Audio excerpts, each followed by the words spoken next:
Chapter 1559.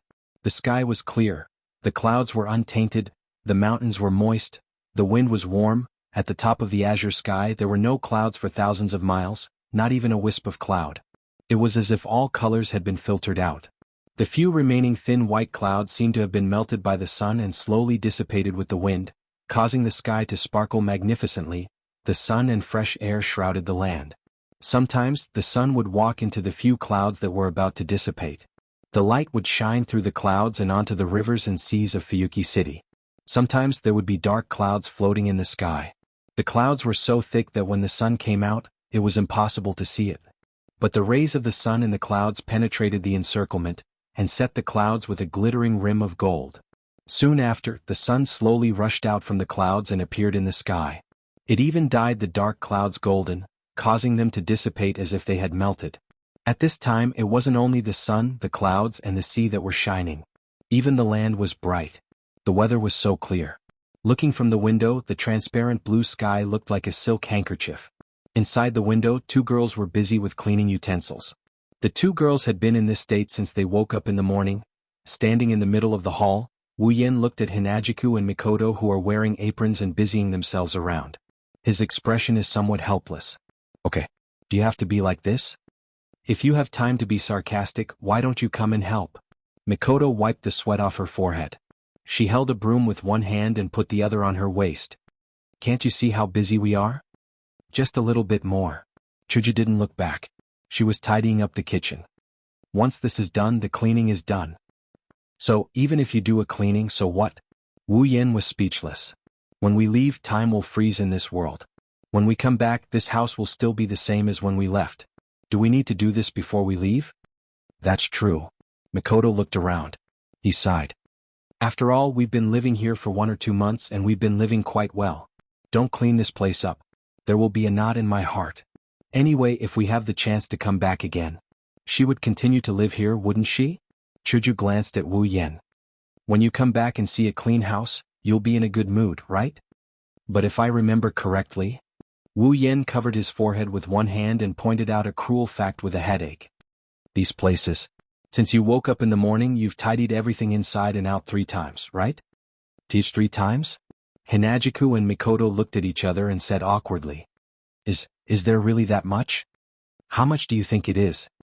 Wu Yen felt like bubbles were coming out of his throat. I was woken up at 5 in the morning by the 2 of you. You said you wanted to clean the room and dry the sheets, but the room has been cleaned at least 3 times. As for the blankets, one of you said you'd bring them back after drying them, and the other took them out to dry again. You've dried the blankets inside and out 8 times. Ah. Mikoto scratched her head and laughed. Now that you mention it, I think I have some recollection. What's the matter? Chuju puffed up her cheeks and turned her head away. We have feelings for this place and we don't want to leave. Actually, instead of saying they didn't want to leave this house, it was more accurate to say that Chuju and Mikoto didn't want to leave the house for the past 2 months. Although they had to fight in the mirror realm of the imaginary number region at night and had fought with Rin Enbin, Luvia, Mio and Ilya, Blackie and Badget, other than that, the 2 girls' days here were very ordinary. Ever since they followed Wu Yen to the Spalier world, the 2 girls didn't have a normal life in the Spalier world. Besides, even if there were battles, Rin Enbin's group, rank cards, Badget and many other problems, Wu Yen, Chuju and Mikoto worked together to solve these problems.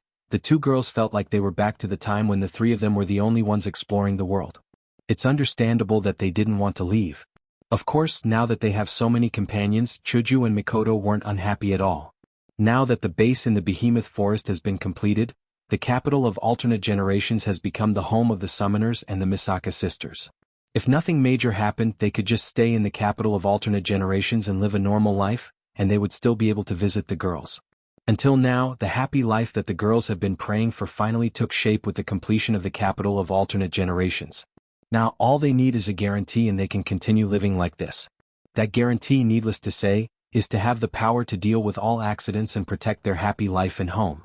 With that thought in mind, Chuju and Mikoto turned their eyes to Wu Yen. Their eyes were filled with gentleness.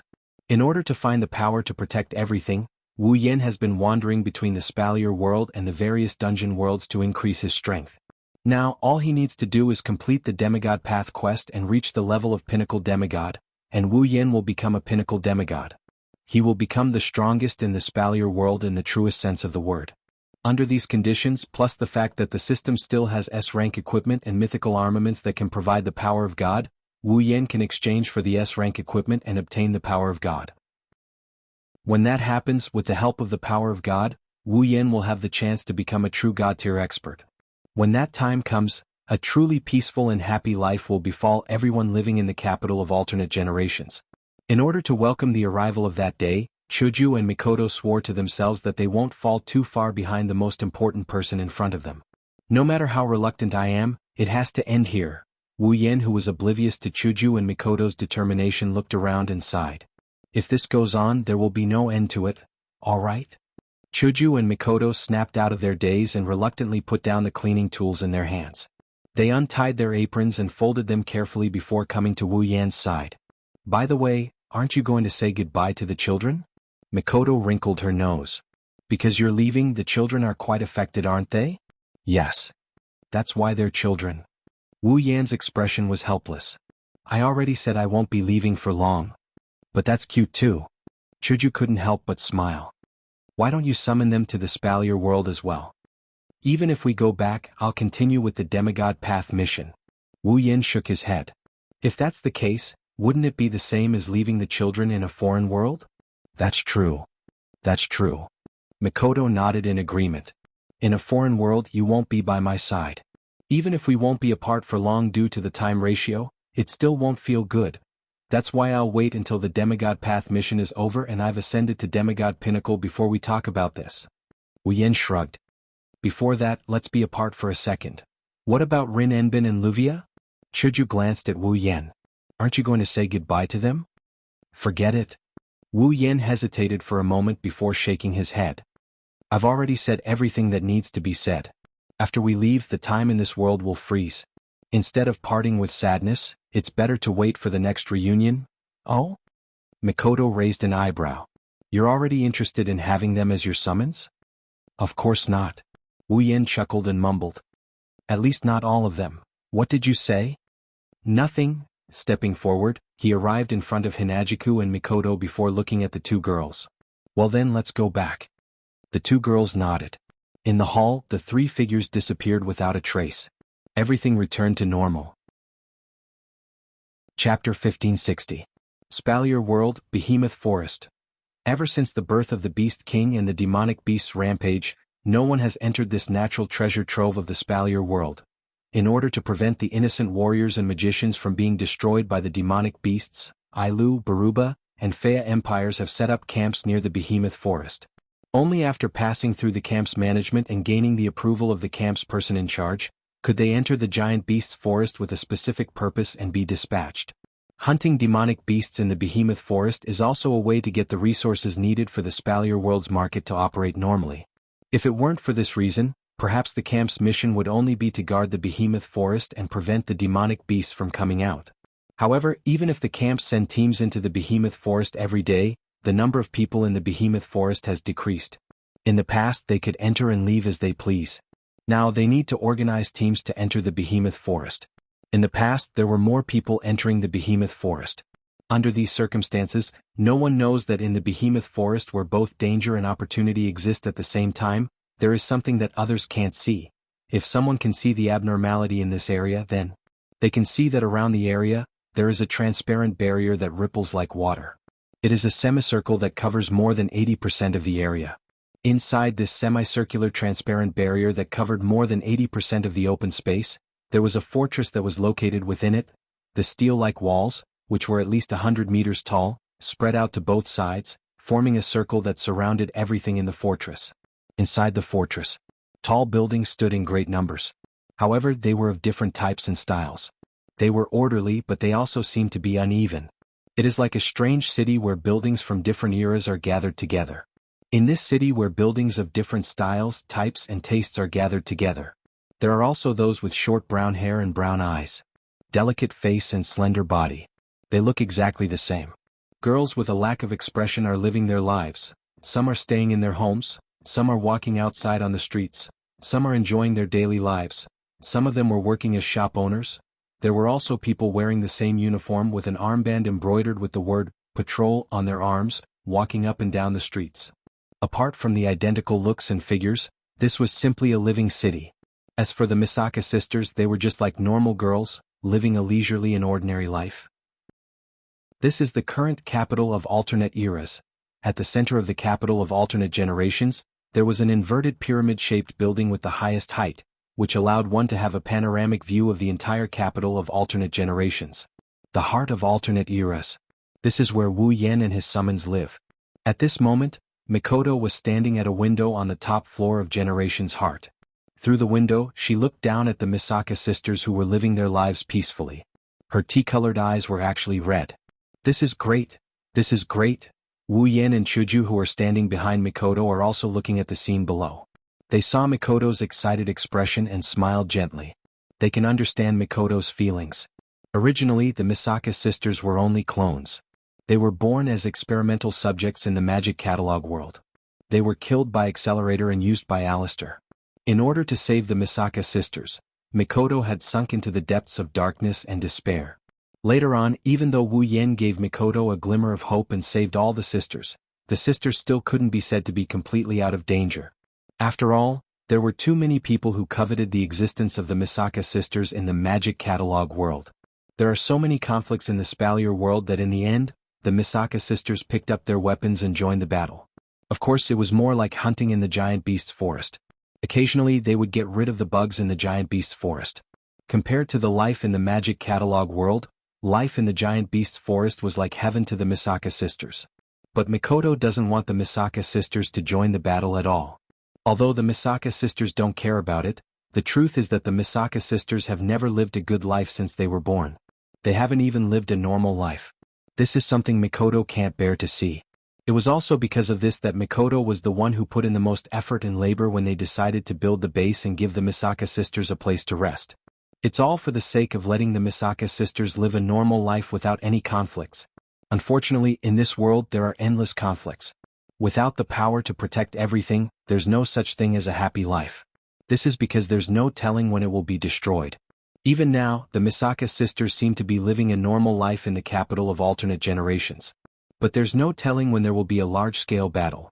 Because of this, seeing the Misaka sisters living a normal life in the capital of alternate generations, Mikoto's heart was filled to the brim. She almost couldn't stop her tears from flowing. Right now, the capital of alternate generations is surrounded by Yukari's barrier and the defensive items that Wu Yan exchanged from the system. If anyone wants to invade the capital of alternate generations, they'll need at least a demigod or a large-scale army and a demonic beast army. But in the Spalier world, how many demigods are there? And how many of them have the power to form a large-scale army and a demonic beast army that can rival a demigod? Even if a demigod or a large-scale army or a demonic beast army were to invade the capital of alternate generations, they'll have to go through Wu Yan and the girls first. With Yukari, a level 96 demigod, Wu Yan, a peak level 9 powerhouse, and a group of girls who are at least peak level 8 guarding the capital of alternate generations, who would dare to invade the capital of alternate generations. That's why Mikoto knew that if there's no accident, the scene she's witnessing right now will go on forever. Her wish to let the Misaka sisters live a normal life has finally come true. How could Mikoto not be excited? Mikoto aside, even Wu Yan and Chuju couldn't help but feel elated when they saw this scene. It made them happy and gave them a great sense of accomplishment. In order to create this scene, the children have put in a lot of effort. Yukari, who was holding a paper fan, looked at the peaceful scene below and couldn't help but smile. I still remember that when the establishment of the capital of a foreign generation was just announced, many of the sisters were seriously thinking about how they should live here. Even though there was no expression on their faces, they were looking forward to their future lives. There's no doubt about this, life, huh? Chuju said with some emotion.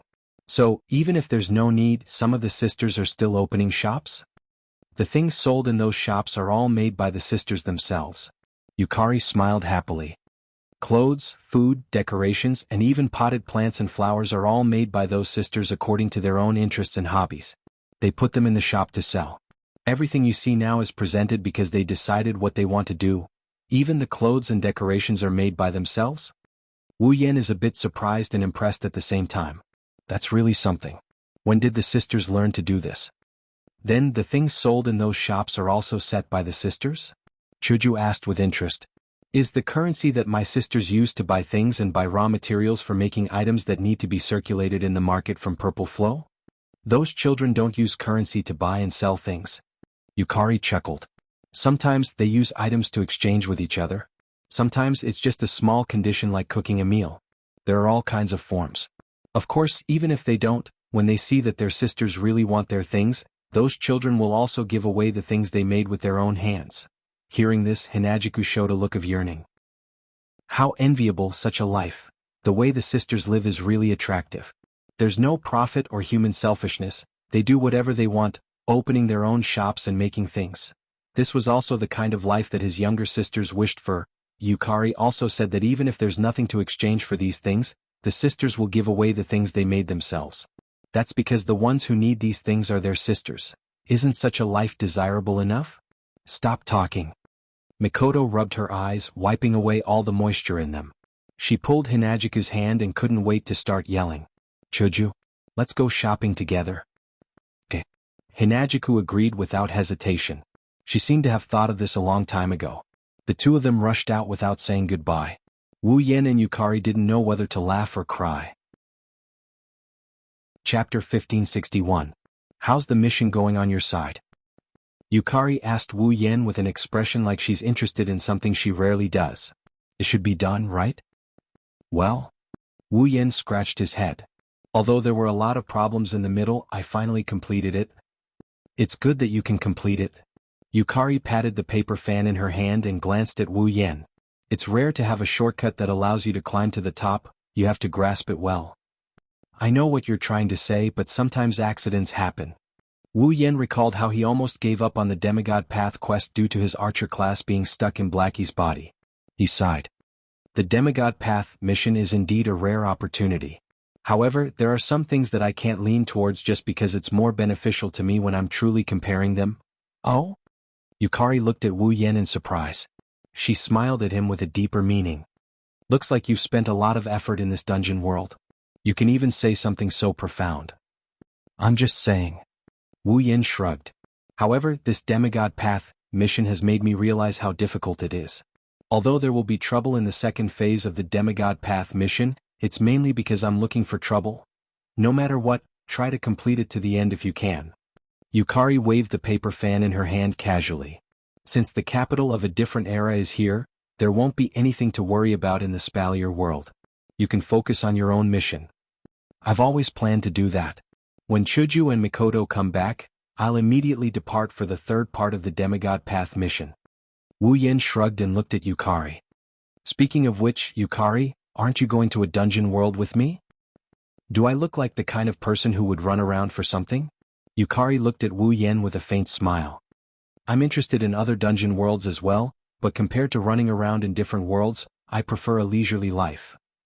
That's not a leisurely life, you can just say that you're lazy. Wu Yen rolled his eyes at Yukari. I really don't know how a lazy person like you managed to manage the Fantasy Village's barrier so well. We're just here to take care of the Fantasy Village's enchantment. Normally, the only person who would manage the enchantment is that shameless witch who hides in the shrine and plays with her own life. Yukari opened her paper fan and covered the lower half of her face. We're basically the same in the Fantasy Village. Yukari's deep purple eyes were the only thing that could be seen. The lower half of her face was covered by the paper fan. If Wu Yen didn't know Yukari well enough, he would have believed that Yukari didn't care about Gensokyo. Indeed, Yukari was also very lazy when she was in the Fantasy Village. She would hide in her own house and use her gap ability to peek at others. As the founder of the Fantasy Village, she did not care much about the matters in the Fantasy Village.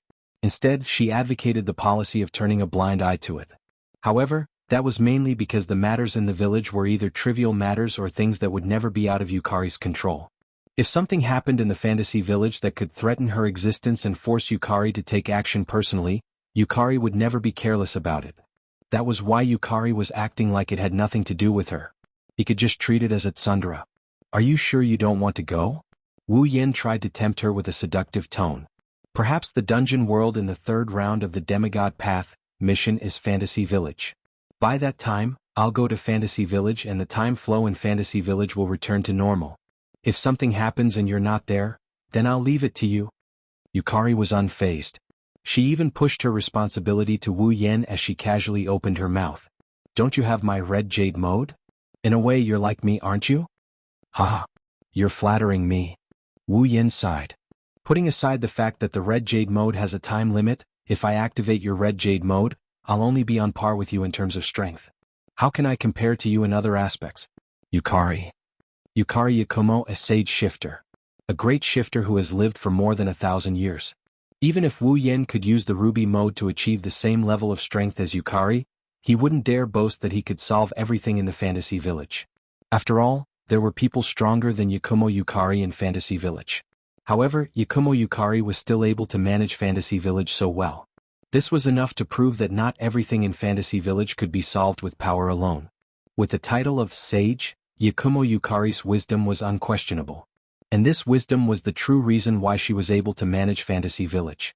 Strength, on the other hand, is secondary. If Wu Yan were to manage the Fantasy Village, forget it. Thinking about the endless weird happenings in Gensokyo and the bunch of problem children who only know how to eat and drink without a shred of integrity, Wu Yan's head started to hurt. Well, it's not as complicated as you think. Yukari smiled as if she could see through Wu Yan's thoughts. Even though I'm the founder of the Fantasy Village, I do have a lot of free time. In the Fantasy Village, Yukari is invincible. With her around, there's no need for the manager to worry about the Fantasy Village. I think it's because of that shameless Yukari who only knows how to eat and drink like you that the Fantasy Village has problems. Wu Yan complained. If you guys are more proactive, the Fantasy Village can be renamed to the Ideal Village. Didn't we say it already? It was hard to tell if she was joking or being serious. Violet's face had an expression that was hard to tell. Why don't you try managing the Fantasy Village? Are you serious or are you joking? Wu Yan wasn't sure if Yukari meant something else when she said those words. Wu Yan couldn't tell what Yukari was trying to say. If it's me, I definitely can't manage Fantasy Village. Didn't I tell you that Ling Meng will take care of the matters in Fantasy Village? Yukari looked at Wu Yan's frightened face with amusement. Leave the big things to Yukari. Leave the small things to Yukari or your little girlfriends. As for yourself, you can just live a leisurely life. Yukari, it's my fault. Wu Yan almost kowtowed. I shouldn't have made fun of you. Please forgive me. Is that so? The smile on Amethyst's face deepened. That's a pity. Well, if you change your mind, you can come find me. I don't mind leaving the Fantasy Village to you guys. You sure know when to let go. Wu Yan retreated in defeat. Aren't you afraid that we'll mess up the Fantasy Village? There are a lot of problem children in the Fantasy Village. Yukari pouted. Compared to them, you guys are more obedient than babies. Yukari turned around with her back facing Wu Yan. Are you going to wait for Chuju and Mikoto to come back and take them to the Demigod Path mission? Yeah. Wu Yan tilted his head in confusion. Is there a problem? There's no problem. However, there's one thing that I suddenly thought of. Z tapped her face with the paper fan and said with a smile. Tonight, 2 of your little girlfriends will complete their transformation in the lake. Tonight? Wu Yan paused and asked. Who's coming out? Well, you'll find out tonight. Yukari didn't expose him. She waved her fan and walked outside. Looking at Hinajiku and Mikoto, I don't think they'll be willing to leave their sisters anytime soon. The 3rd mission, Demigod's Path, I'll need you to bring the 2 girls from the lake with you. They should be very happy too, right? Leaving these words behind, Purple left the scene without looking back. Tonight. Gazing at the direction Yukari left, Wu Yan walked back to the window. He looked at the Misaka sisters walking up and down the street and he mumbled in anticipation. Who will it be? Chapter 1562. Selling pastries. Fresh and delicious pastries. Do. Misaka 1760 shouted loudly, come and look at clothes.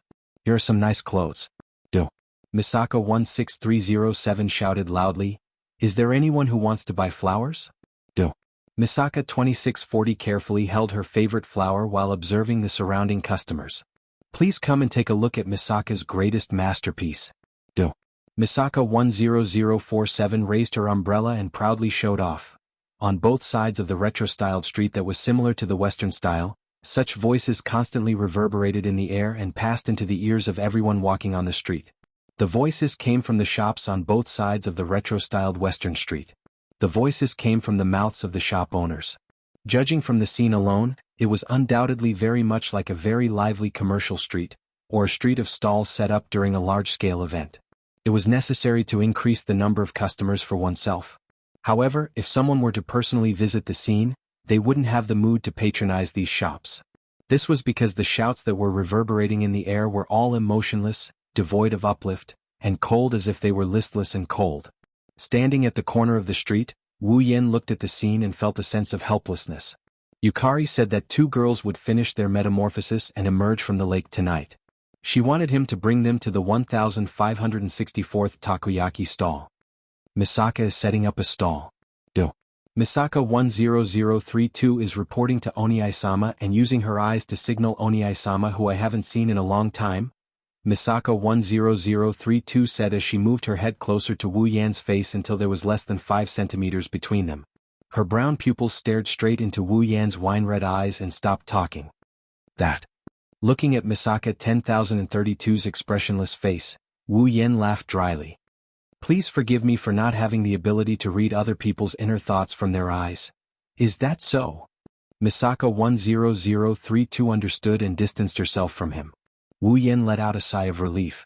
However, Misaka 10032's next words made Wu Yan freeze on the spot.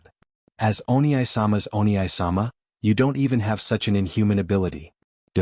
Misaka 10032 was disappointed and looked at Oniai-sama with disdain. She wanted Oniai-sama to realize his stupidity. Wu Yan forced a laugh.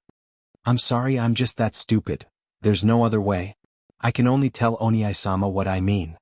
Misaka 10032 pointed at her stall again. Oniai-sama, do you want to try Misaka's takoyaki? Misaka 10032, let go of the disappointment in your heart and look forward to your answer. Fine. Listening to Misaka 10032's way of expressing herself, Wu Yan helplessly shook his head. Then I'll try it. Misaka is very happy? Misaka 10032 said with an expressionless face. Then what is Oniai-sama going to offer in exchange for Misaka's takoyaki? Misaka 10032 asked Oniai-sama while thinking about whether Oniai-sama should use his underwear to exchange for Misaka's takoyaki. Do you usually use your underwear to exchange for other sisters' things? Wu Yan's knees went soft and he almost fell to the ground. If so, please let me set up a stall here. Oniai-sama wants Misaka's underwear? Misaka 10032 asked shyly while thinking about the saying, all men are beasts. Alright, I was wrong. I don't want it at all. As a man, Oniai-sama actually doesn't want a cute girl's underwear. That goes against common sense. Misaka 10032, let's put aside the previous question and reconsider the saying, all men who don't covet a girl's underwear are frigid. I really want to ask, where did you guys hear this from? This is common sense. Misaka 10032 said as if it was a matter of fact. She was shocked that Oniai-sama didn't know such common sense. I really didn't know there was such common sense. Oniai-sama is an idiot. Misaka 10032 came to a conclusion. Are you going to give me takoyaki or not? Then, Oniai-sama, please use your underwear to exchange for it. Misaka 10032 stated her condition. Let's change the condition? Don't tell me Oniai-sama isn't wearing it? Chapter 1563. Wu Yan looked at the toy sniper rifle in his hand as he stood in front of the stall selling takoyaki. What is this? Gun. Gun. Misaka's sister, who was also holding a toy sniper rifle, answered simply. I know it's a gun. Wu Yan suppressed his helplessness and continued to ask patiently. I'm asking, what are you planning to do by giving me a gun? Oniai-sama wants to eat takoyaki, but you don't have what Misaka wants to trade it with, right?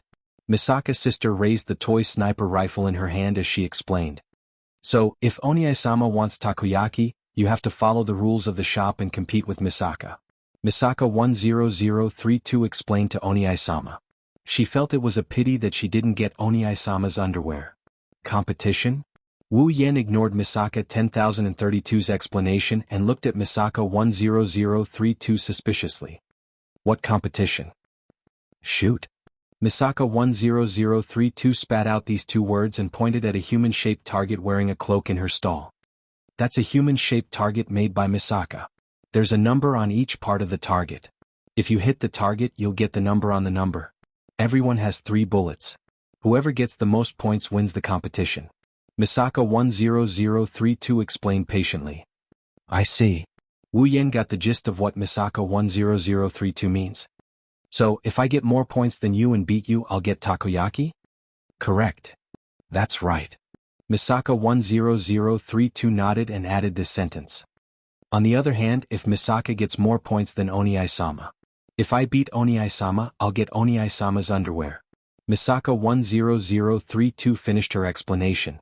It started to burn. Don't just burn it. Wu Yan couldn't help but shout. When did I agree to use my underwear as a bet? Oniai-sama will get what he wants if he wins the competition. In that case, if Misaka wins the match, you should also get what you want.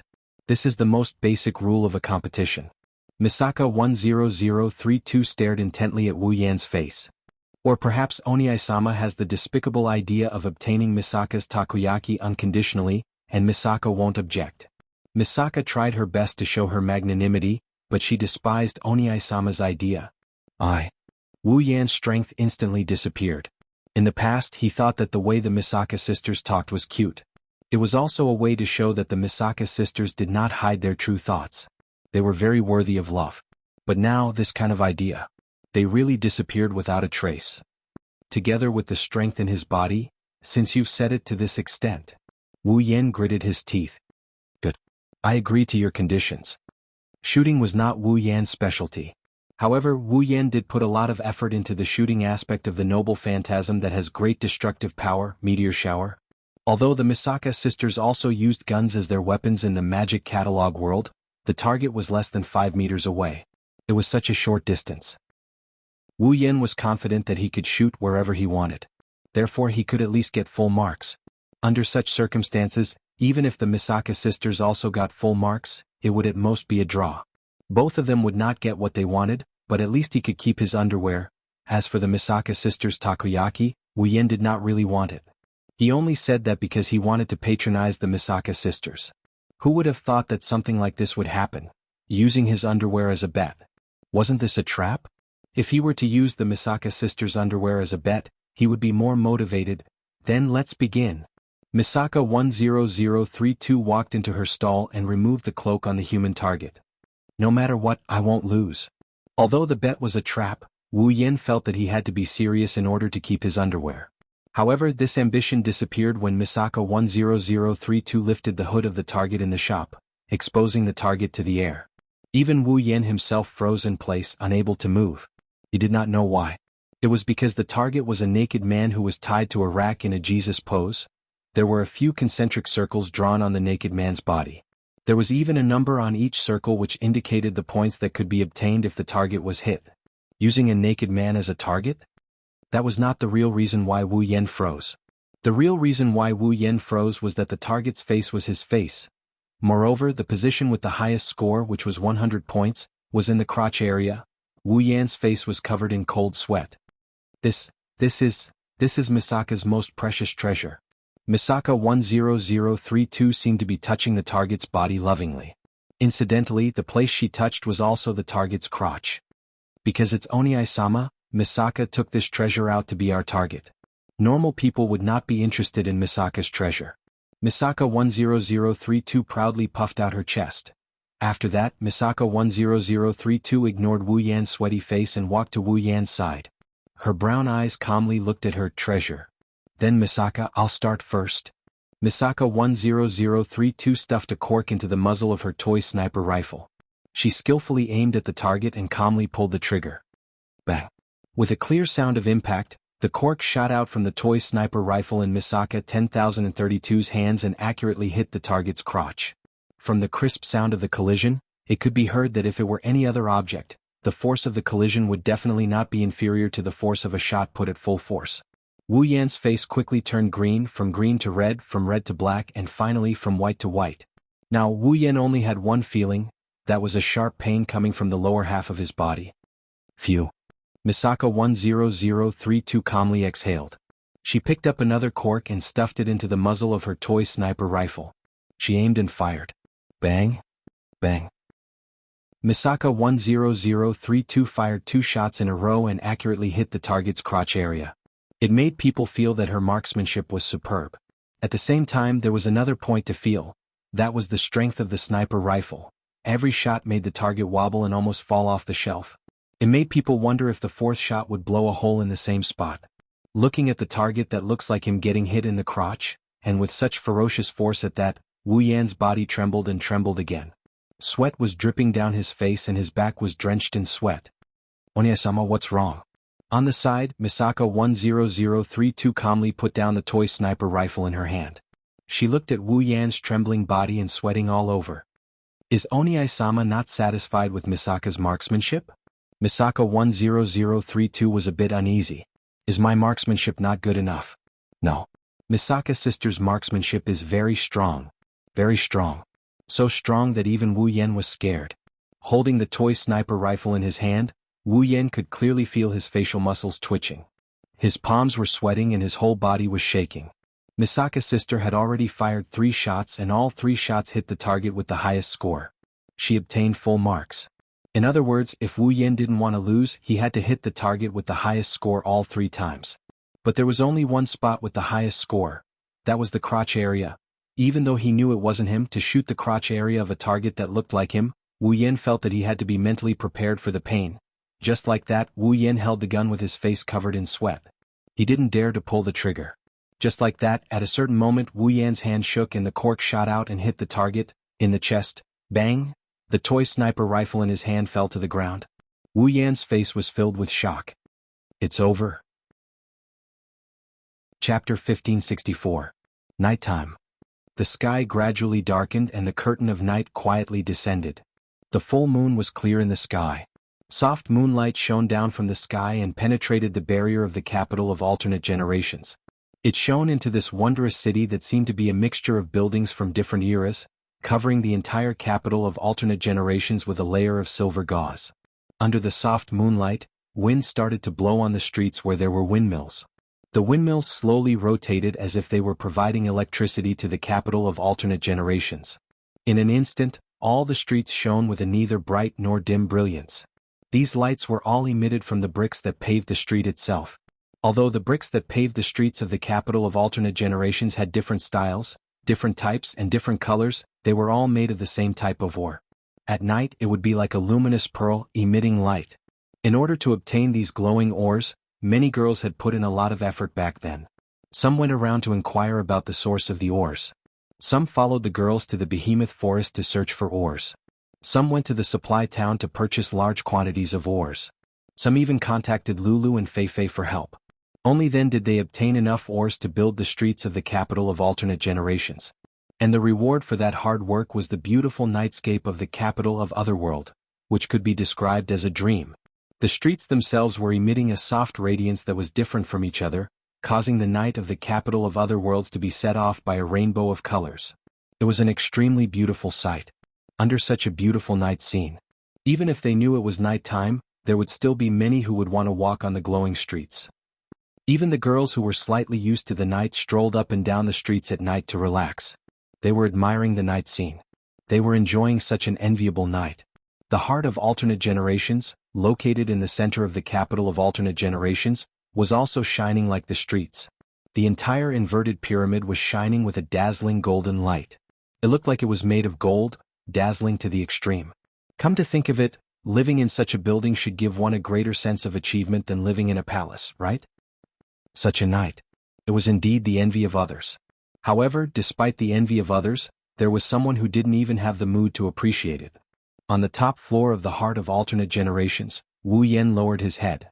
The background was dark as he walked in from the outside like a zombie. He wobbled his way to the sofa. He fell down looking like a dying man. That was to be expected. Now, in a place no one else can see, Wu Yan is staring at Wu Yan. He was missing an important piece of underwear. He lost to Misaka 10,032's underwear. Misaka 10032 even asked him to take it off in front of her as the victor so that he wouldn't go back on his word. Thus, with a suicidal mentality, he took off his underwear in front of the street full of Misaka sisters. He lost to Misaka 10032. Misaka 10032 held his underwear like it was the most precious treasure in the world.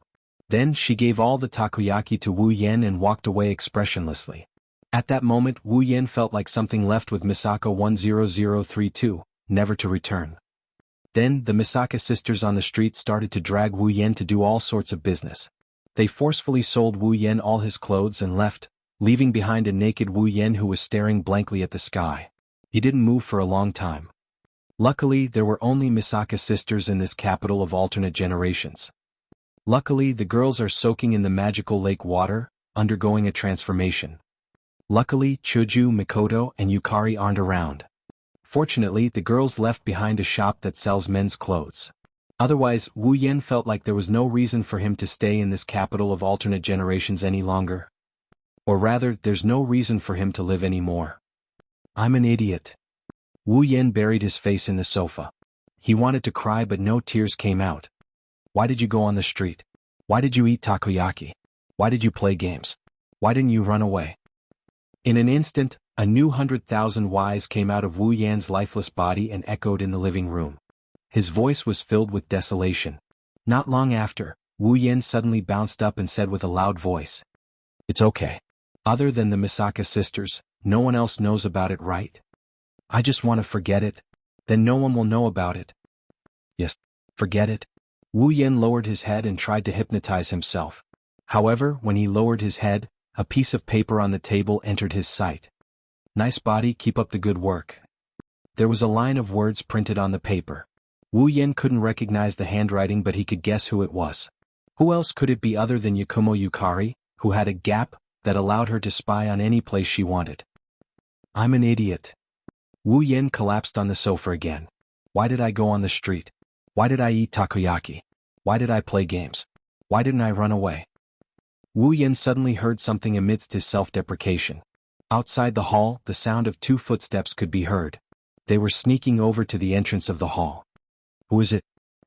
With a gloomy expression, he turned around and looked at the entrance of the hall. What he saw was 2 heads peeking in from the outside, sneakily peeking at the inside of the hall. Chuju? Mikoto? Wu Yan was even more puzzled. What are you doing? Wah! Hearing Wu Yan's voice, Hinajiku and Mikoto, who sneakily peeked their heads in from outside the living room, yelped exaggeratedly. When they saw Wu Yan sitting on the sofa, their expressions stiffened. Yan. Hinajiku was flustered. You're still awake? I don't think she's sleeping anymore. He frowned when he saw how flustered Hinajiku is. Some of them will finish their metamorphosis later. I want to take them to the 3rd phase of the Demigod Path mission. Chuju, Mikoto, how about you 2 stay here? No problem. Mikoto kept her head peeked out from the sofa while hiding her body outside. Then hurry up and go. Didn't I say we need to wait for them to come out? Wu Yan is puzzled by her answer. Why are you hiding? Are you shy? Wu Yan stood up as he spoke. Stop right there. As soon as Wu Yan stood up, Chuju and Mikoto screamed and glared at Wu Yan. Don't come over here. Sit down. Wu Yan was shocked when he saw Chuju and Mikoto's reaction. What's wrong? Are you sick? Yes, we're sick. Mikoto laughed without thinking. So don't come over here, you'll get infected. What nonsense are you spouting? Wu Yan looked straight at Chuju and Mikoto. Have you ever heard of a primogenitor dying from an illness? This is not a normal illness. Hinajiku's face twitched as she forced out a smile. Even a primogenitor would die if they got close. An illness that would kill if they got close? Wu Yan pondered for a moment before smiling. Yeah, it's so scary. The moment they saw Wu Yan smile, Chuju and Mikoto knew something was wrong. Before the 2 girls could react, Wu Yan's body melded into space and disappeared. When he reappeared, he was behind the 2 girls. When he arrived behind the 2 girls and saw the state of their bodies, he was stunned. Chuju and Mikoto were still peeking their heads out of the hall. That's why when Wu Yan arrived behind Hinajiku and Mikoto, the sight of the 2 girls with their buttocks stuck out in front of him. But that's not the most important thing. The most important thing is that the 2 buttocks in front of Wu Yan are completely naked. No, it should be said that Chuju and Mikoto are completely naked. Their beautiful bodies are completely exposed to the air, there's nothing covering them. You. Wu Yan was tongue-tied. Wah. Hinajiku and Mikoto abruptly turned around and saw Wu Yan's dumbfounded expression. Their pretty faces slowly turned bright red. Chapter 1565. In that instant the air around them froze. Wu Yen stood face to face with Hanajiku and Mikoto, who are completely naked and blushing. Staring at each other, they didn't react for a long time. It's not that Wu Yen hasn't seen Chuju and Mikoto naked before, it's just that Wu Yen couldn't comprehend the surreal scene in front of him. Why are they naked? That's the only question in Wu Yan's mind. In this incomprehensible situation, Chuju and Mikoto were enraged. No, no, no. Their lips trembled and their bodies trembled. In the next second, the two girls raised their fists and punched towards Wu Yan's frozen face. Didn't I tell you not to come over? Wu Yan finally reacted when he heard the angry shouts. Looking at the two fists coming at his face, he tilted his head to the side and dodged while taking 2 steps back. Who knew you two would be like this? Looking at Chuju and Mikoto's embarrassed and angry faces, Wu Yan quickly shook his head. What's going on? Why did you two come back naked after going out on the streets? Wu Yan's voice got softer and softer as he spoke. His expression also stiffened slightly. Going out on the streets and coming back naked? Didn't he encounter the same thing just now? Being stripped naked by the Misaka sisters in the capital of alternate generations. Could it be that Chuju and Mikoto encountered the same situation? Who knows what's wrong with those guys? Just as this question popped up in his mind, he raised his hand and Mikoto, who is covering her chest with an embarrassed and angry expression, yelled out. We were getting along well at the beginning, but for some reason she suddenly took out the things she was selling and said that she wanted to change into our clothes. And it's the kind that's forced to sell. Chuju also used her small arms. She covered her fair and delicate body. Her face was filled with disbelief. They kept stuffing things into our bodies and took away our clothes without saying a word. What's wrong with those sisters all of a sudden? Ah. Wu Yen laughed dryly. Although he didn't know what exactly happened. Based on Chuju and Mikoto's words, Wu Yen could roughly guess what happened. It's most likely what Misaka 10032 did to him, and through the Misaka network, all the Misaka sisters in the capital of alternate generations found out? Then, the Misaka sisters followed suit and caused Wu Yen, Chuju, and Mikoto to suffer the same fate. Listen up. Mikoto glared at Wu Yen and declared to Wu Yen with an unquestionable tone. If you dare tell anyone about what you saw today, I'll electrocute you until you're like a frog. I'll chop you up too. Chuju's yellow-green eyes emitted a dangerous glow. You won't die anyway, so I'll do what I say. After leaving behind these words, Chuju and Mikoto didn't even give Wu Yen time to reply. They turned around and ran back to their rooms without looking back. Looking at the two naked girls running back to their rooms, Wu Yen stood there speechless. Chuju and Mikoto probably won't be going out on the streets for a while, right? As for the rest of the girls who didn't know anything, if they ran into the streets of the capital of alternate generations without knowing anything, they'll probably be treated the same as us, right? It seems like the Misaka sisters in the capital of alternate generations will turn into dangerous species during this period of time. If we go out on the streets, we'll be stripped naked.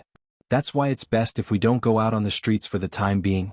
After making this decision, Wu Yen turned around and left behind his last words to end this chaos. Speaking of which, why don't you just find a set of clothes from the shops around here? Is there a need to run back naked? Wu Yen won't be able to find an answer to this question. Of course, there was no need for him to rack his brains over this matter. He was the only man in the entire capital of otherworldly beings. If the other girls wanted to run around naked, then let them. He would be the one taking advantage of them anyway. Tap, tap, tap, tap. At this moment outside the hall, a series of light footsteps sounded from afar. It entered Wu Yan's ears and attracted his attention. Wu Yan raised his head and looked at the direction outside the hall. Not long after, his eyes lit up. With light footsteps, 2 young ladies walked in one after another and appeared in the hall. They're 2 extremely beautiful girls with extremely hot figures. The one walking in front has long blonde hair that reached her ankles. The ends of her hair were tied into 2 bundles with white ribbons, making her look like a girl with 2 ponytails. The girl was wearing a white blouse, but one of the buttons on her white blouse was pushed open by her voluptuous bosom, faintly revealing a trace of her fair skin. She was wearing a gray short skirt and a pair of brown high-heeled boots. It was a simple combination, but it made people sigh with admiration that no outfit could be more beautiful than this. Above the girl's ears that were hidden by her long blonde hair, there was a pair of feathered wings that added a bit of cuteness to her beauty. Behind the girl is another girl with long pink hair. Her long pink hair was tied into 2 thin bundles that draped down her back. The hair around her head only reached her shoulders, making it look like she had short hair. This girl also had a pair of accessories that matched her ears. She was wearing a pink spaghetti strap dress. Her smooth shoulders and a pair of white thighs were all exposed in the air. Her chest was also extremely protruding. It was so hot that it made people forget to leave. Estrella, level 82, Icaros, level 83, like a million summons, two girls so beautiful that even the stars paled in comparison walked into Wu Yan's field of vision. Looking at the two beautiful figures that he had not seen for a long time, even Wu Yan could not help but be moved by their beauty. It was as if he was afraid that he would break this beauty. He did not make a sound and quietly admired this beauty that belonged only to him. At this moment, Icaros and Estrella finally noticed Wu Yan standing not far away. They focused their attention on him. Then, one of them had an uncontrollable ripple in her eyes while the other cheered with joy. Master. Estrella leaned forward and stomped on the ground. She leaped forward and pounced on Wu Yan. You idiot. Wu Yan, who was still immersed in the sight of the two angelic beauties, was jolted awake by Estrella's bold and unrestrained manner. He cursed out loud when he saw her throwing herself at him with all four limbs off the ground. With Estrella's current state, if he didn't catch her, she would definitely fall to the ground. Wu Yan didn't care about anything else. He rushed to where Estrella landed and caught her in his arms. Ouch! For a moment, Wu Yan thought he heard something soft bouncing. Then, he felt an indescribable softness in front of him. From a bystander's point of view, Estrella, who threw herself into Wu Yan's embrace, is also pressing her protruding breasts against Wu Yan's body.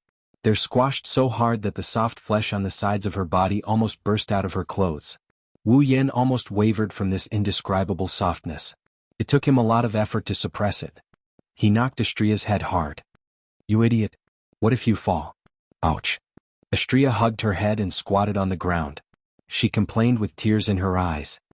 Master is the idiot. You big idiot. You silly girl. Wu Yan didn't know whether to laugh or cry. Master. Icaros slowly walked up to Wu Yan. She stared at Wu Yan with her indigo-colored eyes. Her eyes were filled with a sense of attachment that no one could ever hope to match. Icaros. Wu Yan's heart melted when he saw the girl who only had eyes for him.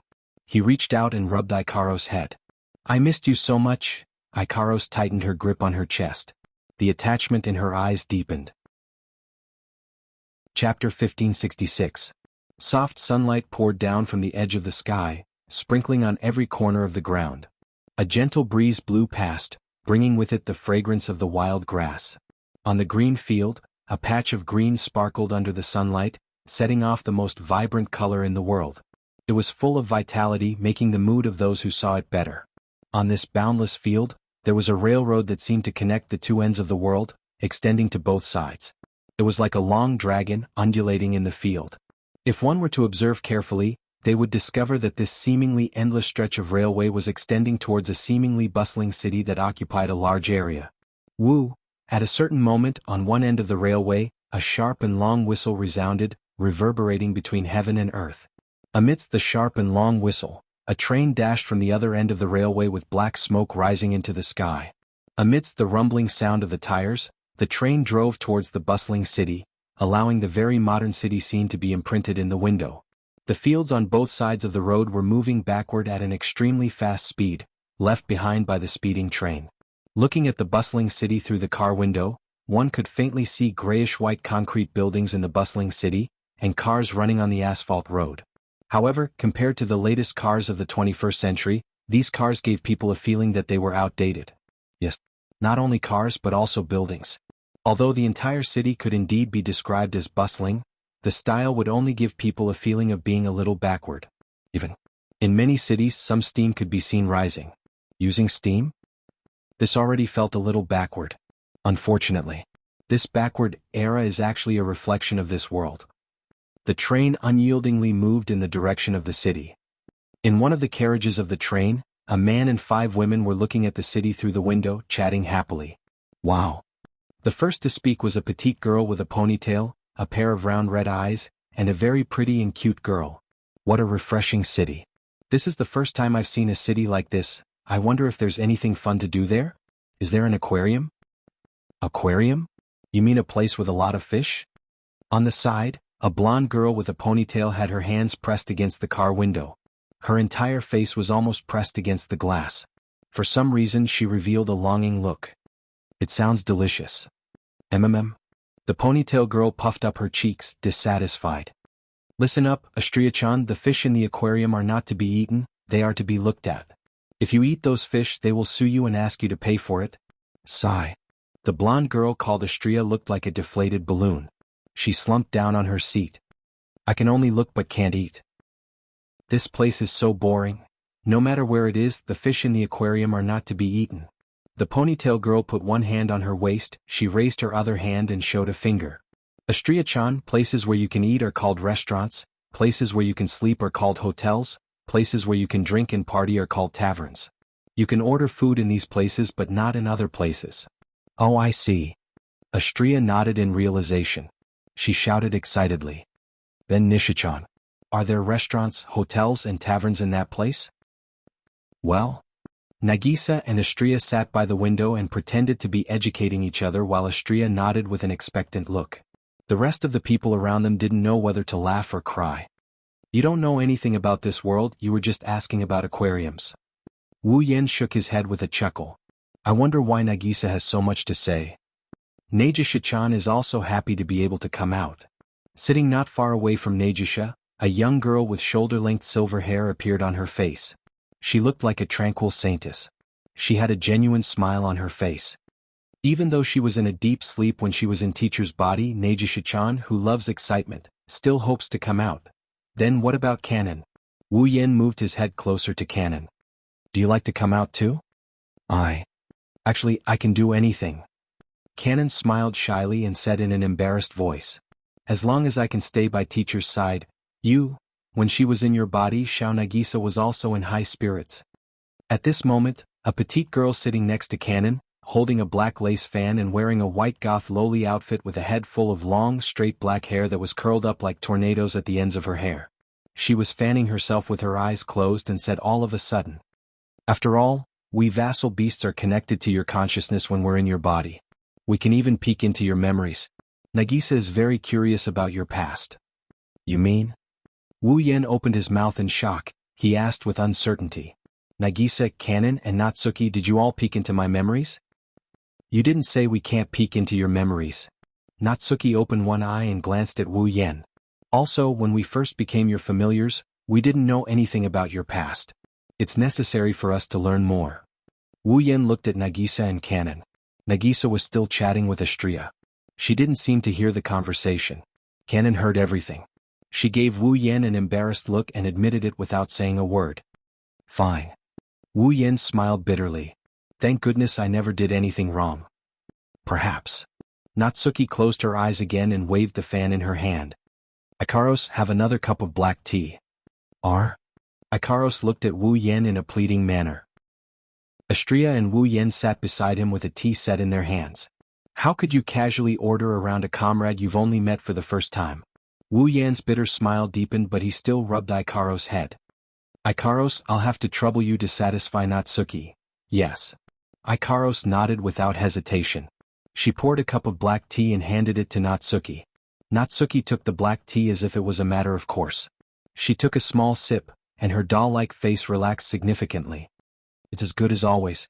It's worth it to be able to taste this kind of black tea whenever I want to become your familiar. You sure are cheap. Wu Yen complained.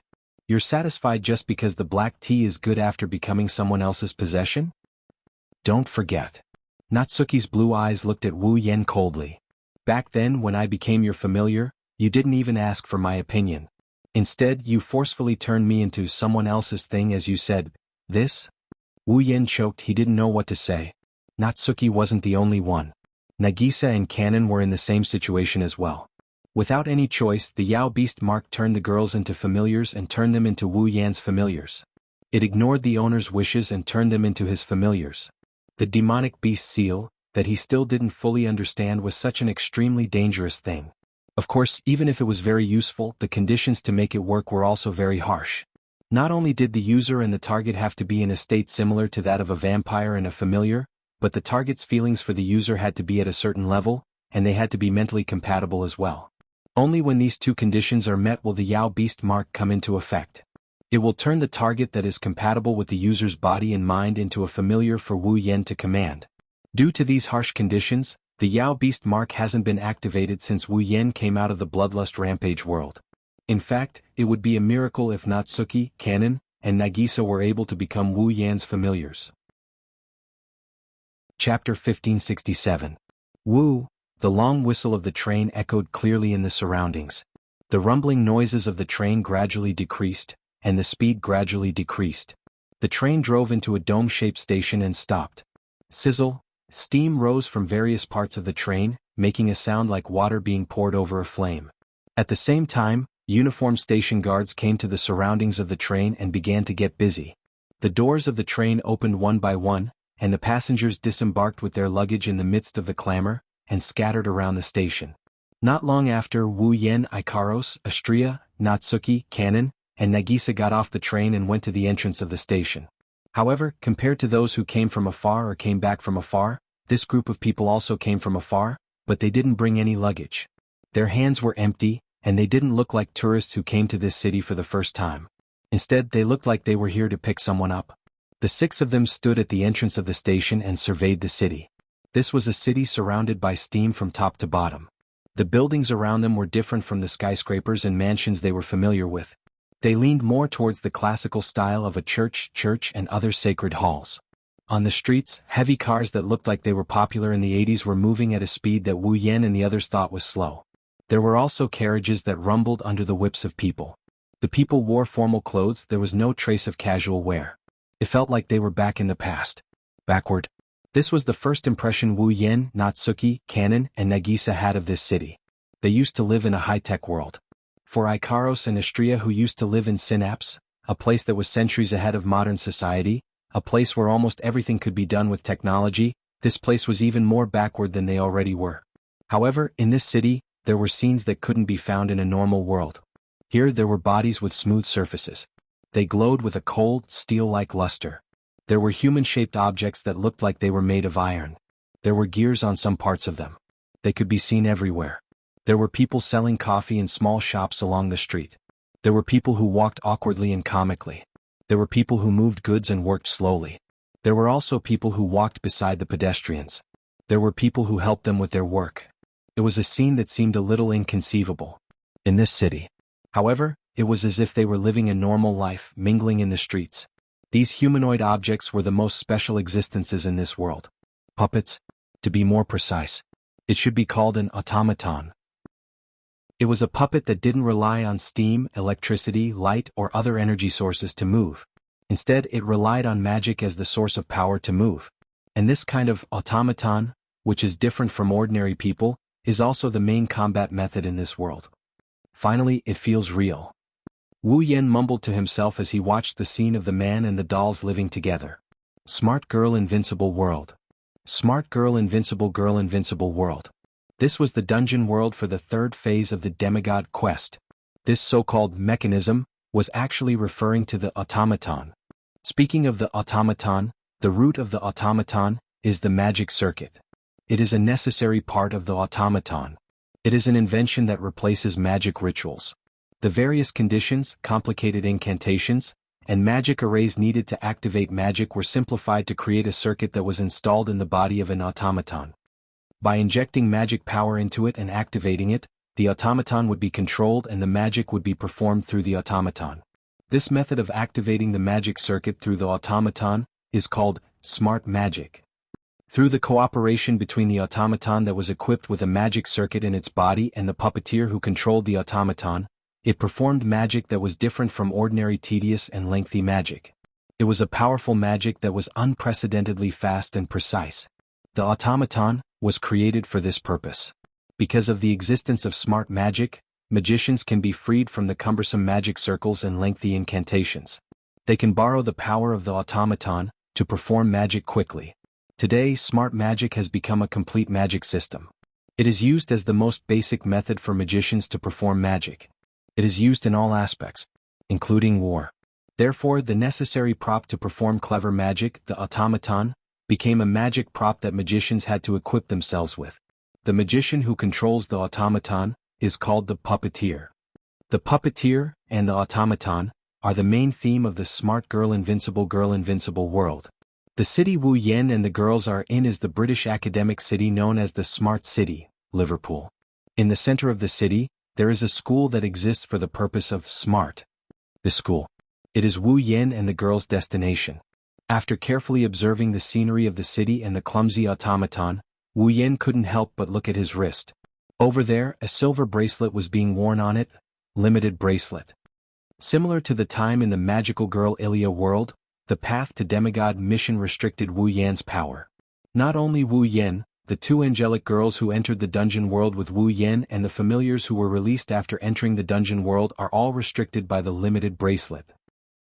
The suppression from the limited bracelet is even more severe than the one in the magical girl Ilya world. Ikaros, level 69. Astria, level 69. Ikaros and Astria's levels. They are both level 69. They are only at the peak of rank 7.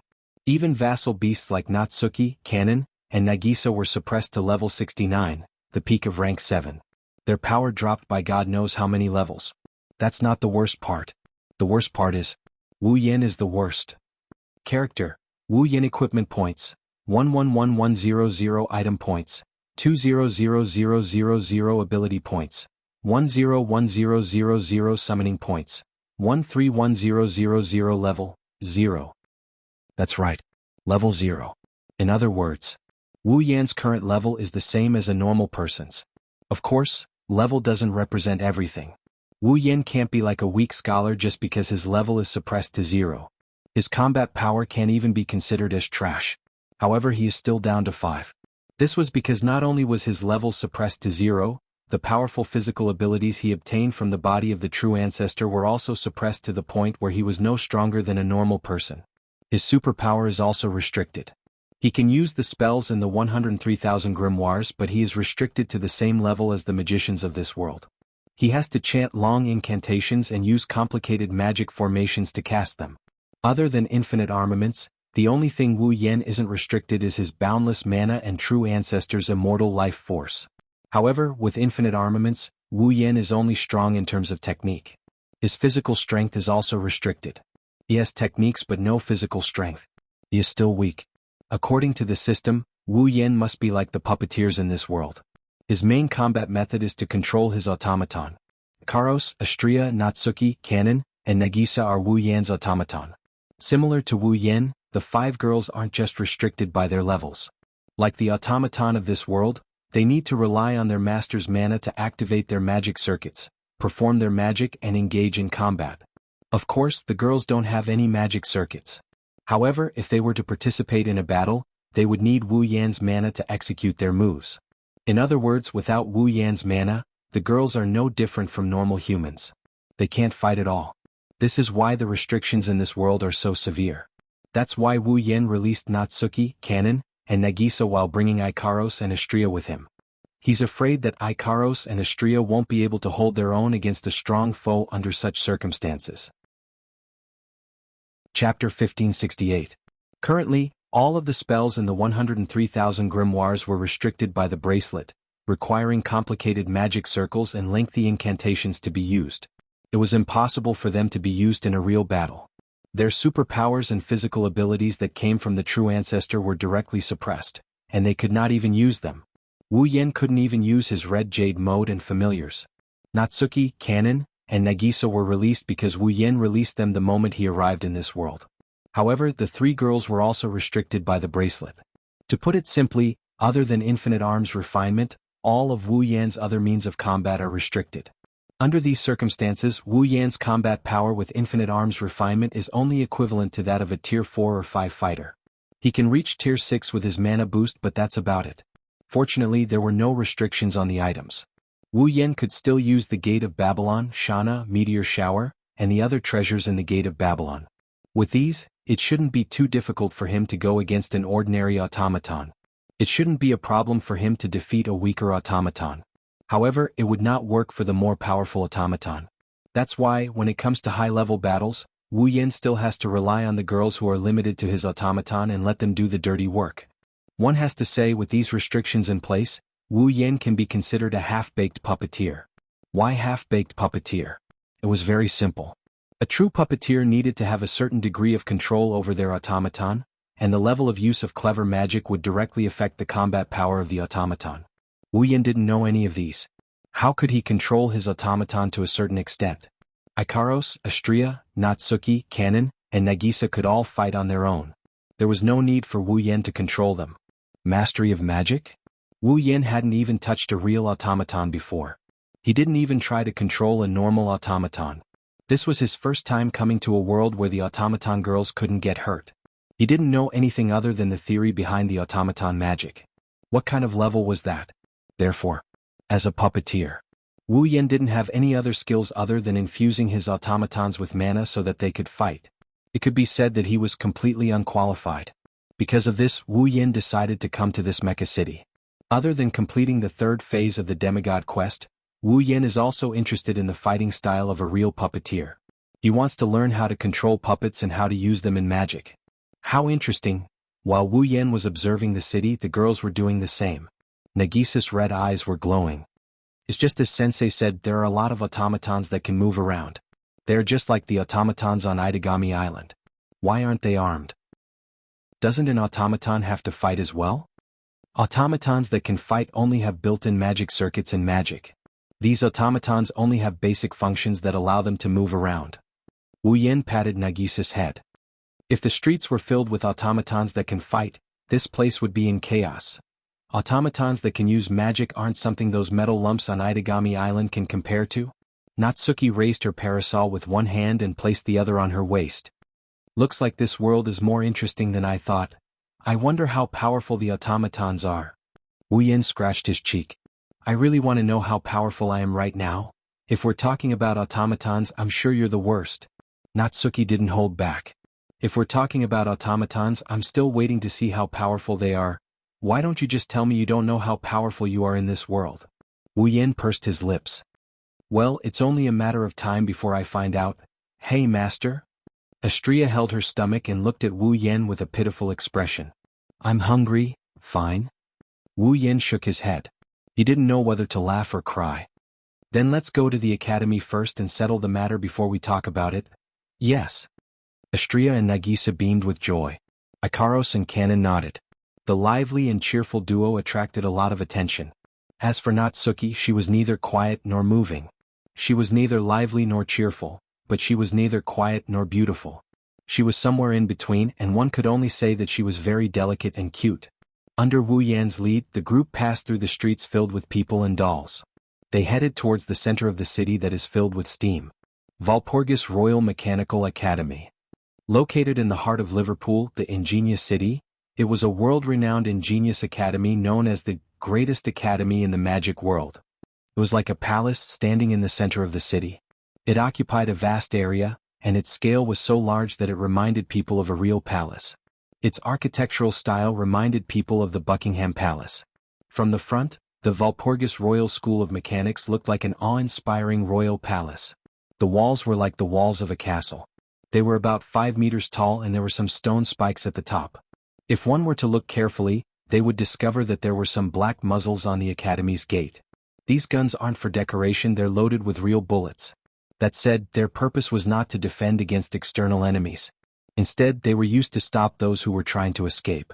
This so-called fugitive didn't refer to any prisoners locked up in the academy, but the automaton of the students in the academy. The Walpurgis Wang-Li Robotics Academy had a clear rule that any student who had not graduated from the academy would not be allowed to leave the academy with their automaton while they were still in school.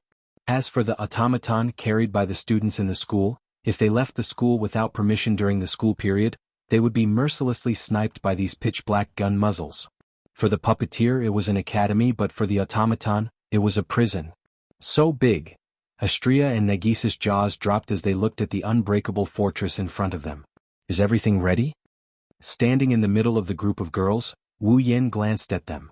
After entering this academy, you won't be able to come out for a short period of time? Nagisa grumbled unhappily. Nagisa wants to explore the city? Can't an automaton leave the academy as it pleases? Natsuki raised her head and looked at the pitch-black muzzles on top of the castle-like academy. She pursed her lips. It's meaningless to me. Wu Yin paused for a moment before he shrugged as if he recalled something. I almost forgot that you're the famous witch of space. You're the best at manipulating space. This wall and those guns are nothing to you at all. Sensei Minamiya. Nagisa hugged Natsuki's arm and said with a hopeful expression. If you have the time, you have to bring me out to play. Everyone burst into laughter when they heard that. Chapter 1569.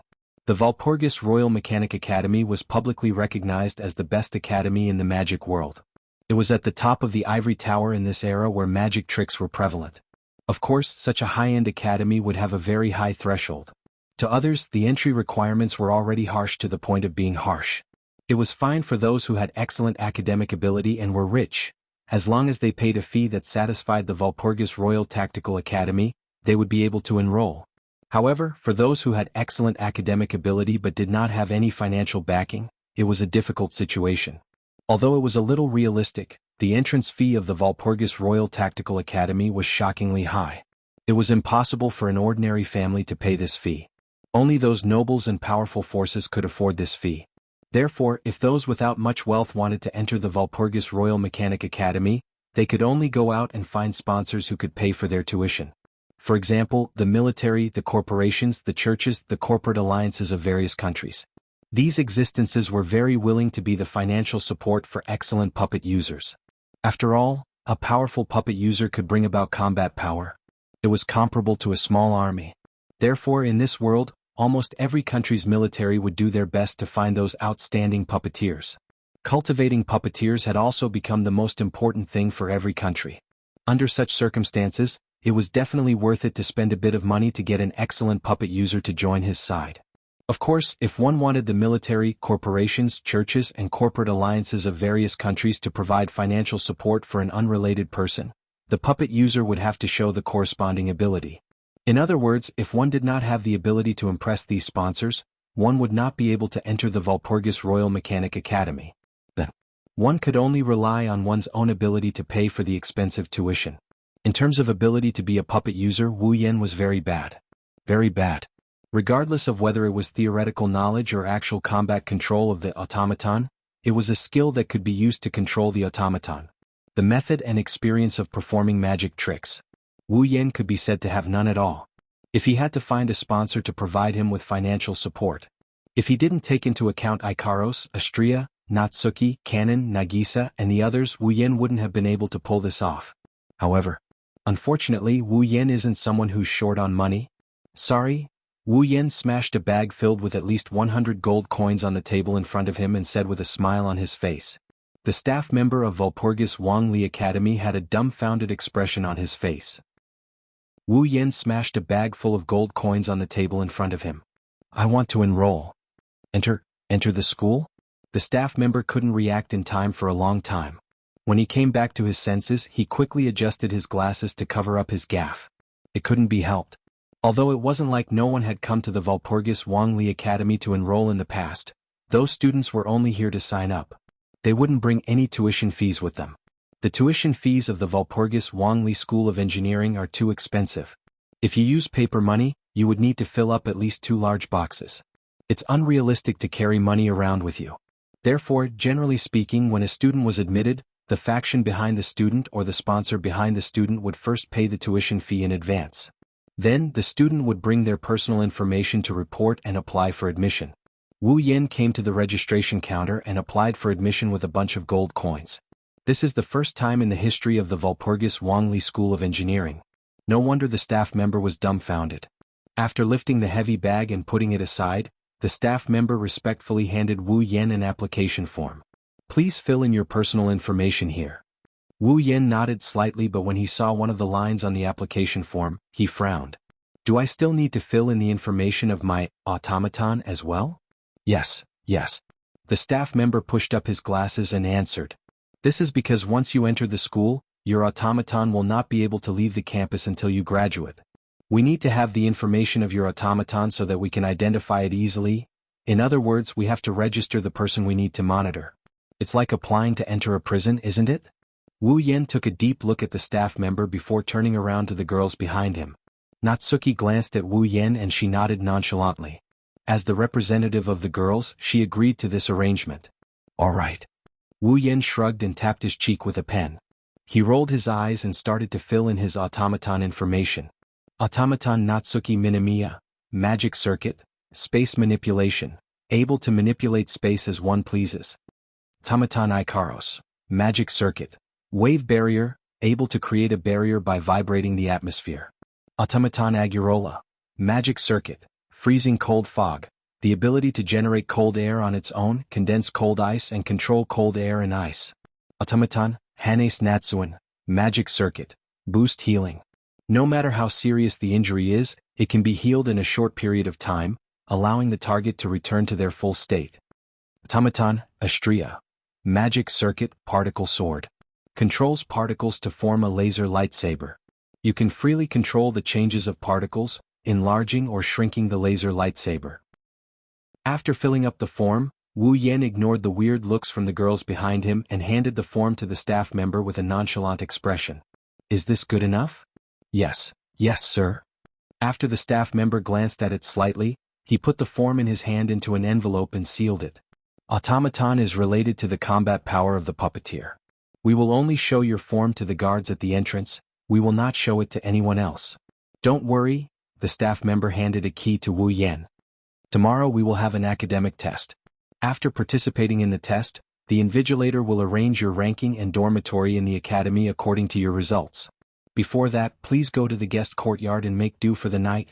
Got it? Wu Yan accepted the key and turned around to look at the girls. Let's go. Leaving those words behind, Wu Yan led the girls away from the scene under the watchful eyes of the staff members. Sensei. On a certain street in the academy, Nagisa complained as she followed Wu Yan's footsteps. Why did you write Agrora's name when you filled in the form? Nagisa was supposed to be by your side too, wasn't she? But you're not good at fighting, are you? Wu Yan flicked Nagisa's head. When it's time to fight, Agrora will still have to fight. That's true. Nagisa clutched her head and muttered, unable to let go of the memory. In the end, only Nagisa was left out. I'm not happy about it. Nagisa is Agrora. Agrora is Nagisa. Wu Yan rubbed Nagisa's head. If you separate from Agrora so clearly, that girl will be sad. Nagisa's expression changed for the better when she heard this. You're right, Nagisa and Agrora are one. Speaking of which, I can't believe you came up with so many magic circuits. Natsuki shook her head. If that's the case, we can't use abilities other than the ones you submitted, right? It's just a cover? Wu Yan shrugged. When it's necessary, don't be shy. Ouch. Before the word angry could be uttered, a cry of pain entered everyone's ears. Chapter 1570. Ouch. At the same time, Nagisa, who was walking backwards in front of Wu Yan, also cried out and fell to the ground. That was because one of them collided with Nagisa, who was walking backwards. Ah. Nagisa's cry and the other person's cry of pain sounded at the same time. Immediately after, the two of them were pushed to the side by the force of the collision. Nagisa. Seeing Nagisa falling towards him, Wu Yan quickly caught her in his arms. Peng? However, the other person wasn't so lucky. He sat on the ground with a loud thud. It hurts. Suddenly, a painful groan reverberated from the ground, attracting everyone's attention. Wu Yan and Ko saw a girl with slightly dull but extremely beautiful blonde hair that reached her waist sitting on the ground. Wu Yan and Ko caught sight of her. It was a girl who seemed to be around 16 or 17 years old. Her figure couldn't be considered petite, but it wasn't voluptuous either. It could only be said that her proportions were very balanced. The girl was wearing the uniform of the Walpurgis Wangli Machine Learning Academy. She was wearing a white shirt with a black vest that revealed her chest and a gray skirt. He was wearing high boots, a blue beret with red ribbons on his head, and a blue necktie that looked like a scarf. It seemed like he was a senior student of the Walpurgis Royal Tactical Academy. Her upright appearance, coupled with her long golden hair that fluttered in the wind, made the girl look like a fairy. Her entire body was blooming with a dazzling and seductive light. Without a doubt, this was a beautiful girl. However, at this moment, this beautiful young girl had a pained expression on her face. She was stroking her little butt with one hand, making her seductive beauty look a little weak. It was obvious. This girl. She had collided with Nagisa, the one who cried out in pain. I'm sorry. Nagisa, who fell into Wu Yan's arms, seemed to have thought of this. She ran to the girl in a panic. It's all my fault. I didn't look ahead. I was walking backwards. I'm really sorry. You. The girl raised her head and looked at Nagisa with obvious displeasure. She wanted to reprimand her, but when she saw the tears in Nagisa's eyes, she closed her mouth and turned her head away. Forget it. Are you all right? At this moment, a deep voice that sounded like the voice of an old sage came from the girl's side. Wu Yan and the rest noticed a dragon flying in the air beside the girl. Yes, it was a dragon. Other than dragon, there was no other adjective that could be used to describe this animal that was flying beside the girl. Its entire body was as cold as steel, and its head was like that of a crocodile or a lizard. There was a pair of sharp horns at the top of its head, but its face was not so ferocious. Instead, it looked somewhat noble and dignified. There were 2 pairs of wings on its back, which were stacked on top of each other. Its shape was not like that of an ordinary dragon, which had fleshy wings. Instead, it had butterfly-like wings, which made this dragon look more delicate than ferocious. Unfortunately, such an exquisite dragon was only the size of an ordinary cat. It was like a toy doll that could fly. It was extremely eye-catching. Whoa! Nagisa's red eyes lit up when she saw the dragon. So cute, see you cute? The dragon with the voice of an old sage stiffened slightly. Perhaps this was the first time it was praised as cute? Don't compare my Sigmund to those dolls that can be associated with cute. The girl glared at Nagisa. Nagisa shrunk her neck and hid behind Wu Yan. This seemingly beautiful girl in front of him didn't seem to have a good temper. Hey! Astria stood up for Nagisa and yelled. Don't you dare bully Sister Nagisa. Sister? The girl looked at the petite Nagisa with a strange expression. Then she looked at Astria with a pair of voluptuous breasts that almost burst out of her clothes. She looked at Nagisa with pity.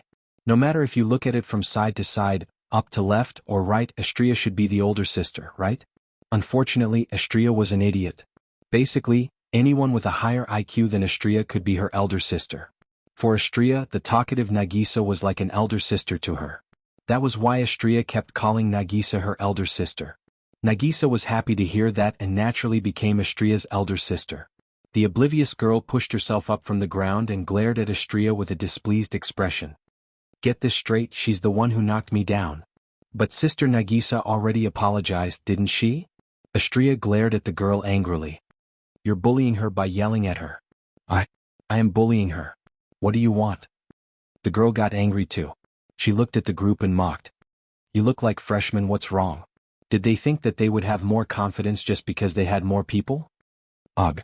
Astria screamed in anger. There won't be more people. I can handle this alone. The girl's sapphire-like eyes turned cold. She raised her hand and the little dragon named Sigmund flew up and stood on top of her. Are you trying to challenge me to a duel? Astria. Just as Astria was about to take advantage of her anger to make the situation worse, Wu Yan spoke up. Come back, Master. Astria glanced at Wu Yan and backed away unwillingly. Master. The girl didn't notice Wu Yan until now. She looked at Wu Yan with a surprised expression. She asked Astria with a doubtful look on her face. You called him Master? Could it be that you're his automaton? What's an automaton? Astria tilted her head, a question mark floated above her head. I'm Master's all-purpose combat. Before Astria could finish her sentence, Wu Yan covered her mouth and stopped her from speaking further. She's my automaton. Wu Yan grinned at the girl without batting an eyelid. It's not just her. The person who bumped into you as well as the rest of the people here are all my automatons. They're all your automatons? The girl froze on the spot. Whether it was Nagisa, Astria, Ikaros, Natsuki, Kanon or the others, they all looked like real humans. In this city that was known as the Smart City, there were many automatons. It was not that the girl had never seen humanoid automatons before, but automatons that were as lifelike as the 5 girls in front of her were rare.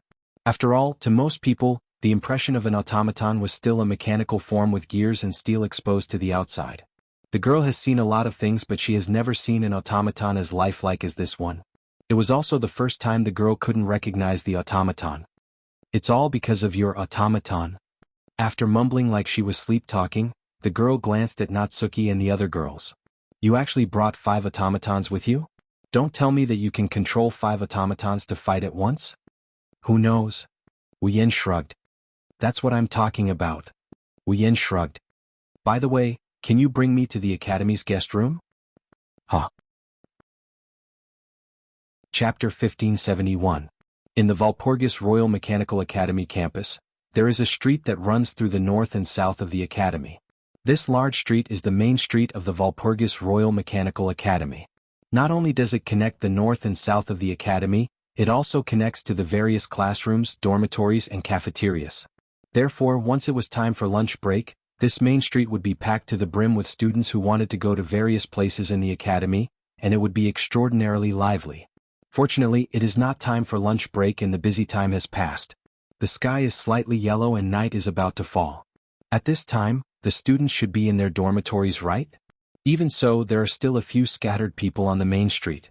This small group of people was now making way for the main street in a panic. They gathered on both sides of the main street and looked ahead with fear in their eyes. In their field of vision, a young girl with flowing blonde hair and a delicate little dragon on her beret is slowly walking over with a boy and 5 girls. With the arrival of the young lady, the people on the main street all split into 2 halves, making way for her. Their gazes towards the young lady were filled with fear and dread, as if they were not looking at a human but a demon. They were almost trembling. Of course, under these circumstances, the gazes of the surrounding students turned strange and curious as they looked at the 5 women following behind the young girl. Who are those people? They are not wearing the academy uniform. Are they new students? What guts? He actually dares to follow behind that tyrant Rex. Whispers began to spread from the surroundings and into the ears of Wu Yan and company. Hearing the whispers, Wu Yan and Natsuki, who was walking behind the girl, looked at each other. One of them found it funny and the other surprised. Then, as if he had casually brought it up, he looked around the topic and started talking about it. You seem to be quite famous in this academy. That is why you dare to ask me to lead the way for you. I really don't understand. The girl didn't turn her head and looked away. She glanced at Wu Yan and said coldly, "Aren't you afraid that I will cut you into pieces?" Cut me into pieces? Wu Yan raised an eyebrow. Looks like not only are you famous, you are also very confident in your own strength. You just entered the academy. You don't even know who I am. Yet you dare to touch me. Your confidence is the one that's surprising and funny at the same time. The girl bluntly spat out harsh words. Her tone was also filled with displeasure. Do you really think that you're a powerhouse just because you have 5 automatons? According to the performance of the automaton and the strength of the magic circuit, the difference in strength between 2 automaton and the automaton was very obvious. However, ingenious magic was through the automaton controlled by the puppeteer to fight. No matter how outstanding the performance of an automaton was, no matter how powerful the magic circuit was, if the puppeteer was not good enough, the combat power that the automaton could unleash would be very limited. In this academy, it was not that there were no powerful automatons, but because the puppeteer was not good enough, there were many situations where they were covered in dust. Therefore, each country paid more attention to the puppeteer instead of developing a more powerful automaton. The girl didn't know the performance of Wu Yan's automaton and what the magic circuit was. But the girl was a little concerned about the ability of Wu Yan's puppeteer. Automaton relied on the magic power provided by the puppeteer to survive. Without the magic provided by the puppeteer, the automaton was just a piece of trash no matter how powerful it was. The more powerful the automaton was, the higher the magic required and the puppeteer's control skills were required. And of course, even if the automaton wasn't that powerful, once the number of automatons increased, the magic required and the puppeteer's control skills would be higher as well. Because of this, a puppeteer would normally only be equipped with a single automaton.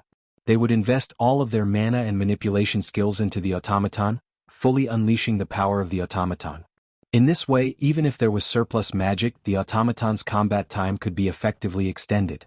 Those who were equipped with multiple automatons at the same time either had incomparably powerful magic and control skills that could unleash the full power of multiple automatons. Or, they were an idiot. After all, controlling multiple automatons meant that one had to provide magic evenly to every automaton and they had to split their attention to control them. The difficulty wasn't as simple as 1 plus 1.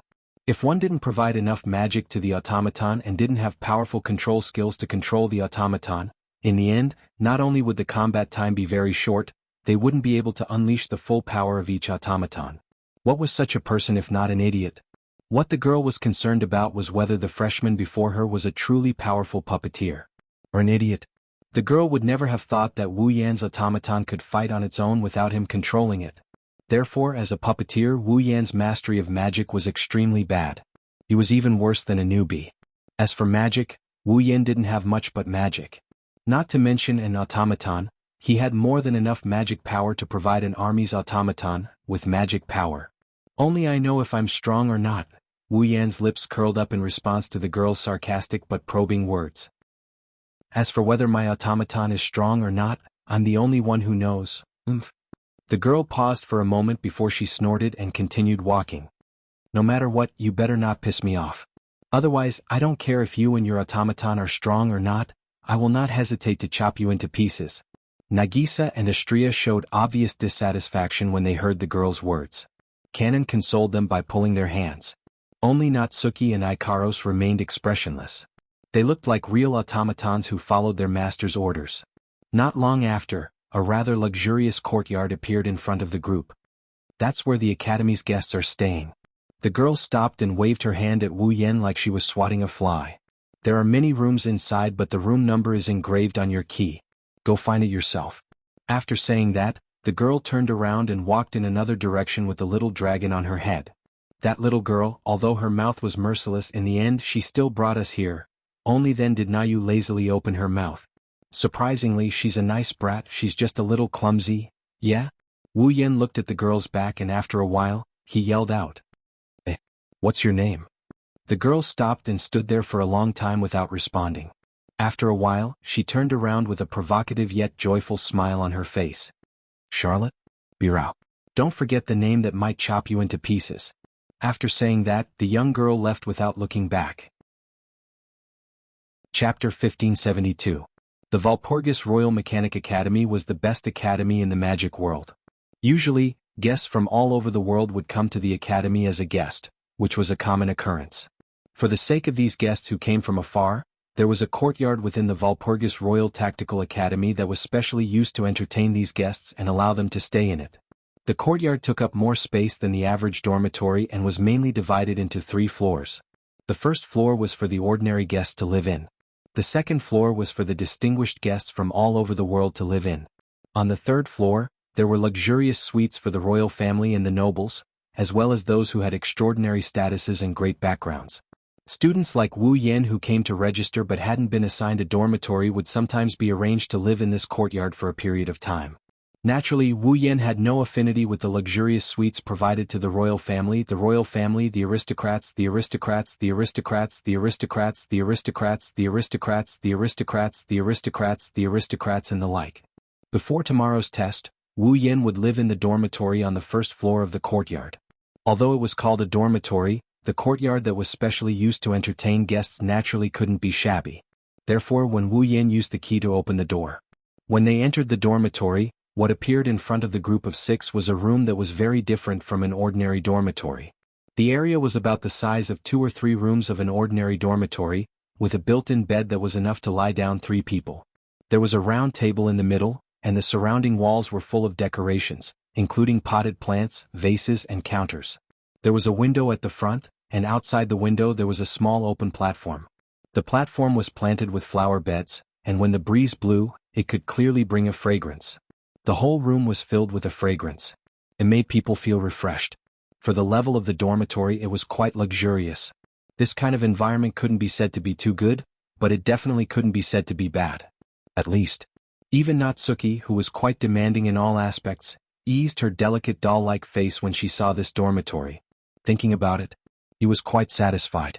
Oh my! Nagisa and Astria cheered. They jumped onto the soft bed in the dorm and dove right into it. With a face full of happiness, she rubbed against the quilt. So comfortable, master? Ikaros followed closely behind Wu Yan. She took out a tea set and made a cup of black tea.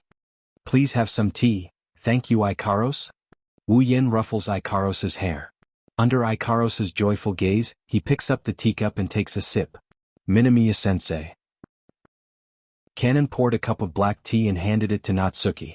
Please have some tea too, thank you Kanon. Natsuki thanked her and took the teacup. She fanned herself with a lace fan while sipping her tea. She spoke casually. Now that we've arrived at Ingenious City and the admission procedures have been completed, your path to demigod mission should begin, right? Wu Yan, who sat across from Natsuki, paused. He placed the teacup on the table and shook his head. No, I have to wait until I'm officially enrolled in the school and can participate in the classes of the Walpurgis Wangli Machine Learning Academy if I want to proceed with the third round of the Demigod Path mission. Wu Yen waved his hand in the air. Instantly, a list that no one other than Wu Yen and the girls could see appeared on the screen. Wu Yen clicked on the Demigod Path and the details of the third phase of the Demigod Path quest appeared on the screen. Special Mission, Path to Demigod Mission Phase, Third Phase Mission World. Ingenious girl won't get hurt. Mission details. Obtain the magic circuit. Eve's Heart X10000000. Beep. This is the Path to Demigod special mission. The original mission has been cancelled. Only after completing the third phase of the Path to Demigod mission can the user choose to leave the dungeon. Reminder: the time ratio between the real world and the dungeon world is 100:1. The user can train in the dungeon without any worries. Have a good time. The so-called automaton referred to those puppets that were equipped with magic circuits in their bodies, allowing the puppeteer who controlled the automaton to inject magic power into them to activate the magic circuits and perform magic quickly. In this world, a magic circuit represented a magic trick. A magic circuit was a ritual substitute for magic. In short, it was like a lamp. Inject electricity into the lamp and it would glow. Inject mana into the circuit and the magic trick would be automatically generated. The puppeteer would then be able to control the automaton and perform the magic trick quickly. However, according to the basic principles of ingenious physics, it was impossible for a single person to have two types of magic tricks. This principle was called the principle of incompatibility of magic activity. It was because of this principle that, in general, an automaton could only be equipped with one type of magic circuit and perform one type of magic trick. In other words, if a magic circuit was installed in the body of an automaton, then this automaton was equivalent to being finalized. In the future, it could only use the magic generated by this magic circuit. However, there was a magic circuit that was special. Eve's Heart. That was the magic circuit that represented life. The reason why the automaton used by the puppeteers had a personality and intelligence was because of the magic circuit of Eve's Heart. Therefore, every automaton was equipped with a magic circuit that represented life and wisdom. Eve's Heart. Only Eve's Heart could be an exception that did not abide by the principle of incompatibility of magic activity and coexisted with another magic circuit that could perform magic tricks in the automaton's body. Because Eve's Heart could bring true life to an automaton, Eve's Heart was like a human's heart. It was the foundation of all automatons. If an automaton was injured, it could be repaired through various channels. However, once Eve's Heart was damaged, then the automaton would never be able to recover and could only be abandoned. The target item of Wu Yan's third round of the Demigod Path mission was this magic circuit that could bring life, Eve's Heart. On top of that, there were 1 million Eve's Hearts. In other words, if Wu Yan wanted to complete his third round of the Demigod Path mission, he had to kill a total of 1 million automaton and obtain their hearts. This was not a joke. Eve's Heart was the life of an automaton. With it, the automaton could move freely like a human. Killing 1 million automatons? What was the difference between that and killing 1 million humans? Besides, it was impossible for others to ignore the fact that he had killed so many automatons. It would definitely cause all kinds of trouble. Therefore, after much consideration, Wu Yin decided to study at the Walpurgis Academy. It was all for the sake of learning how to create the magic circuit, Eve's Heart, from here. If he could learn the technique to create Eve's Heart, then Wu Yin could create 1 million Eve's Hearts by himself. He would not need to spend so much effort to kill 1 million automaton. Eve's Heart was the foundation for the creation of an automaton. There must be a way to create it in the academy. Chapter 1573. In fact, compared to the Walpurgis Royal Mechanical Academy, the highest academy in the magical world, those mechanical workshops that specialized in the production, research, and development of magic circuits and automaton would definitely have the manufacturing method of Eve's Heart. Although Eve's Heart was a magic circuit that could bring life, it was also the foundation of automaton. It was the most common magic circuit. In terms of price, Eve's Heart was cheaper than any other magic circuit. Therefore, if he could sneak into a workshop, it shouldn't be too difficult to come into contact with Eve's Heart and obtain its manufacturing method. On the other hand, the Walpurgis Royal Mechanical Academy not only required expensive tuition fees, there were also all kinds of disputes. It was hard to guarantee that he wouldn't be involved in any troublesome matters. As a choice, it was undoubtedly not suitable. But Wu Yen still chose to come to the Walpurgis Royal Mechanical Academy to obtain the method to create Eve's Heart. Not for other reasons but because the Walpurgis Royal Mechanical Academy was the stage where the original plot unfolded in the world of Smart Girl Will Not Get Hurt. Although there would be a lot of trouble and disputes here, the advantage was that Wu Yan at least knew about the Walpurgis Royal Mechanical Academy and also knew about some of the inside stories here, including the original plot. Compared to those workshops that he was unfamiliar with, the Walpurgis Royal Mechanical Academy was more suitable for Wu Yan to move around. Besides, the tuition fees that were extremely expensive in the eyes of others were just something that Wu Yan could casually throw away. He didn't feel any heartache or even care about it. Therefore, choosing the Walpurgis Wang Liji Academy was a good choice in many aspects. A magic circuit that can bring life. A hint of interest appeared on Natsuki's delicate face. What kind of magic is it? Although magic that can bring life and intelligence to an existence like automaton is high-end, it's not that rare. Wu Yan put away the system list.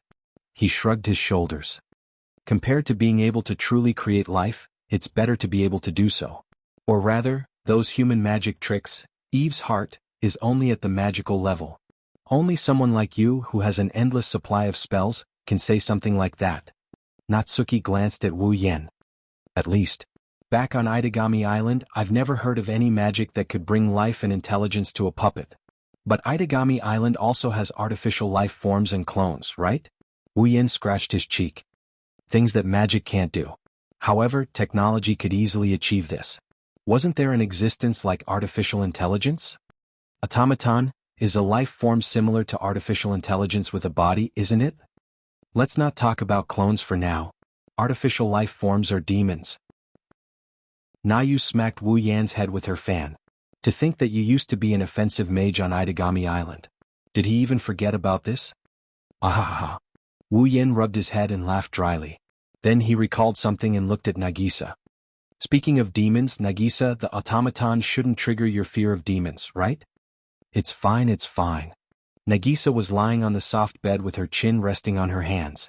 Her little feet were propped up and swinging back and forth. Her adorable eyes were bright as she spoke in a cheerful tone. Nagisa still doesn't understand what an automaton is. Strictly speaking, it's just a puppet that can move on its own, right? That's right, then it's fine. It's just a puppet, Nagisa isn't afraid of it. Plus, Nagisa suddenly pounced on Astria. Astria is also an artificial angel. Nagisa isn't afraid of it. I'm not an artificial angel. Astria pinched Nagisa's cheeks and said angrily. She's an omnipotent angel. It's the same, it's the same. It's not the same. Neji Shinei-chan is an idiot. Ikaros, Wu Yan, Natsuki, and Kanon laughed helplessly as they watched Nagisa and Astria tussle on the bed. It doesn't matter if we understood automaton or not. Now that the system has imposed restrictions on us, other than suppressing our strength, it's going to make us the same as an automaton, right?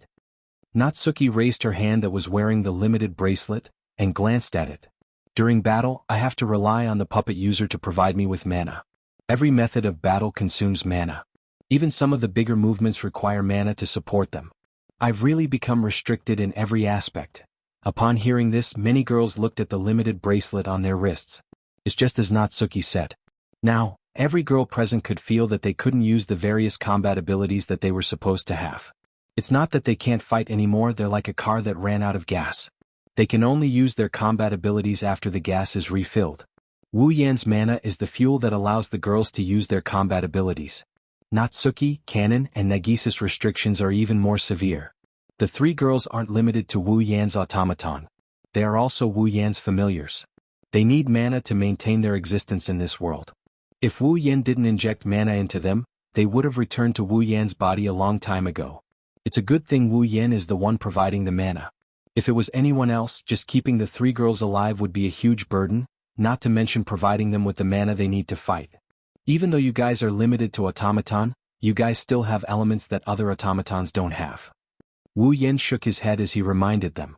An automaton can only carry one magic circuit and perform one magic trick other than Eve's heart, but you don't have such a restriction. In other words, if we display more than two abilities, we might arouse suspicion and cause trouble, right? Natsuki hit the nail on the head and pointed out the drawbacks. In order to avoid trouble, it's better for us to fight according to the magic circuit recorded in the information you presented to the academy.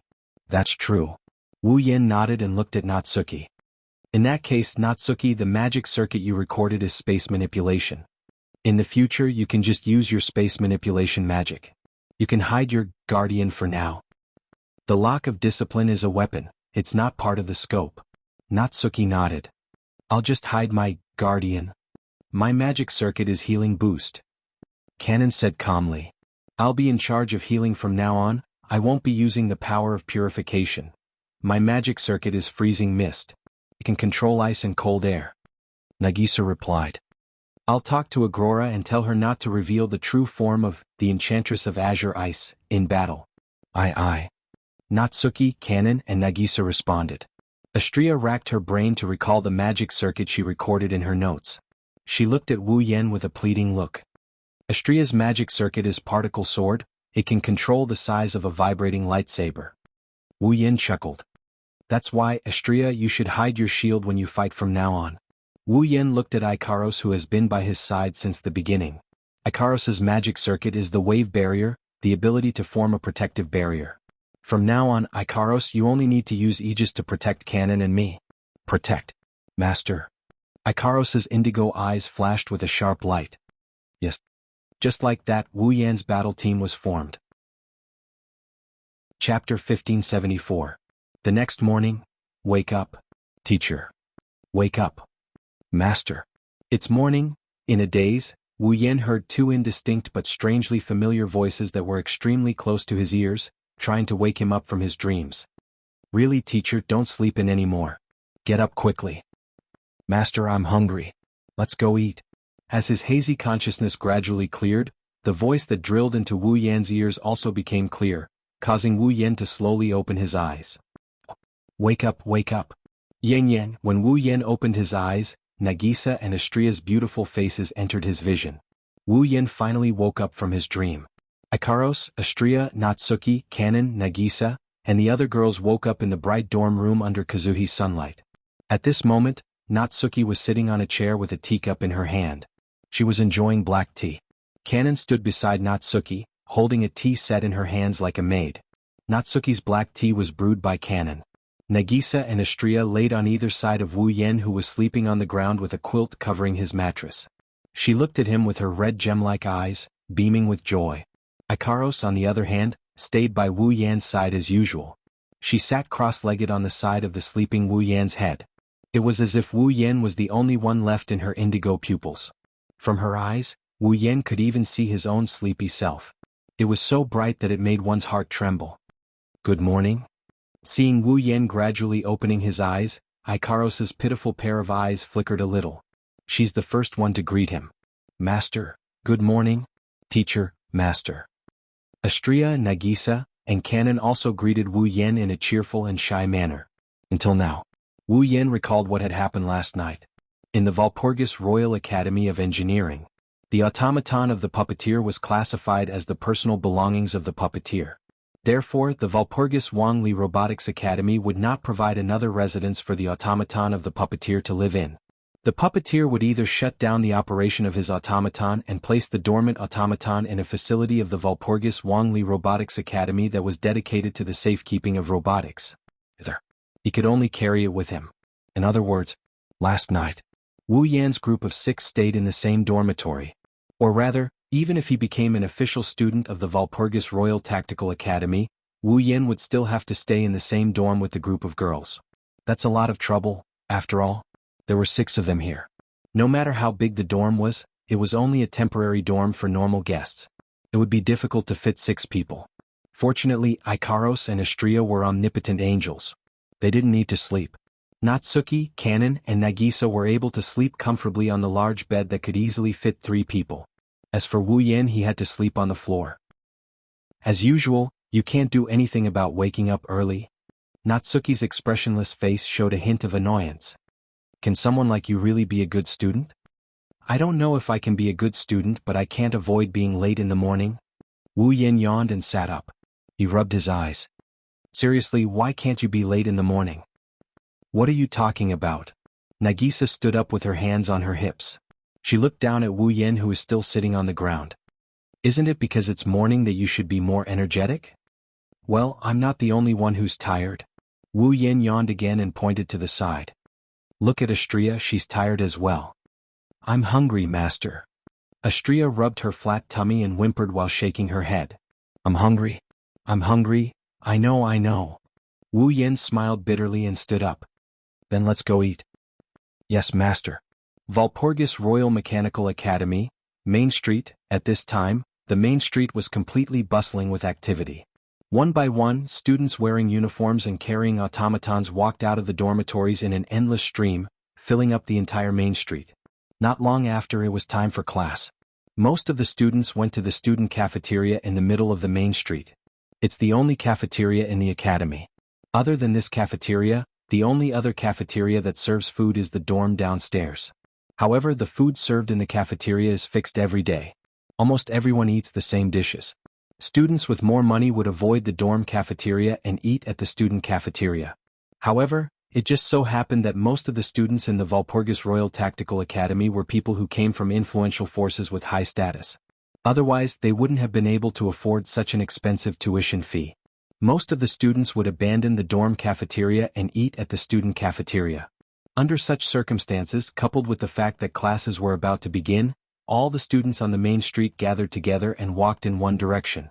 It was as if a school sports meet was being held, and the scene was so lively that it was enough to scare people. On such a crowded street, many people's gazes were gathered in one direction at a certain time. Wu Yen was leading a group of girls to the student cafeteria. That pink-haired girl is so pretty. The blonde one is pretty too. And that girl with short silver hair. She looks like a saintess. The long black hair and the ponytail are cute too. I've never seen them before. Are they freshmen? Speaking of which, who's that annoying guy walking with those pretty girls? Whispers echoed in the air and entered the ears of Wu Yen and the others. Wu Yen led the group of girls, and under the envious gazes of the onlookers, they followed the flow of the crowd and moved forward. Not long after, a grayish-white building appeared in front of them. One of the walls was made of glass windows. It was a building the size of an auditorium. It was the size of 2 soccer fields. Stone pillars were arranged in an orderly manner, connecting the ground to the ceiling that was at least 10 to 20 meters high. It was more than enough to accommodate the flow of students. There were glass windows on the ceiling, allowing light to shine in. The cafeteria was very bright. Rows of white round tables were neatly arranged in the bright and spacious cafeteria. It was a spectacular sight. The cafeteria was filled with the fragrance of food. At the front of the cafeteria, there was a large amount of food on metal plates and containers. There was meat, fish, bread, salads, and everything else. The students who came to the cafeteria were lined up in rows. They kept moving forward until they reached the front of the food and placed it on their empty plates. It seemed that in this cafeteria, the students had to choose their favorite dishes by themselves. There was no waiter to serve them. When they saw the front of the line at the corner of the restaurant, Wu Yen and Co. stopped in their tracks. They couldn't move anymore. This was because at the front of the line, on one side of the plates of various dishes, there was a person wearing a restaurant uniform who was skillfully operating a machine. He was also receiving bills from the students who had chosen their dishes. It was the cashier. You have to pay to eat here. Because of this, Wu Yen and the girls stopped in their tracks. It wasn't that they didn't have money. They only had gold coins and no notes. Chapter 1575. The group of people stood at the entrance of the restaurant and stared in the direction of the cashier in silence. It looks delicious.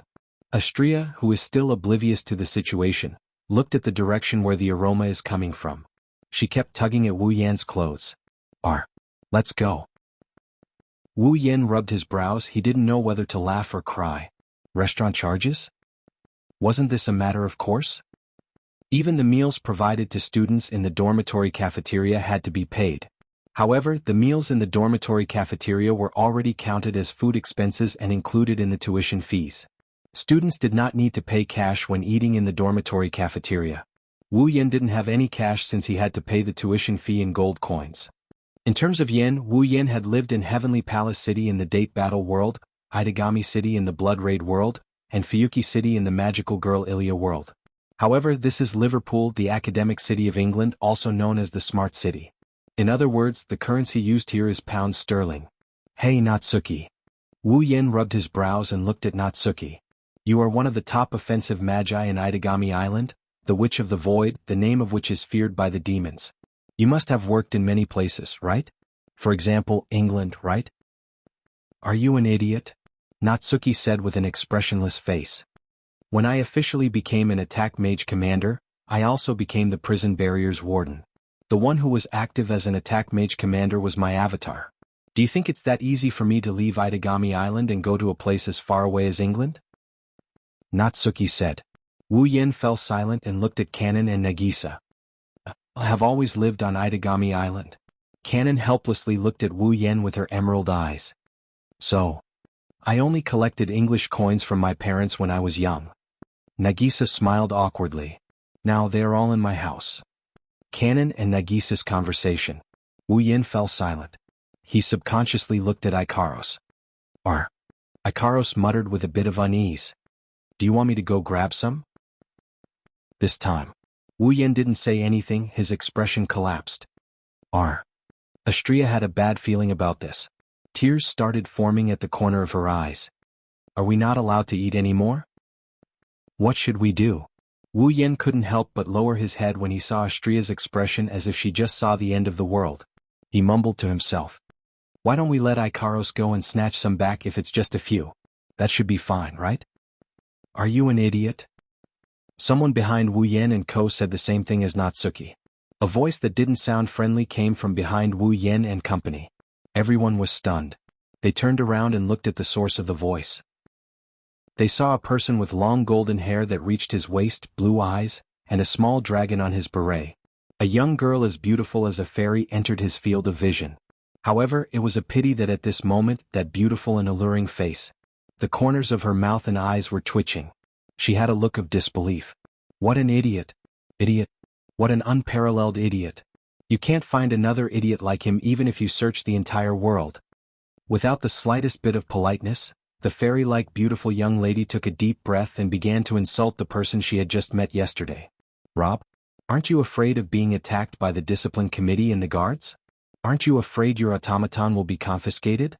Or do you think that the price of producing a new automaton is more worth it than the money that you stole? You are. Astria tilted her head to the side and her eyes widened. She yelled out loud. You're the bad guy from yesterday? That's not my name. I'm not a bad guy. My name is Charlotte. Birao. The girl named Charlotte glared at Astria. Who's the bad guy here? Seal saw you guys looking troubled, so he came over to check on you guys. Sigmund, who was lying on top of Charlotte's head, suddenly said in his unique old voice. Even though he eavesdropped on us. He came with good intentions, he's not a bad guy. Actually, Seal has a good heart. Shut up, Sigmund.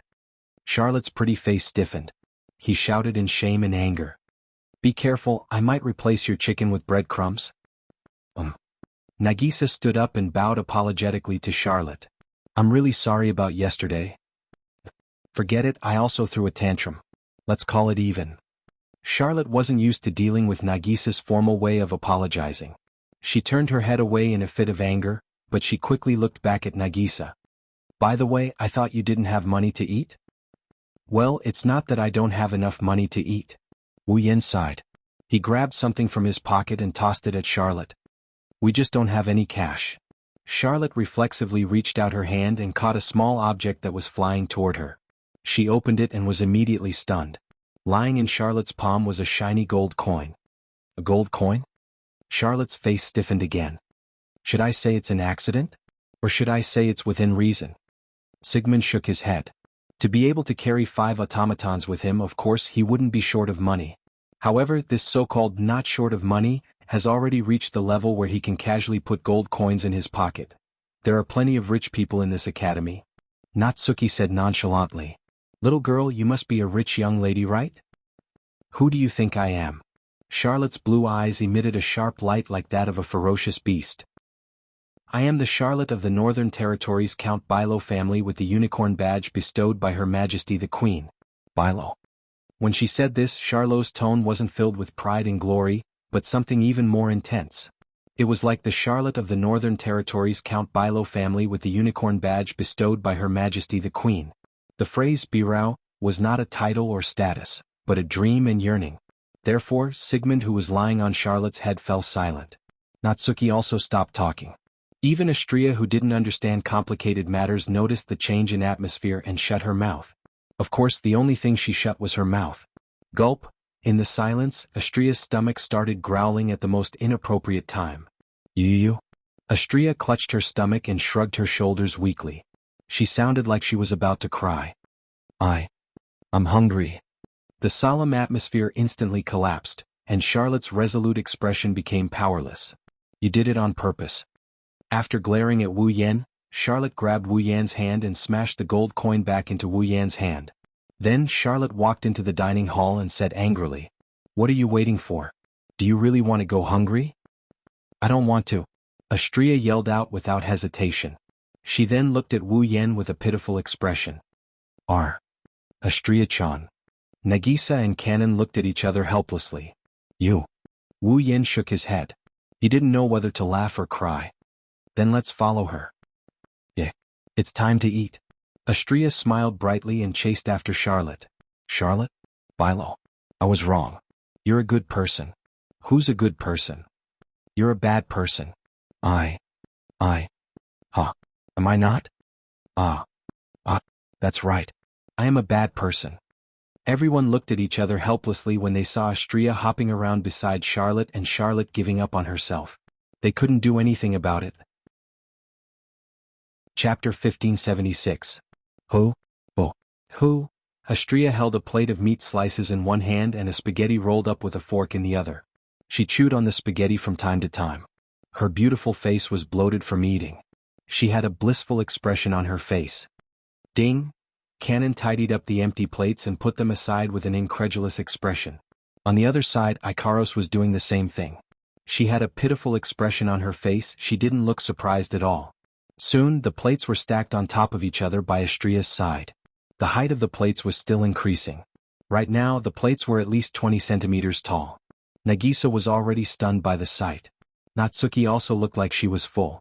She looked at Astria, who was happily eating with her blue eyes, and sighed.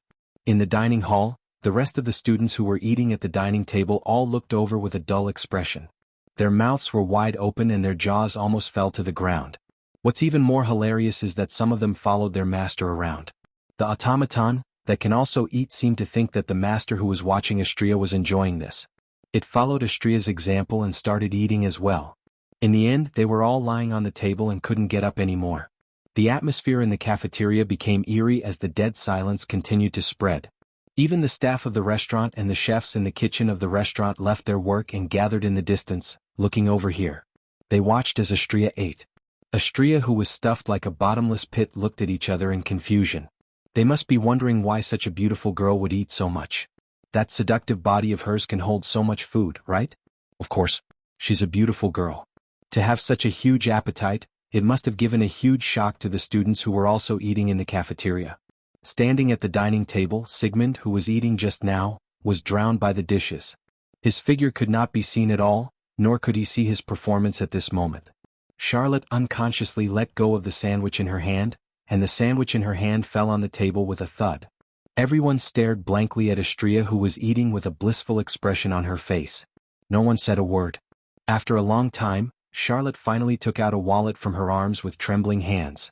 She opened it again with trembling hands. After checking all the notes inside, 2 streams of tears flowed down her cheeks. "It's over? What's wrong?" Wu Yan turned his attention back to Charlotte as if he's watching a good show. "You don't have enough money?" "Of course it's impossible for me to use up all my money for a meal," Charlotte retorted. Then she burst into tears again. "But from the looks of it, I have to spend at least a month's worth of food on this meal. Mama, don't make a fuss out of nothing." Wu Yan grinned at Charlotte. With Astria's appetite, she should only be 70% full right now. If you're so surprised now, what are you going to do when she's 100% full? "She's only 70% full?" Charlotte shrieked, and she grabbed Wu Yan by the collar. She pulled Wu Yan in front of her and she yelled at him. "I don't care. You have to pay me back now." Looking at Charlotte's face that was inches away from his, smelling the fragrance coming from Charlotte's body, Wu Yan exclaimed in shock. "Didn't you treat us to this meal?" "Who's treating you?" Charlotte didn't hesitate to show her unreasonable side. "Listen up, I'm the one who lent you money for this meal, not the other way around." "You? Must. Fine. Wu Yan raised his hand in surrender. "I will pay you back when I get some paper money. How about I give you a gold coin?" "Gold? Gold coin. Charlotte's ferocious expression disappeared and she started hesitating. Astria's appetite is scary. She will have to pay a hefty price, but it's not to the point where she has to pay a gold coin. If she were to accept Wu Yan's gold coin, she would have profited from it. I won't take advantage of others. However, Charlotte immediately refused after hesitating for a moment. You just need to pay me back. Fine. Also, interest will be charged from now on. You call that not taking advantage of others? Charlotte didn't even have the energy to throw a tantrum when she heard Astria's clanking sound. After she made Wu Yan pay the interest, she looked at Astria and sighed in admiration. With such a gluttonous automaton, it's no wonder you have to carry gold coins around with you. I know you have misunderstood, but you are right in a way. It's not easy to feed Astria. Wu Yan patted his cheeks. But it's best if she can eat her fill. It would be troublesome if she gets hungry during my test today. Test? Charlotte paused for a moment before she realized what Wu Yan meant. Oh right, you are a new student, so you have to take a test today to determine your ranking in the academy. Is boring, right? Wu Yan is bored out of his mind. He rested his face on his hand and waved his other hand. Ranking or whatever, it doesn't matter? What do you mean it doesn't matter? Charlotte frowned. She looked at Wu Yan with a serious expression. I mean, do you really understand the importance of a puppeteer's ranking in the academy? Importance? Importance? Wu Yan looked at Charlotte with a half-smile on his face. That's only for a portion of people, right? Charlotte choked and couldn't say anything. The Walpurgis Royal Mechanical Arts Academy was the best academy in the world of magic. It was also an institution that constantly sent out excellent puppeteers and nurtured top-notch puppeteers. Students who could study in the Walpurgis Royal Mechanical Academy were basically geniuses who came from all over the world and had the most outstanding talents. Every 4 years, the Walpurgis Wangli Robotics Academy would hold a tournament to select the best golem user from the geniuses from all over the world. Night Gathering. It's officially known as the Walpurgis Royal Mechanic Academy's Night Gathering. It's a tournament organized by the Walpurgis Royal Mechanic Academy to select the best puppeteer. In the Night Gathering, the puppeteers will use magic to control automatons to battle. In the end, the only winner will be crowned as the Demon King. A puppeteer with the Demon King title would be the best, most outstanding, and most powerful puppeteer in the world. After becoming the Demon King, the puppeteer would be able to ignore the rules of the International Magic Charter and the Magician's Code of Ethics. He would have the right to read books and research forbidden spells. In other words, he could do whatever he wanted. The Demon King, who was not bound by any restrictions, would be able to read all physical bodies, use all forbidden techniques, and even carry out the exploration of immortality and genetic modification. In addition, the title of Demon King had proven that it was the strongest puppet user of the current generation that was born once every 4 years. Therefore, puppet users who received the title of Demon King would be treated like military officers no matter which country they were in. Wealth, fame, knowledge, power. The one who becomes the Demon King will have all of these. Only the top 100 students in the Walpurgis Royal Mechanic Academy can participate in the Night Gathering and have the right to compete for the Demon King title. That's why Charlotte mentioned the importance of ranking. That's why Wu Yan said it's only for a certain number of people. After all, as long as one isn't in the top 100, they can't participate in the Night Gathering. Naturally, for students who aren't in the top 100, the ranking in the academy isn't that important. Of course, that's for those who don't have the ability and don't want to compete for the Demon King title. Suddenly, a commotion came from outside the restaurant. Chapter 1577. The student cafeteria was located in the center of the main street of Walpurgis Royal Mechanic Academy.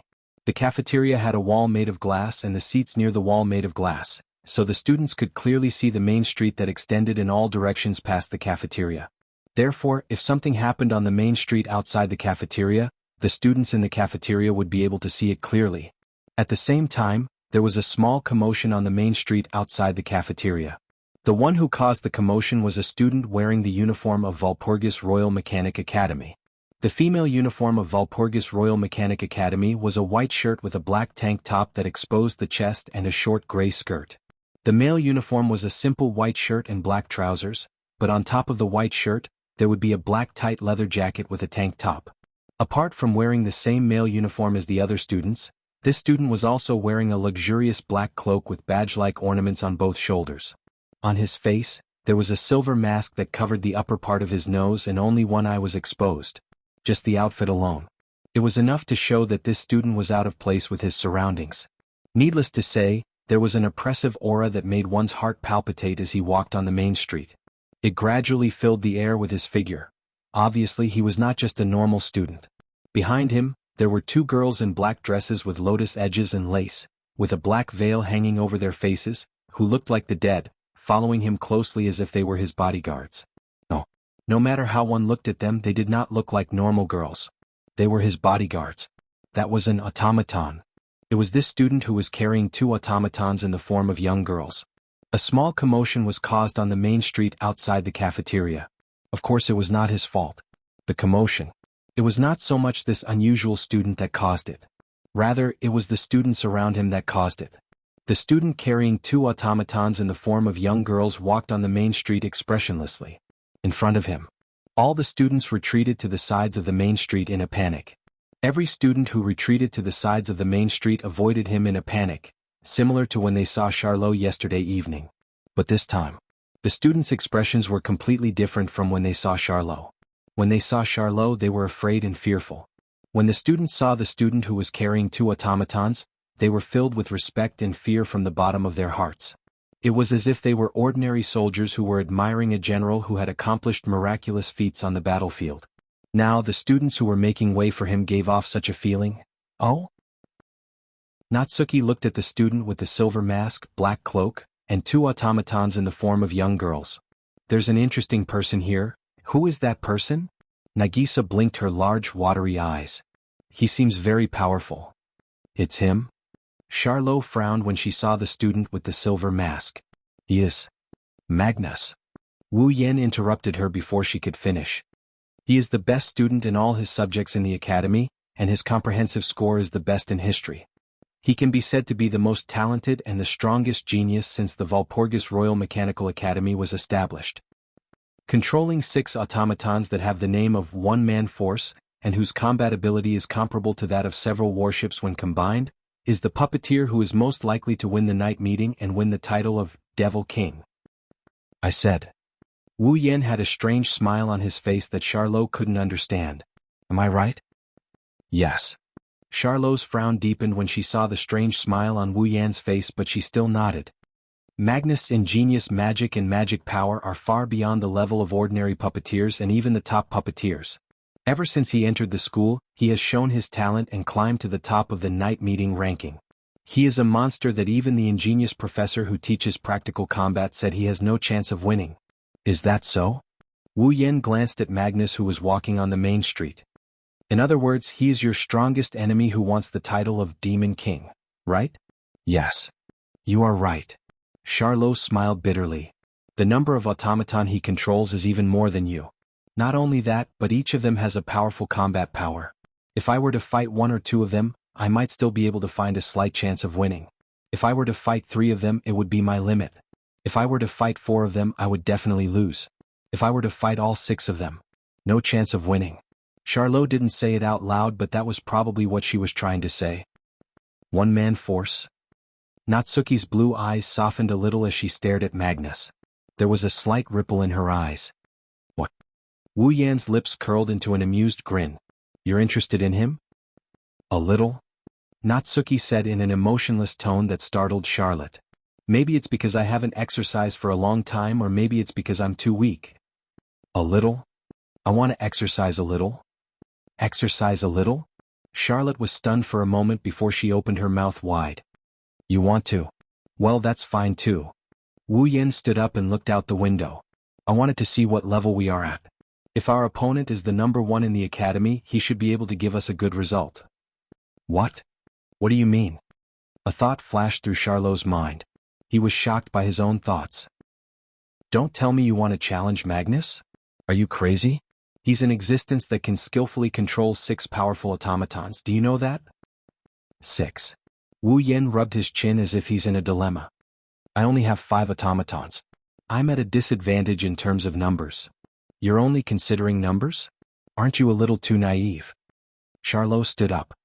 Even if he only sent out an automaton, with Magnus' strength, he would be able to defeat 90% of the top 100 puppeteers who are qualified to participate in the night gathering, Not to mention the fact that Magnus is strong enough to defeat more than 90% of the top 100 puppeteers. Not to mention he's also good at group battles. Every time you add an automaton, it's not like you're adding more than one automaton. The increase in combat power isn't as simple as 1 plus 1. Do you think you have a chance of winning just because you have as many automatons as Magnus?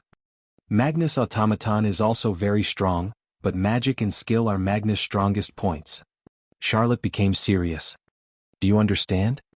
In short, even if Wu Yan's automaton was stronger than Magnus' automaton, he couldn't beat Magnus in terms of magic power and technique. A truly powerful puppeteer, even if he was controlling the weakest automaton, would still be much more powerful than those puppeteers who had powerful automatons but were only there to make up the numbers. This was Charlotte's intention. In other words, in Charlotte's heart, Wu Yan's magic and skills were no match for Magnus. But it wasn't strange. Wu Yan is just a new student who hasn't been assigned to a dorm. He didn't even have a uniform yet.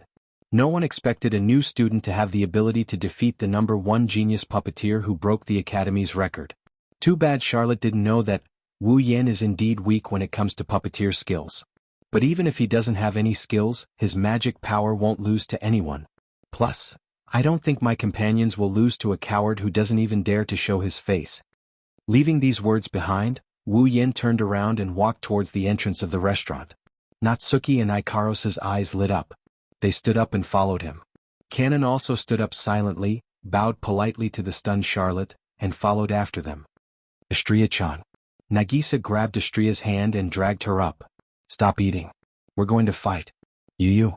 Estrella reluctantly gave up on the food on the table. She and Nagisa followed the rest of the group without hesitation. That idiot. Charlotte yelled and hurriedly chased after them with Sigmund. Chapter 1578. It's Magnus. Magnus is here. Did you bring your automaton to class again? Magnus seems to be quite active in class recently. In the past he would only go to the lecture hall after we started class. It was hard to even see him.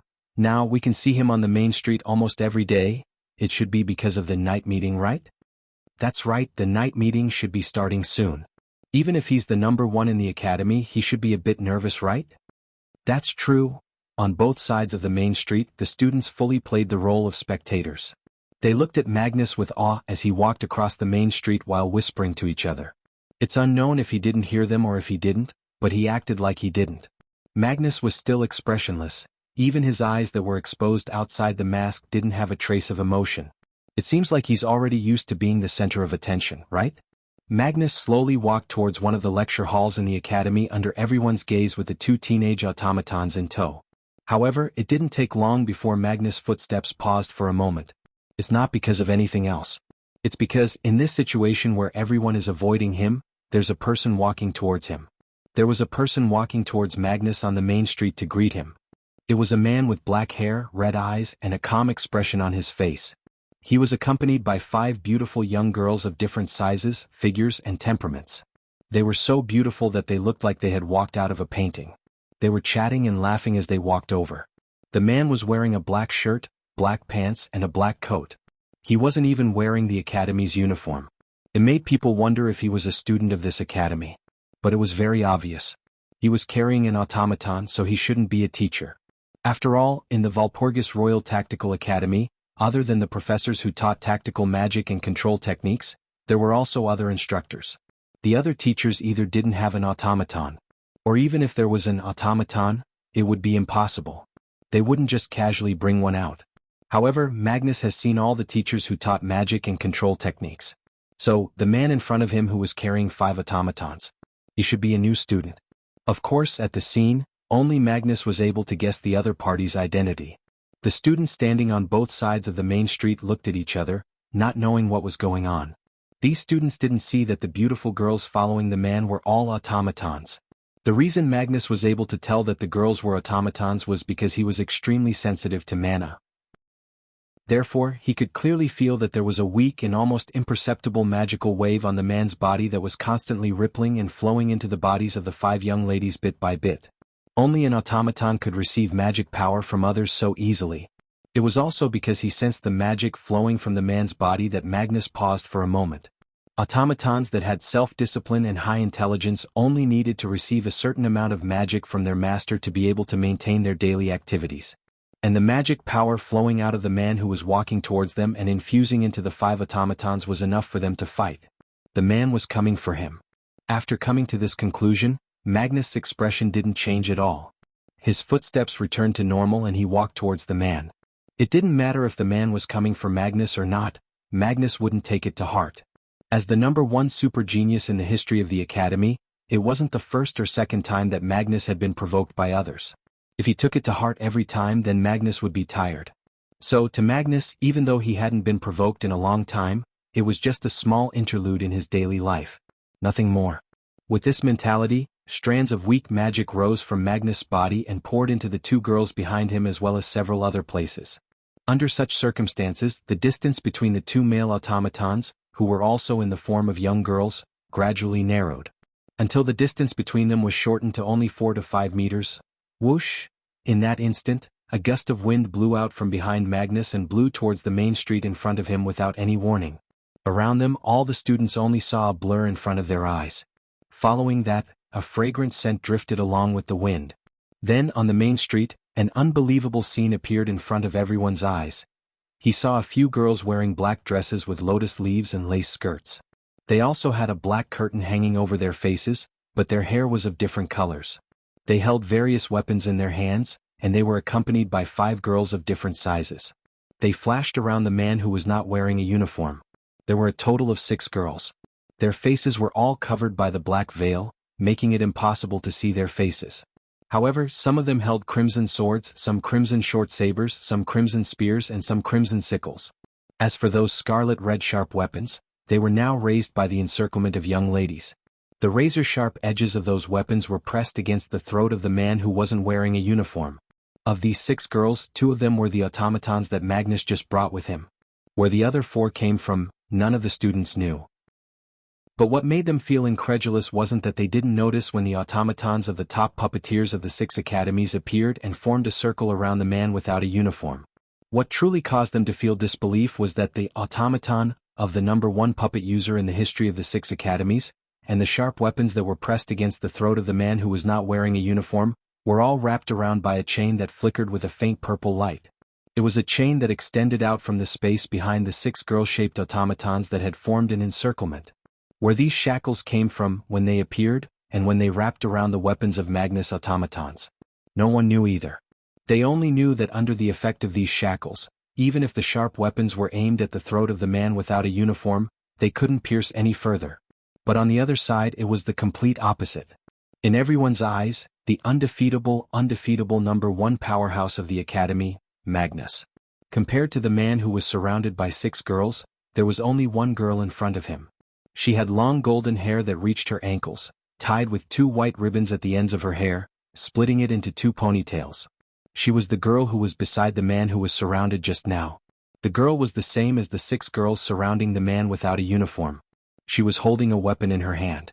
It was a laser lightsaber that was constantly vibrating and emitting a buzzing sound. This lightsaber was also raised by the girl at this moment and pressed against Magnus' throat. The 2 men standing face to face on the main street both had sharp weapons pressed against their throats. But one side was blocked by all sorts of weapons, while the other weapons were shackled by the purple light shackles and couldn't move at all. On the other side there was only one weapon pressed against the throat, but if the owner wanted to stab it in, it would definitely be able to smoothly and cleanly slit the throat of the other party. In just an instant, who was superior? It was immediately decided. The surrounding students were all shocked to the extreme. Charlotte, who caught up, froze on the spot, her face full of disbelief.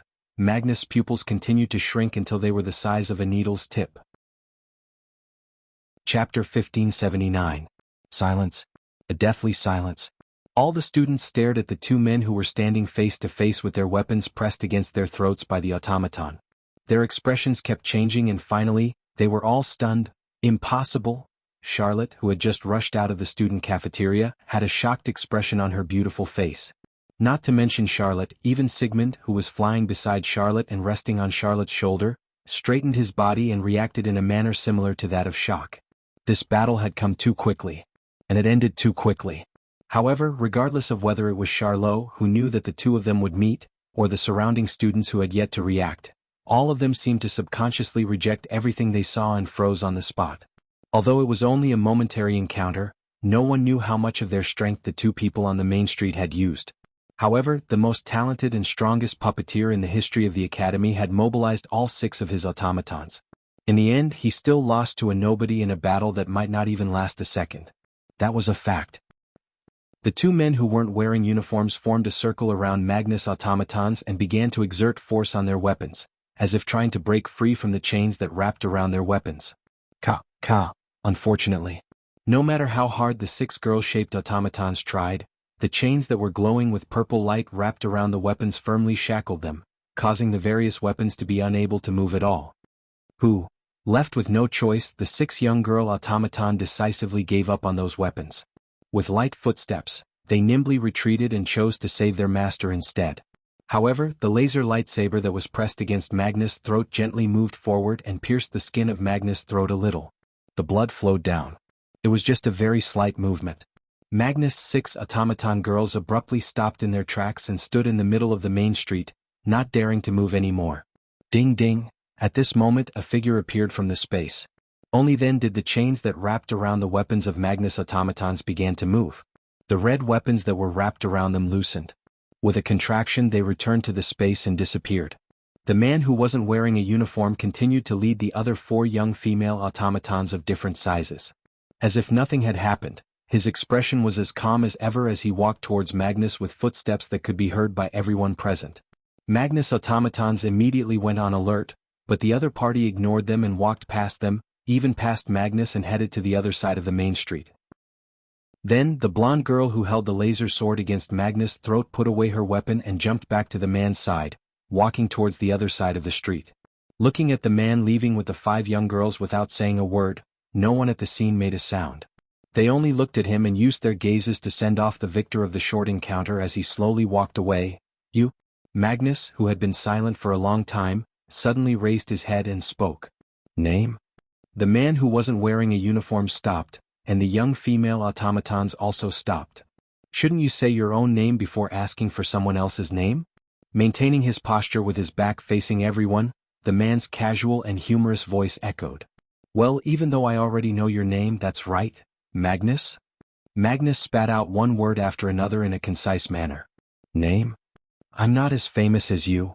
The man waved his hand and said with a smile. But you can call me Wu Yen. Wu Yen? The surrounding students lowered their heads and racked their brains to recall if they had any recollection of this name. Wu Yen. Charlotte repeated his name over and over again as if she's trying to engrave it in her mind. Wu Yen. Magnus nodded. I'll remember. After saying this, Magnus didn't even turn his head as he continued to walk towards the other side of the main street. Compared to Magnus' casual behavior as if nothing had happened, the 6 automatons around him were on full alert. Their positions changed subtly. It looked like they wanted to protect Magnus. They followed Magnus' footsteps and they kept looking back as if they were afraid Wu Yen would ambush them. Finally they left the scene. At the same time, Wu Yen brought Natsuki, Ikaros, Astria, Kanon, and Nagisa away from Magnus. Their backs faced each other as they distanced themselves from Magnus. Charlotte finally reacted. She hurriedly brought Sigmund along and chased after the 2 of them once again. At the scene there was only a crowd of students left. Their gazes swept over the backs of the 2 men who were running in opposite directions. When the 2 figures disappeared, a clamor resounded through the entire student cafeteria's Main Street Center area. Thus, the rumor of Magnus, the number 1 student of the academy, being defeated by a freshman with 5 automatons spread like wildfire. Wu Yen pursed his lips when he heard the commotion coming from the other side of the street. He looked at Natsuki. How is it? I can't tell. Natsuki replied immediately, even though it was a random question. That Magnus brat may have entered battle mode, but he clearly wasn't serious about dealing with you. The only reason you were able to achieve such a result was because of his carelessness. Therefore, we still have no way of determining his true strength. You're right? Wu Yen nodded in agreement. All of Magnus' automatons have been dispatched, but they haven't even activated their magic circuits. On the other hand, we've already used the magic circuits registered in the data. I'm sure we have the upper hand in terms of level. It's hard to tell how the battle will turn out if we don't actually fight. Natsuki looked straight ahead. At the very least, we can only use the magic circuits you registered. Let's do this then. Wu Yen thought for a bit and waved his hand. To be able to suppress Magnus in an instant when he was careless, it more or less proves that there aren't many people in the academy who can cause trouble for us. Probably. Natsuki didn't deny it. Master. Ikaros, who was following behind Wu Yen, spoke up. Miss Charlotte is here. Wait. Just as Ikaros finished her sentence, Charlotte caught up to Wu Yen and she glared at him while huffing and puffing. What happened just now? What did you do? Magnus was really defeated by you? Where did you come from, monster? Stop.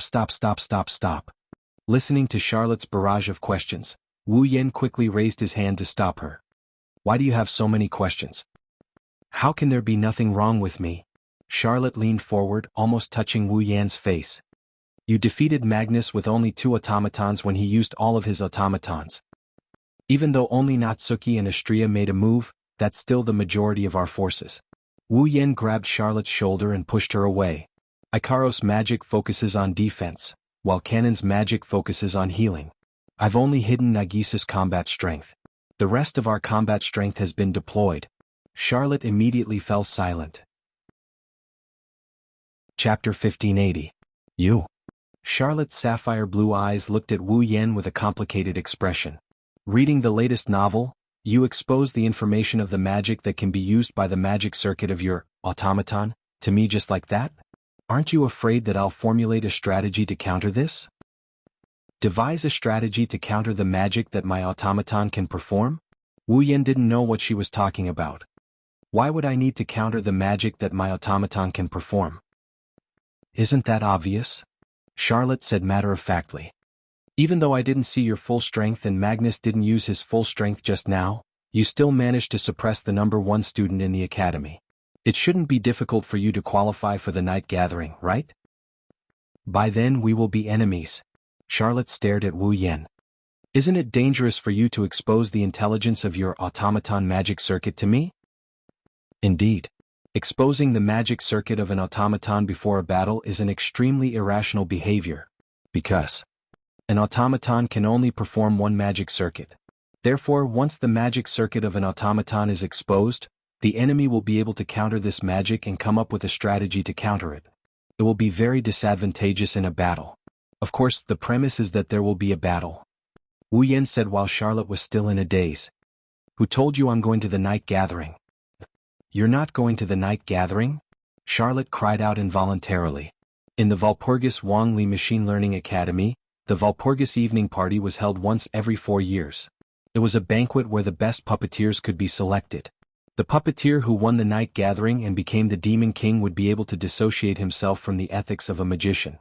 He would also be able to become a popular figure who would receive preferential treatment from all parties. The person who became the Demon King would be able to do whatever he wanted. He could obtain everything that others could only dream of. Wealth, fame, knowledge, power. There wasn't a single person who wasn't moved. Under such circumstances, a puppet user who had the ability to fight for the throne of the Demon King said that he didn't want to join the night gathering? The first thought that emerged in Charlotte's mind was disbelief. You don't want to join the night party? Charlotte stared at Wu Yen as if she wanted to see something from his expression. He sneered. You can get everything by becoming the Devil King. Are you trying to say that you're a saint who doesn't have any requirements for wealth, fame, knowledge, or power? No. Wu Yen answered directly. I also have a request. I also hope to obtain power that no one else can match. That's why I came to the Walpurgis King Tactical Academy. Then why did you say that you didn't want to attend the night party? Charlotte frowned. Become the Devil King. Won't you be able to obtain the power you want then? In this world there were many powerful magic, forbidden arts, and secret arts that were passed down from ancient times. Some of these magic, forbidden arts, and secret arts had harsh conditions to use. Some were too bloody, some were too powerful and could easily cause great harm. Thus, all of them were listed as forbidden arts that couldn't be studied and were sealed away. If a puppet user or even a magician broke the taboo and studied these forbidden arts, they would be hunted down by the Magician Association and sent to the execution stage in the end. Only those who obtained the title of Devil King could touch these taboo arts as they wished and study these unimaginable forbidden arts to obtain power that others coveted. Since Wu Yen came to the Walpurgis King Tactical Academy to obtain great power, it was impossible that he didn't want to become the Devil King and study forbidden arts, right? Wu Yen saw through Charlotte's inner thoughts, that's why he snorted in disdain. To be honest, I don't think the forbidden arts of this world can give a person great power. Charlotte was stunned. No matter how powerful the techniques you create are, a magician is still a magician. Wu Yen left Charlotte behind and continued walking forward. If they don't know how to strengthen themselves instead of strengthening their arts, they will never become a god that controls everything. God. Charlotte's delicate body trembled as a wave of emotions surged in her heart. Does this man want to become a god? As soon as this thought arose, it was immediately cut off by Charlotte. It wasn't that she thought it was wishful thinking, but she felt that if Wu Yan's goal was to become a god, it would be too frightening. Of course Wu Yan didn't lie. Didn't he do the demigod path, mission and work hard until now to become a peak demigod? After becoming a peak demigod, Wu Yan would be able to touch the barrier of the divine rank. He would become a god. Of course, the reason he isn't interested in the forbidden arts of this world is because Wu Yan has an innumerable amount of techniques from the 103,000 demon path tomes. No matter how powerful the forbidden arts were, they wouldn't be as powerful as the truly heaven-defying arts in the 103,000 books that gathered the world's knowledge of arts since ancient times. After all, among the techniques in the 103,000 Book of Demon, there was a technique that could truly kill a god. It's a pity that Wu Yan's current strength is far from enough to use it. Charlotte shook her head and she chased after Wu Yan while yelling at him. You said that you won't join the night party. Then do you dare to tell me all the magic circuits of your automaton? If you want to know, I don't mind telling you. Wu Yan shrugged without batting an eyelid. Natsuki's magic circuit is space manipulation, which allows her to freely manipulate space. Ikaros's magic circuit is wave barrier. Astria's magic circuit is particle sword, it's the same as the lightsaber just now. She can use light particles to form a sword. She can enlarge or shrink it at will. Nagisa's magic circuit is freezing fog. She can control cold air and ice. Kanon's magic circuit is healing boost. No matter how severe the injury is, as long as the victim doesn't die, they will be healed in a short period of time. Wu Yan looked at Charlotte with a smile that didn't look like a smile on his face. Are you happy now? Why, you're really telling me? Charlotte was dumbfounded. Now I can come up with a strategy to deal with you. If you join the night party, you will be at a disadvantage. I told you I don't want to join the night party. Wu Yan sighed. I came to this academy for another reason, it's not to join the night party. Don't worry. All right then. Charlotte let out a long sigh and calmed down the waves in her heart. That's fine too, I don't want to have another strong enemy. That's why you should think about how to deal with Magnus. Wu Yan pursed his lips. You won't be able to become the Demon King if you don't defeat him. Of course I know. Charlotte immediately became unhappy. I don't have a way to deal with his one-man army, but I will definitely win. No. We must win. Charlotte clenched her fists. Then she seemed to have thought of something and started clapping. All right. Why don't you practice with me? This time it was Wu Yan's turn to be stunned. You're not joining the night party anyway, right? Charlotte's eyes lit up. Magnus has his one-man army, and your automaton isn't any weaker than him. Plus, your magic circuits work well together.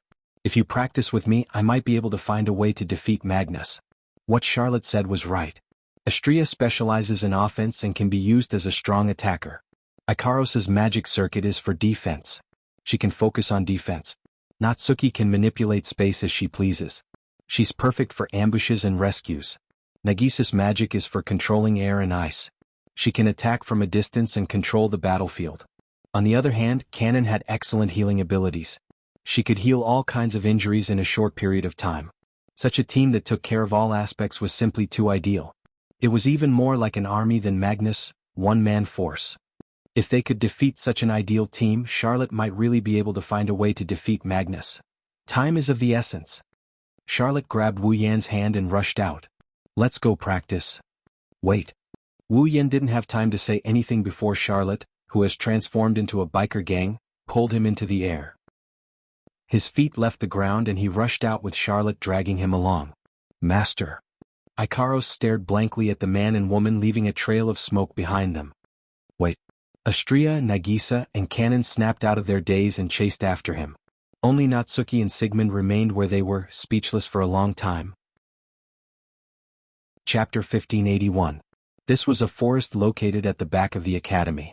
The morning sun shone down from the sky, illuminating the leaves of every tree in this dense forest with the most vibrant green. Among them, droplets of dew flickered with sparkling and translucent arcs, sliding down slightly. Everything seemed to be full of vitality. In the midst of such a vibrant forest, there was a vast clearing. Because this open space was located deep in the forest, there weren't many students who could find it. However, everyone who found it would secretly treat it as their secret place. Some would use it for trysts, some would use it for their secret training. At this moment in this empty space, there was a man with 5 girls who were cute, beautiful, playful, quiet, and all sorts of attractive temperaments. He was currently facing a girl who had a small dragon the size of a cat on her wrist. They were separated by a certain distance from each other, standing face to face. This strange combination of 1 man, 6 women, and 1 dragon wasn't planning on using this open space to have a beautiful tryst. Instead, they were planning to break the silence of this forest in the morning. Looking at the lush trees around him, Wu Yan smacked his lips.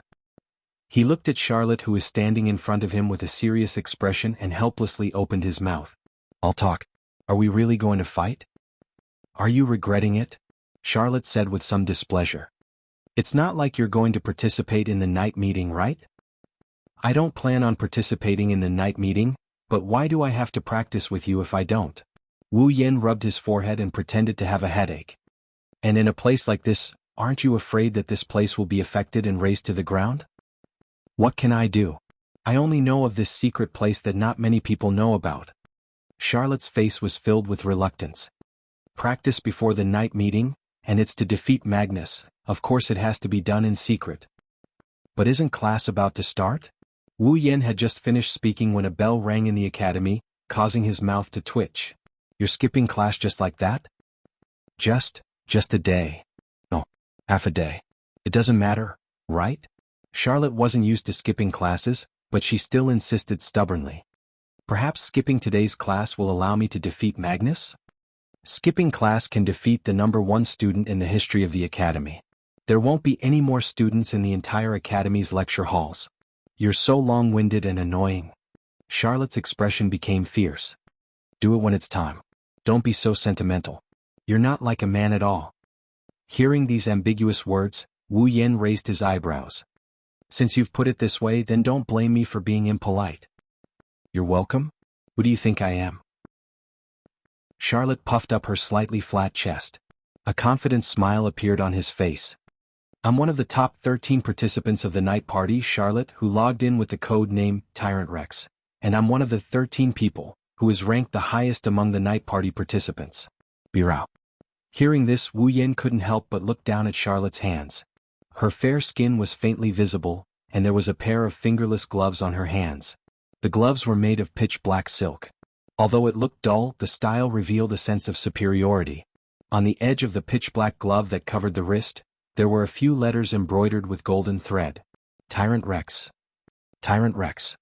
Only the top 100 students in the academy, who had the qualifications to participate in the night party, had the special gloves. The golden words embroidered on the gloves were the code names that only the 100 participants of the night gathering could possess. It was also the nickname of those who were famous in the academy. Charlotte was one of the top 100 people. Moreover, she was one of the top 13 of the top 100 people. Charlotte's ranking in the academy was 6th. In other words, even if there was a slight deviation from her ranking, Charlotte's strength could still be ranked in the top 10 of the entire Walpurgis Royal Mechanical Academy. It was because of this that the other students were so afraid of Charlotte. It was also because of this that Charlotte dared to say that she had a slight chance of winning against 1 or 2 of Magnus' one-man army. Even if it was 3, she could still barely deal with it. How strong was Magnus' true strength? This question perhaps no one in the entire academy knew. Thus, Charlotte's statement was more or less one-sided and not convincing. However, Charlotte had spent quite a bit of time in the Walpurgis Royal Tactical Academy, so she definitely had a certain level of understanding of Magnus. Therefore, even if this statement was too one-sided, it was enough to prove that Charlotte had a certain level of strength. "I won't go easy on you." Charlotte withdrew all her expression and a cold aura emitted from her body. "Anyway, you have an automaton that specializes in healing. As long as you don't destroy Eve's heart, it'll be fine." Sensing the aura coming from Charlotte, everyone knew that she was serious. "Master." Ikaros and Astria reacted to Charlotte's hostility by looking at Wu Yan with an illusory frame in their eyes. Sensei. Kanon and Nagisa seemed nervous about the upcoming battle. However, they still used their determined gazes to show that they will follow Wu Yan's decision. Natsuki didn't say anything. For someone like her who has been through countless battles, there was no need for her to express anything. She looked at the man in front of her with a calm expression. This time, the 5 girls all acted as if they were automatons, seeking to control their puppeteer's choice. I have no choice. Wu Yan smiled and looked at Charlotte. Then come at me. Go all out. Immediately, Charlotte raised her hand. Sigmund. Understood. In an instant, Sigmund flew onto Charlotte's raised hand, and his cat-sized body was instantly shrouded in black mist. That mist was the magic power rising from Charlotte's body. Wrapped in the black mist, Sigmund's body began to slowly expand. When the mist dissipated, a steel-colored dragon appeared before everyone's eyes. In an instant, Sigmund grew from the size of a kitten to a 3-meter-tall dragon with a length of at least 8 meters. The giant dragon seemed to have become a lot stronger. Its butterfly-like wings had become more developed. Its dragon eyes were decorated with a crimson light, and its dragon horns had become ferocious. It was as if it had suddenly grown from a young dragon. Brr! Sigmund roared, causing the air to tremble. A strong gust of wind swept out in all directions along with Sigmund's enormous body, causing the surrounding trees to rustle and leaves to dance in the air. Even the ground where Sigmund stood cracked inch by inch. Judging from the automaton's posture alone, Charlotte had clearly told everyone the extent of her strength. Sigmund, level 64, 7th stage? Looking at Sigmund roaring like a real dragon, Wu Yan had a pensive look in his eyes. As one of the top 13 of the academy, Sigmund's rank was at the 7th step.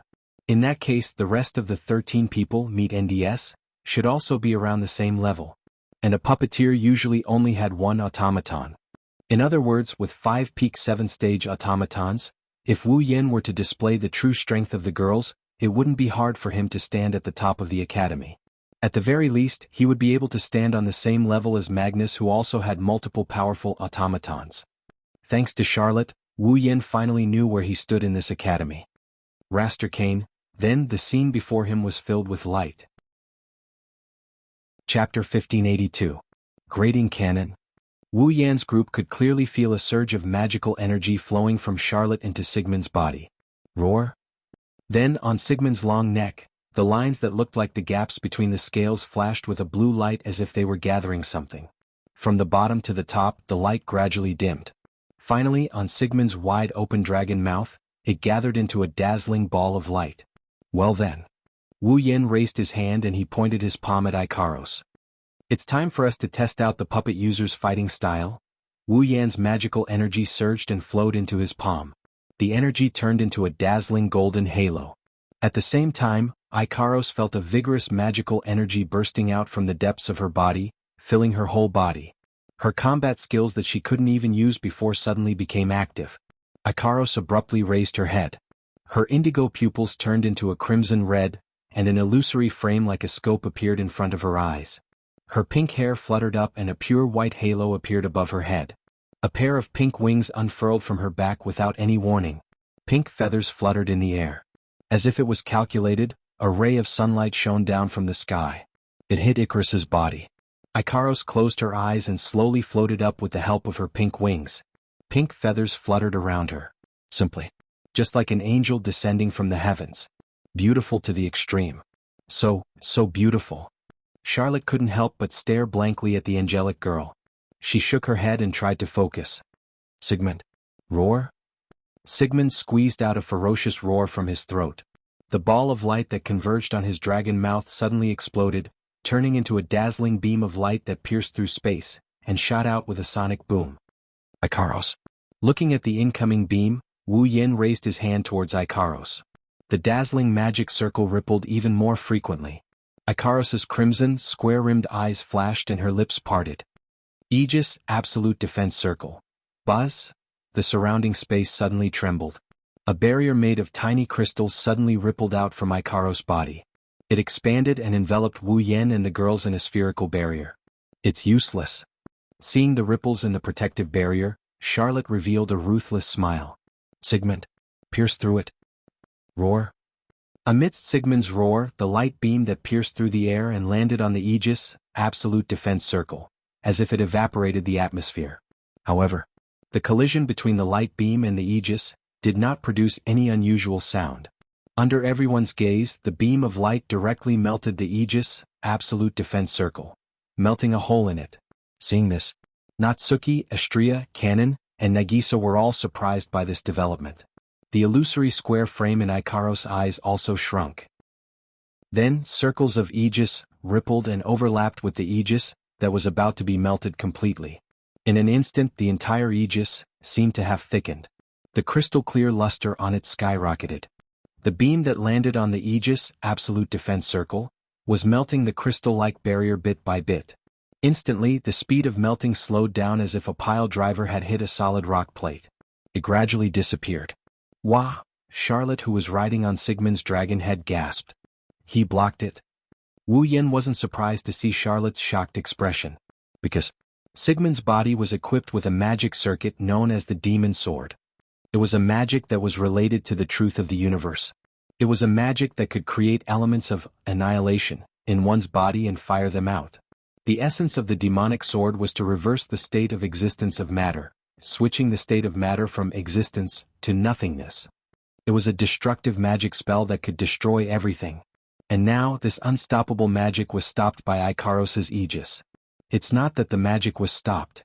At this moment, Natsuki seemed to have seen through Charlotte's thoughts and abruptly said, "Don't worry. It's more like it was exhausted." That's right. Even if it was a magic spell that could destroy all matter and should be impossible to resist, it still required the support of Charlotte's magic to activate the magic circuit and activate it. Ikaros' aegis was in a stalemate with Sigmund's attack. Before the aegis was melted, Sigmund's attack would exhaust its mana and disappear. Then how about this? Charlotte seemed to have noticed this as well. Her eyes flashed and her body erupted with magic like steam. Radiant flash or flare. Sigmund opened his mouth and the gaps between the scales on his neck and chest flashed with blue light again. The blue light gathered on Sigmund's mouth, and under Sigmund's roar, the blue light turned into rays of light. Blinding rays of light shot out like spears of light. They rained down from the sky like a torrential downpour towards Wu Yen and company. Too bad this time, it was Ikaros who took the initiative to attack. Ikaros' crimson eyes flashed with data. With a wave of her hand, the aegis, absolute defense circle, protecting everyone, shook and expanded in size. Bam! The aegis, which suddenly expanded, collided with the incoming light rain. In the instant of the collision, the aegis expanded again and exploded. Dong! The storm-like light spears were instantly affected by the explosion of the aegis, and all of them exploded, turning into balls of fire that filled the entire area. Charlotte's expression changed. He actually detonated the protective shield and engulfed all of Sigmund's attacks in the explosion, erasing them all. Whoosh! Just as Charlotte's expression changed, the sound of something breaking through the air reverberated. Amidst the sonic boom, a chain that was emitting a faint purple glow pierced through the air toward Charlot and Sigmund. Before the two of them could react, the chain had already reached Sigmund's massive body. Ding ding ding, a light clashing sound echoed. The lock of discipline circled around Sigmund's body and tightened, binding Sigmund. Whoosh! Then there was another air-piercing sound. A stream of light flashed, dragging a long tail of light like a meteor as it flashed through the space. Shortly after, he appeared on top of Sigmund's dragon head, right in front of Charlotte. Charlotte only felt a blur in front of her eyes, and a fragrance rushed into her nose. When she regained her vision, Charlotte was stunned. That's because in front of her, a young girl is floating in the air, her dark red pupils rippled with an illusory square frame, and a pure white halo floated above her head. Behind the young lady was a pair of pure white wings. White feathers drifted down from her body, imprinting themselves into Charlot's eyes. Under the protection of the white feathers, the angelic young girl held a vibrating lightsaber and placed it gently on Charlotte's neck. Charlotte's eyes widened to the limit. Astria. Astria? Of course, the one who led the battle to victory is Astria. Mmph. Astria held the lightsaber in her hand, the illusory frame in her dark red eyes disappeared. Her stern expression was replaced by a smug one. Victory has been decided. Chapter 1583. Ha ha ha ha. On the grass at the edge of the messy clearing, Charlotte hugged Sigmund, who had transformed back to the size of a cat. She collapsed on the grass without a care for her image as she panted heavily. My mana is depleted, of course it's going to run out. Wu Yen sat down as well, his tone was filled with anger. In the end, I've fought with you more than 10 times today, and your magic power still hasn't been exhausted. I should really suspect that you're just like your login code name, a Tyrannosaurus that only knows how to stare at its prey. But I haven't won even once. Charlotte grumbled with a face full of indignation. And every time you're able to take it down in an instant. Are you a monster or not? You think I'm a monster just because I didn't lose to you? Wu Yen pursed his lips in disdain. In my opinion, you're more like a ferocious monster than someone who refuses to admit defeat. Every time you lose, you'll pester me for another round. I'm Charlotte from Count Bilo's family. Charlotte snorted coldly and turned her head away. It's impossible for me to keep losing to the same person. Is that so? Wu Yen retorted. But you haven't won even once. I will win sooner or later. Charlotte glared at Wu Yen. She turned to Natsuki, who was enjoying her afternoon tea under the shade of a tree. Kanon was brewing tea beside Natsuki. Astria and Nagisa and Ikaros were chatting happily. Her shoulders drooped in dejection. The result. You've only been using Natsuki, Ikaros, and Astria. Kanon and Nagisa haven't even made a move yet, and I'm already no match for you. Kanon doesn't have any combat ability? Wu Yen shrugged. As for Nagisa, her situation is a little special. If she wants to fight, she has to transform into another form. Today is just a practice session. There's no need to summon Agurola. Agurola? Nagisa's other personality is called Agrora when she enters combat mode. Her other personality is called Agrora. Wu Yen didn't try to hide anything from Charlotte. He explained it to her in a straightforward manner. Nagisa can use her own power, but she has never participated in a battle before. Therefore, Nagisa can use her own power. In battle, Agurola will be able to bring out her true strength. Automatons have dual personalities? Charlotte couldn't help but exclaim in surprise. Your automatons are all rare breeds? Rare species? It was Wu Yan's turn to be confused. Ikaros has a defense that even Sigmund's demon sword couldn't penetrate. Astria is an expert in swordsmanship and her speed is astounding. Natsuki's magic is unpredictable and hard to defend against. They are all powerful existences on their own. Charlotte said softly as she looked at the group of girls who were having a good time under the shade of the tree. Up until now, I've never failed when using the magic sword, because Sigmund's body is heavy and bulky. I've always been suppressed by others using speed, but none of them were so fast that I couldn't react in time. However, those two angels managed to do it. The most shocking one is Natsuki. Charlotte stared at Natsuki. Magic related to space is the highest level of magic. Even if it is turned into a magic circuit and installed in an automaton, the burden of activating it is huge. If the user isn't strong enough, they won't be able to activate the magic circuit.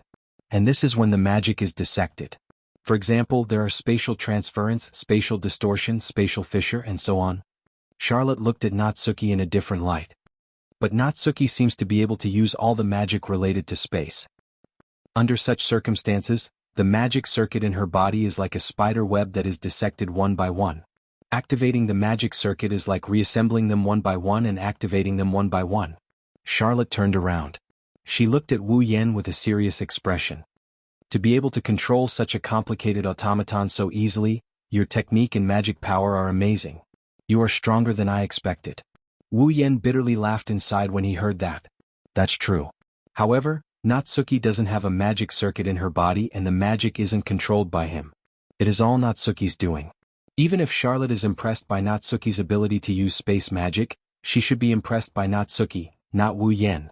Wu Yen only provided her with magic power. Other than that, he didn't do anything else. But even if Wu Yen told her that, she probably wouldn't believe him, right? After all, although the magic circuit could usually be controlled by the automaton itself, and the puppeteer was only responsible for providing mana and activating it, the truly complex and difficult magic could only be controlled by the puppeteer itself in order for it to be effective. For example, if Sigmund's magic sword was controlled by the magic circuit and used by himself, it could shoot out tens or hundreds of reflares at once. However, if Charlotte is the one controlling it, then reflare would rain down on her just like when she fought with Wu Yen. She can't even count how many reflare there. It's not that the automaton has weaker control over the magic circuit than the user. On the contrary, the automaton is more familiar with the magic circuit than the puppeteer. However, if the user could convert mana into a form that was more acceptable to the automaton and control the magic circuit, the effect of the magic would be even better. This is a clever magic trick. A magic trick performed by both the puppeteer and the automaton. Without either side, the magic trick's power will be greatly reduced. That's why Charlotte doesn't believe that Natsuki, who can use spatial magic as she pleases, didn't have Wu Yen controlling it. I thought you were able to suppress Magnus in the morning because he wasn't serious and didn't get lucky, Charlotte said in a relaxed tone. Now I know it's all because of your own strength. No, it's all because of Astria and Natsuki. Wu Yen shook his head and sighed after being praised by Charlotte. If he was the one who did it, the praise would be reasonable. However, it was the girls who did it. Wu Yen only provided the magic power. Taking all the praise that should have belonged to the girls, Wu Yen felt a bit uncomfortable. But I'm sure of it. While Wu Yen was feeling conflicted, Charlotte turned around and stared at Wu Yen like a predator staring at its prey. If I can defeat you with all 5 automatons, I will definitely be able to defeat Magnus and become the Demon King. Charlotte stood up and pointed at the stunned Wu Yen. So, from today onwards you will be my training partner. Ha! Wu Yen flinched when he heard Charlotte say that as if it was a matter of fact. Then it's decided. Charlotte didn't give Wu Yen a chance to change his mind. She carried Sigmund and ran out of the forest. Tomorrow at the same time, remember to come and practice with me. After saying that, Charlotte went into the forest and disappeared. Wu Yen stared blankly at the direction Charlotte left in and didn't react for a long time. Not far away, under the shade of a tree, Natsuki, who is holding a teacup, glanced at Wu Yen, who is standing there dumbfounded. She humphed. Looks like I've been pestered by a rather troublesome little girl, sensei? Kanon heard Natsuki's words and she started to worry. He should be fine? I don't know, who knows? Natsuki closed her eyes and picked up her teacup. She continued to leisurely enjoy her black tea. Perhaps this is a good thing for him, but I can't say for sure. Chapter 1584. Dang, dang, dang, dang, dang, dang, dang. In the evening at dusk, the solemn sound of a bell reverberated from the tallest clock tower in the entire Walpurgis Royal Tactical Academy, turning into an invisible sound wave that gradually spread out. Amidst the melodious chimes of the bell, Wu Yen is walking alone in a corridor of the central lecture hall of Walpurgis Wangliji Academy.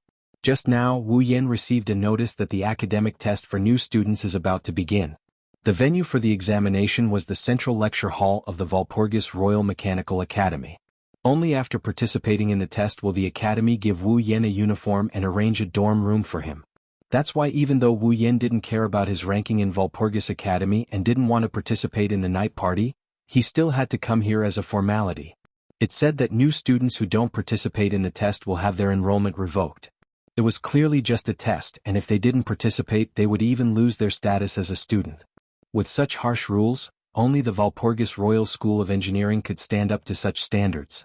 Even though he was unwilling, Wu Yen had no choice but to come. Natsuki, Ikaros, Astria, Nagisa, and Kanon stayed in their dorm room to pack up the things they bought after coming to the academy. After all, after the test, Wu Yen will be assigned to a dorm room and move out of there. The students have already finished their classes. They might even have finished their dinner by now. There's not a single person in the dimly lit hallway. Wu Yen could clearly hear the sound of their footsteps. It could also be heard clearly in the surroundings, making the atmosphere a little creepy.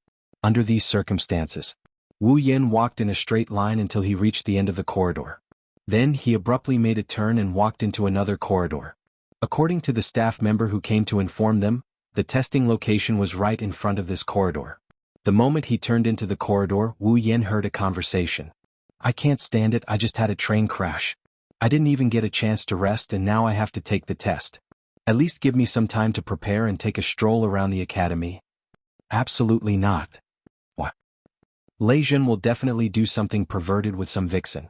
That's why I have to forbid him. Just how perverted am I in your heart? Ugh. I don't want to be perverted with Yaya. I can't believe he's interested in a vixen on the streets. I just came to the academy, okay? Can't you just stay by my side? I never said I came to the academy to look for a lover. Darling. I really should tie Lei Jun up with a chain and tie him at home? Don't only react to sensitive words. Also, do you think I'm a dog? Hearing this, Wu Yen stopped in his tracks.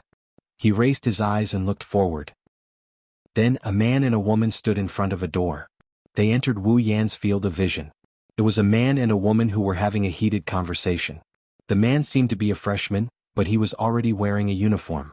A military belt was hanging around his waist. The belt was like a holster. There were daggers, flashlights, talismans, magic stones and other magic tools in it. He looked like he was about to undergo wilderness survival training. It was very eye-catching.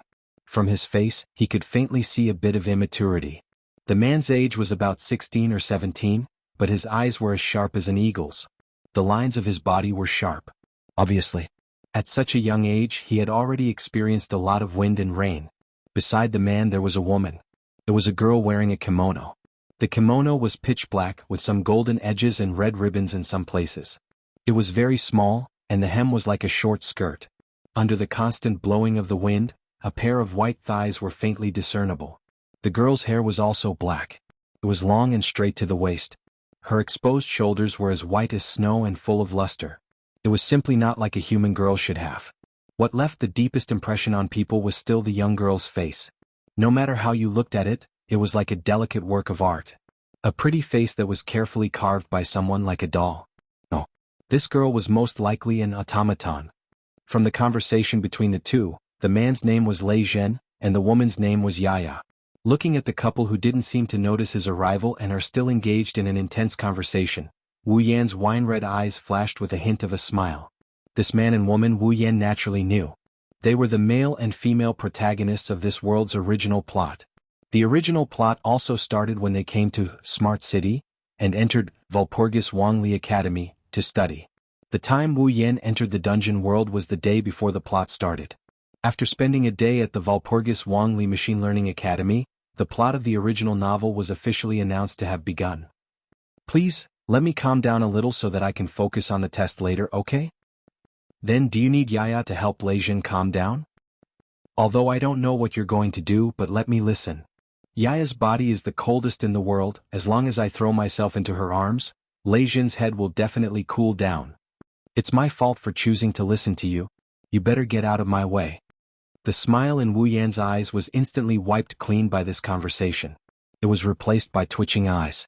This pair, are they really here to be funny? Oh. Lei Zhen seemed to have noticed something. His sharp gaze shot to the other side of the corridor. Wu Yan. Under Lei Zhen's sharp gaze, Wu Yan took a step back and said calmly, "Sorry for the interruption, please continue." Lei Zhen's sharp eyes suddenly collapsed, and he began to explain in a panic. "Student, you misunderstood, we're definitely not what you think." "Really, Lei Zhen?" The girl named Yaya suddenly held her cheeks and said shyly, "How can you be so bold in front of others?" "Who's bold in front of you? Who is it?" Lei Zhen shouted hysterically. Wu Yan laughed dryly and didn't say anything. "Be quiet." Suddenly the door next to Lei Zhen and Yaya was opened. A cold and impatient voice came. It startled everyone. He turned his head and looked in the direction of the open door. The next moment, a rather cold and elegant figure appeared in front of the door. It was a woman with bright red hair combed in a bun on top of her head. The woman's eyes were blue, and there was an intellectual light that was so cold that it seemed to have a low temperature. She was wearing a teacher's uniform with a pair of glasses on her face. This was a woman who looked like a famous professor from somewhere no matter how one looked at her. "I'm Professor Kimberly of Mechanical Physics." The cold and elegant woman named Kimberly said in an extremely cold tone. "Although there are many professors in the school and I don't have the right to speak, I still have the right to kick out a noisy guy who hasn't even entered the school." Hearing this, Lei Zhen and Yaya almost reflexively stiffened their bodies. "Mph." Kimberly snorted coldly. She looked like she was in a bad mood, but from the calm blue eyes behind her glasses, it was clear that she was just saying it casually. From the looks of it, this was a woman with a cold personality. Kimberly first glanced at Lei Zhen and Yaya, then looked away as if she lost interest. She turned to the other side of the corridor and looked at Wu Yan who was standing there yawning. When Kimberly saw Wu Yan, her cold eyes flashed with a strange light. "Enough," Kimberly said coldly as she shifted her gaze away without leaving a trace. "You're here for the test, come in." After that, Kimberly stepped aside to make way for them. Wu Yan and Lei Zhen looked at each other and they walked towards the door at the same time. Wu Yan didn't know if it was an illusion. He had a feeling that Kimberly's gaze was fixed on him the whole time. Chapter 1585. Time passed quietly. In the central lecture hall of Walpurgis Royal Mechanic Academy, a door opened without warning in a dark corridor. Inside the door, two boys walked out slowly with light footsteps. However, the two of them had completely different expressions. One lowered his head with a gloomy face, his whole person exuded a heavy atmosphere, making people's hearts sink involuntarily. The other was a sharp contrast, his face was sloppy, even yawning, but there was a hint of helplessness in his wine-red eyes. That, Yaya, who had been waiting in the dark corridor, came over the moment she heard the sound of the door opening. Looking at Lei Zhen's gloomy expression, she seemed to have a bad feeling and didn't know what to say. Lei Zhen didn't say anything, silently handed a report in his hand to Yaya. Ye lowered her head and looked at the contents of the report card. Then, her eyes widened and she exclaimed, 1235th place. Because Walpurgis Royal Mechanic Academy was the highest school in the magic world, the fees were high, the threshold was high, and the requirements were harsh. Therefore, the entire Walpurgis Royal Mechanic Academy, as of just now, only 1235 students were enrolled. Now, with the addition of Wu Yan and Lei Zhen, there were only 1,237 people. That is to say, with the results just obtained, Lei Zhen, who was ranked 1235, was third from the bottom. Is the second from the bottom. However, on the side, Wu Yan said this and raised the report in his hand. I heard from Professor Kimberly that in the academy, there was a student who handed in a blank paper in every periodic test. So, he is the same as me, first from the bottom, Lei Zhen is second from the bottom. Hearing this, Lei Zhen didn't get any comfort at all. His face was still gloomy. No words. Third from the bottom? Second from the bottom? The difference between these two results. For Lei Zhen there was no difference at all. Because his goal. But compared to this despair-inducing ranking, it's much more. Compared to Lei Zhen's gloomy expression, Wu Yan was particularly casual. He didn't care at all about the results in his hands, which made Yaya hesitate and carefully asked. But, don't you care about your results? Wu Yan seemed to be a little surprised that Yaya suddenly talked to him, but he still nodded. For me, this kind of results on paper are meaningless. If you want to rely on the ranking to get something here, then use your strength to fight for it. After all, this academy is more realistic than us. Wu Yan raised the report in his hand carelessly and grinned. For the academy, if the puppet users have extraordinary strength, then even if their theoretical results are terrible, they won't care at all. In fact, they might even open the door for them, won't they? You're right. Lei's expression suddenly, his gloomy expression and gloomy. This is an academy that nurtures excellent puppeteers. As long as you have strength, it's fine. The two last-place students in the academy are comforting each other. It's so touching I want to cry. At this moment, Kimberly also walked out of the door. She glanced at the three people standing in the corridor with cold eyes and spoke sarcastically. But I'm not as happy as you guys. You don't have to use that kind of tone. Yaya glared at Kimberly angrily. It's not like the results will affect you. Unfortunately, it just has to affect me, Kimberly said in an indifferent tone. After all, I've just officially become the teacher of the two last-place students. Teacher? Wu Yan and Lei Zhen were stunned. Indeed, as you said, this is a school that specializes in nurturing outstanding puppet users. If a student is strong enough, then the school will turn a blind eye to his theoretical results and won't expel him. Kimberly pushed up the glasses on her face. However, after 4 years of classes, if you want to get a graduation certificate, you must have enough credits. So, even if you think that you have strength that others can't reach, you have to work hard to earn credits. For me, those who are at the bottom of the rankings. Your dormitory is in Tortoise Hut. It's where the third-rate students with the worst grades in the academy gather. Kimberly snorted and turned her head away. I've already talked to the warden, you just have to go and get a bed. With that, Kimberly turned around as if she was planning to leave. Wait, Teacher Kimberly. Lei Zhen looked at Kimberly's back and suddenly called out. I have a question I want to ask you. Question? Kimberly turned around, her expression was still cold. Although I think you'll have a lot of questions with your grades, I'll tell you what you want to know in class. If you want to solve your problems, then go to class. What I want to ask is not about your studies. Lei Zhen's eyes suddenly sharpened. If I want to join the night meeting, what should I do? Kimberly showed surprise on her face. Wu Yan stopped yawning, his wine-red eyes showing a hint of contemplation. Only the top 100 students can attend the night party. Kimberly turned her gaze to the report card in Lei Zhen's hand. As for your results, they should have been clearly written on it, right? As far as I know, there's not much time left before the night meeting begins, and there's only one time left for the examination of the results. For new students like us who entered the school halfway, doesn't this mean that we only have one chance? Lei Zhen laughed as if he was torturing himself. He teased Jiangqin. Besides, teacher just said that the purpose of this academy is to cultivate excellent puppeteers. If you're strong enough, the academy will turn a blind eye to your grades. Then there should be puppeteers with bad grades who can join the night meeting, right? Kimberly looked at Lei Jin coldly. This academy is the highest academy in the magic world. Just graduating is enough for a puppeteer to have a meteoric rise. Why would you want to join a bloody banquet? Of course. Lei Jin said without hesitation. Of course it's to become the Demon King. Kimberly fell silent. Wu Yan, who had been quietly listening to their conversation, shook his head, sighed, and looked at Lei Jin. There is only one purpose for the night meeting, and that is to select the best puppet user in a generation that is held every 4 years. It's a place where the strong preys on the weak more than the cruel forest. Therefore, if a person who is qualified to participate is defeated by a person who is not qualified in a skillful battle.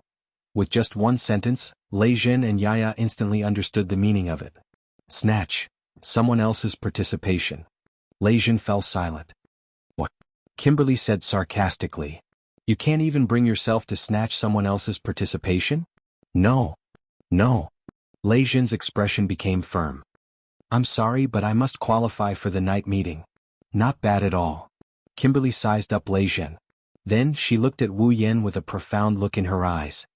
Of course, if you have the same strength as the last place here, you might be able to qualify. Him? Lei Jin and Yaya froze and looked at Wu Yan. Wu Yan blinked his eyes in bewilderment. He had a nonchalant attitude about this matter. What do you mean? I'm also a new student, right? It's a pity that you're a new student. Now, the entire academy probably knows you. Kimberly smiled for the first time. She smiled as if she saw an interesting toy. After all, you're the one who taught the #1 genius in the history of the academy a lesson before you even entered the academy. Taught the #1 genius a lesson. Lei Jin and Yaya widened their eyes. Teacher. Wu Yan smiled bitterly. You've been observing me because you knew about this, right? Oh. Kimberly raised an eyebrow. You are indeed quite capable to be able to sense my gaze. However, the night meeting and your strength have nothing to do with me. I'm only concerned about whether you can get enough credits to pass the course so that I can get my bonus. With that, Kimberly turned around and walked away. Do your best. Last place students.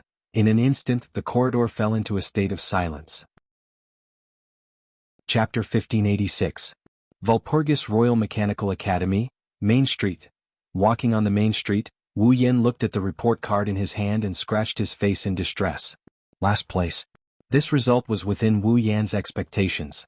After all, Walpurgis Royal Mechanic Academy was a school that nurtured puppeteers. Most of the content taught there was related to magic tricks. Wu Yan, on the other hand, knew nothing about magic tricks other than the theory behind them.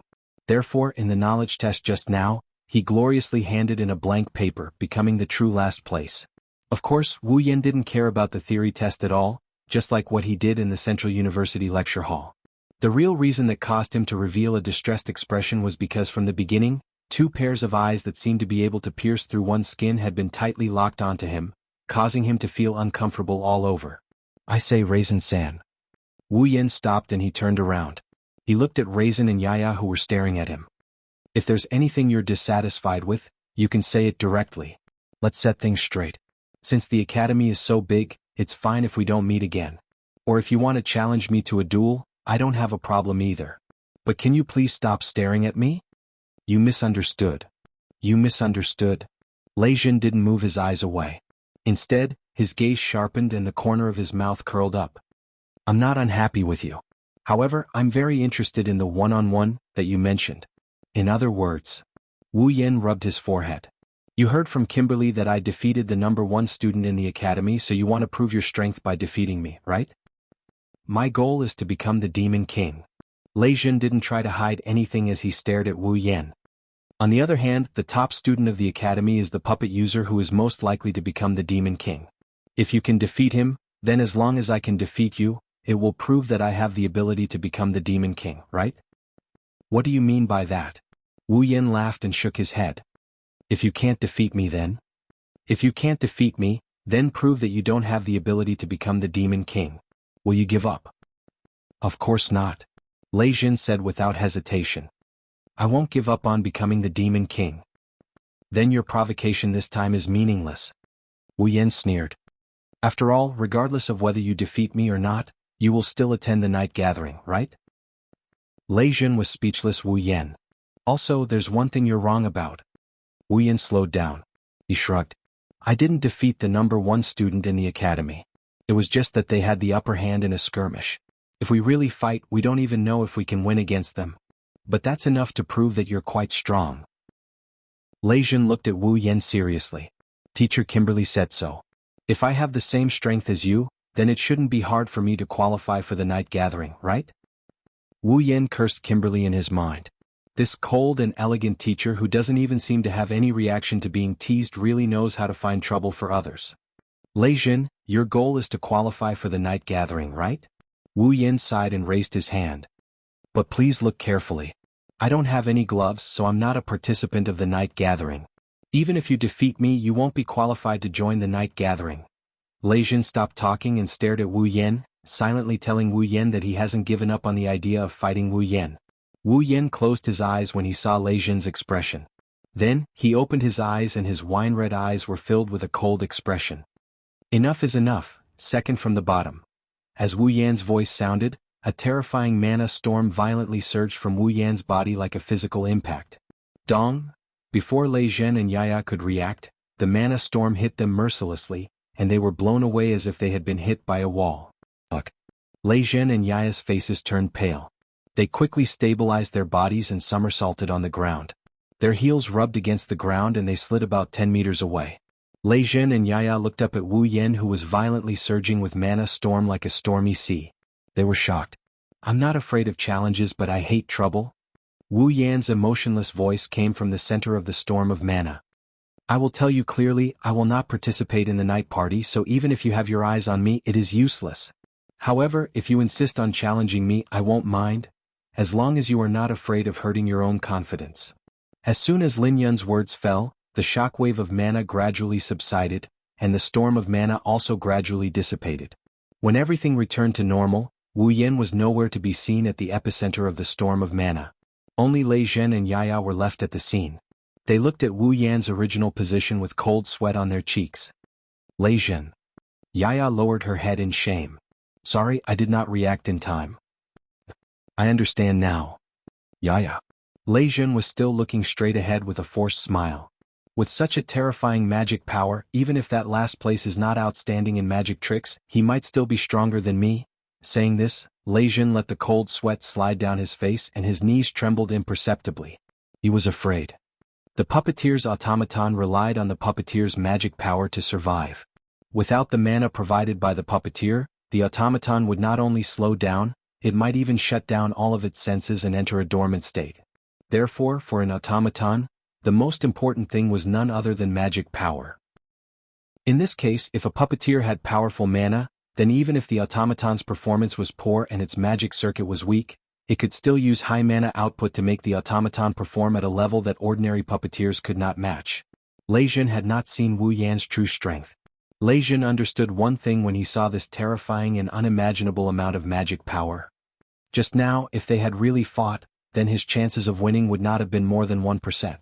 In fact, if Wu Yan was also good at magic, then Lei Jun would have been defeated in an instant. Even if Lei Jun did his best in the battle.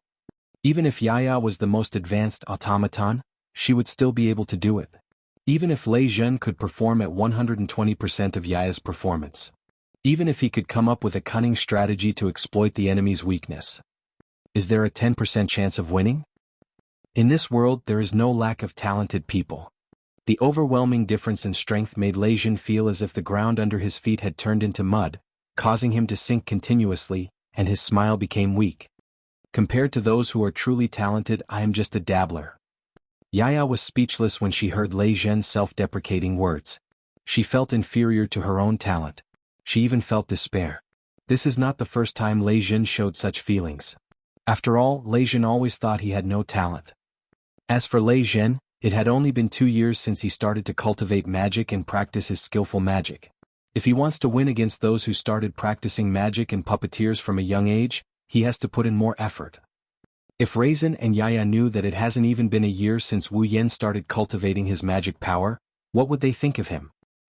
As for magic, that's even more impossible. Taking a deep breath, Raisin closed his eyes. Wu Yin and a silhouette wearing a silver mask appeared in his mind at the same time. He spoke in a somewhat confused tone. Can I surpass them? Chapter 1587. When the sun once again shone upon the world and sprinkled down the radiance of life, the Walpurgis Wangli Robotics Academy was once again bustling with noise and excitement. In the corner of the academy, there was a student dormitory. This was a dormitory that was comparable in size to a hotel, and there was a courtyard in front of the door. The flowerbeds and old trees swayed gently in the breeze, and a street for people to pass through. The old stone bricks seemed to be telling others about the years it had been through, and it gradually extended forward and connected to the door of the student dormitory. From the perspective of the environment, although this dormitory was a bit old, but in terms of size and design, it was comparable to some of the more famous hotels outside. It should be quite good to live in this dormitory. Even so, this dormitory that was not too bad was the smallest, oldest, and least welcome dormitory in the entire Walpurgis Royal Mechanical Academy. Tortoise Hut. This was the dormitory that only the group of students who ranked last in the Walpurgis Wangli Academy would be arranged to live in. In other words, the students who lived in this dormitory were either problem children or poor students who fell behind others in the development of puppeteers. It was a dormitory that belonged to the poor students of the academy. Because the Tortoise Hut was the dormitory for the poor students, the academy gave the worst treatment. Therefore, from the outside, the dormitory looked a bit old, but it was still the dormitory of the highest academy in the magic world, so it definitely wouldn't be shabby. A dormitory room was as big as the living room of an ordinary family, and there was a desk, a wardrobe, and 2 double beds against the wall. It was much better than the treatment of a normal hotel. Of course, because the Tortoise Hut was the dormitory for the poor students, some rooms that weren't used often would inevitably have some mold, and dust would cover the floor. There were some. The ceiling was still cracked. At the very least, the room that was assigned to Wu Yan was like this. But now, the room that belonged to Wu Yan. However, it was completely different. He didn't know when. The cracked ceiling was all repaired, and together with the surrounding walls, they were all painted new. The pink and white wall paint shone brightly, making the whole room extremely bright. The dust on the floor disappeared in just one night, making the wooden floor look shiny and translucent. There was also an expensive carpet on the floor, and the curtains were replaced with new ones. It looked like the room of a noble. It could be considered luxurious. Not only that, but there was also some furniture in the room. There were potted plants and fresh flowers placed on top of the furniture. The fragrance replaced the musty smell that had originally permeated the room, making people feel much better. Ikaros, Nagisa, and Kanon were the main reason why this shabby dorm room had undergone such a huge transformation. Nagisa was a clean freak. Looking at the musty, dusty, and old room, how could Nagisa possibly live there? And so, under Nagisa's orders, Ikaros and Kanon's help, the 3 girls tidied up the room inside and out. They also bought some paint and painted the walls and ceiling. The room was completely renovated. As for the furniture, potted plants, vases, carpet, and curtains, they were all bought by Natsuki. Natsuki looked like she was only 10 years old, but on Itagami Island, whether it was the academy's office or home, everything was more luxurious than the average person. She was a true noble. Natsuki didn't have any particular requirements for this temporary residence, but she didn't want it to be too shabby. So, she brought Astria along with her and went out to buy some decorations to decorate the place. In any case, Wu Yin doesn't lack money. After exchanging some gold coins for some paper money, he distributed some to each of the 5 girls so that they can spend as they please. Therefore, a room that was more luxurious than the other student dormitories, regardless of the size of the room, was born. Originally, the student dormitory in Tortoise House was 2 people per room. 2 students would live in the same dormitory. That's why there are 2 double beds in the room. On the other hand, Wu Yin has 5 automatons that need a place to stay as well. One room isn't enough to begin with. If another roommate moves in, especially if it's a guy, it's going to be very inconvenient. Due to this, the dormitory supervisor generously let Wu Yin stay in the room alone. He patted his chest to prove that he wouldn't arrange another roommate for Wu Yin. Judging from the dormitory supervisor's enthusiasm, he probably knows about Wu Yan's short fight with Magnus and he won. That's why he's so friendly. Now that he has a dorm room and the exam is over, Wu Yin is officially a student of Walpurgis Wangli Machine Learning Academy. In the morning, Natsuki, Ikaros, Astria, Nagisa, and Kanon stood in a row. Their gazes were focused in front of them. Over there, Wu Yin is wearing a simple white shirt and black trousers. Over the white shirt is a black leather jacket with a singlet style over it. He has already changed into his student uniform and is adjusting his collar while spreading his hands. How is it? Is it okay? It suits you very well, Sensei.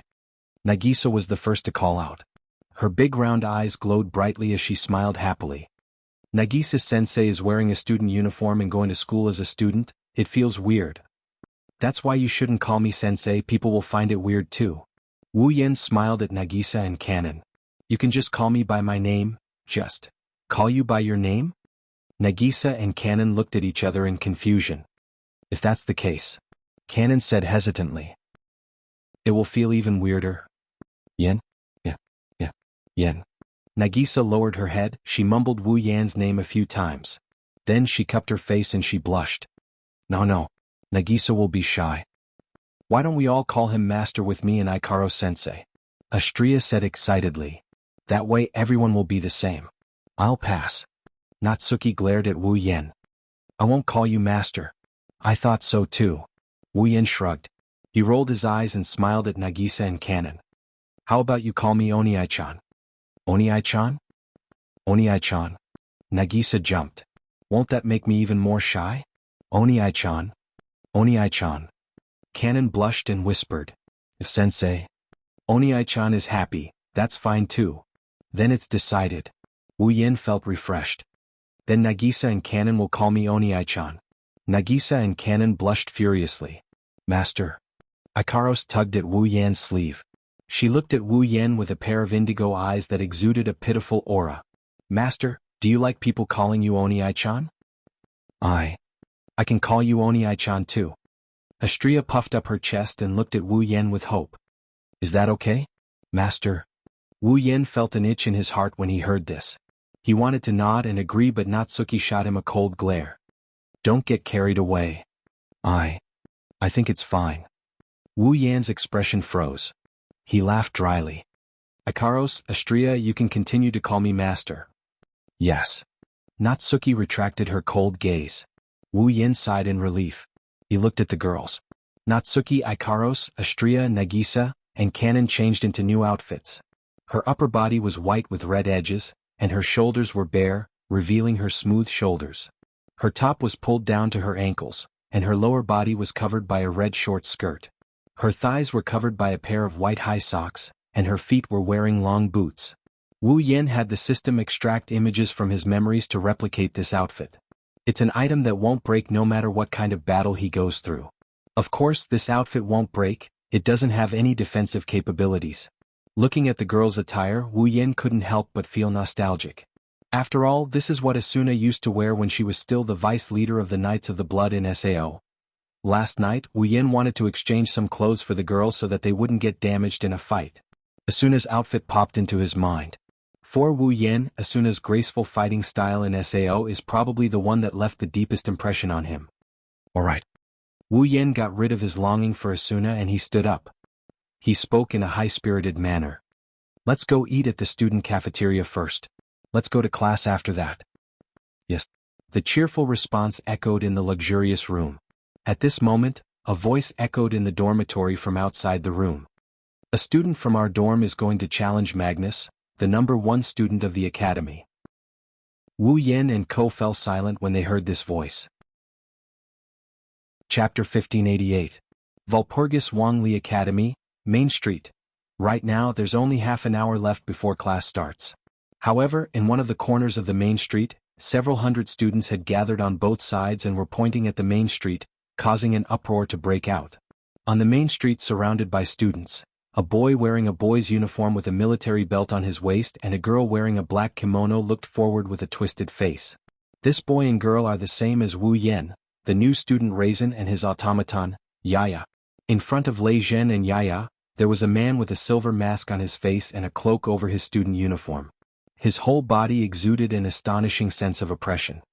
He was accompanied by two girls in black dresses with curtains hanging in front of their faces.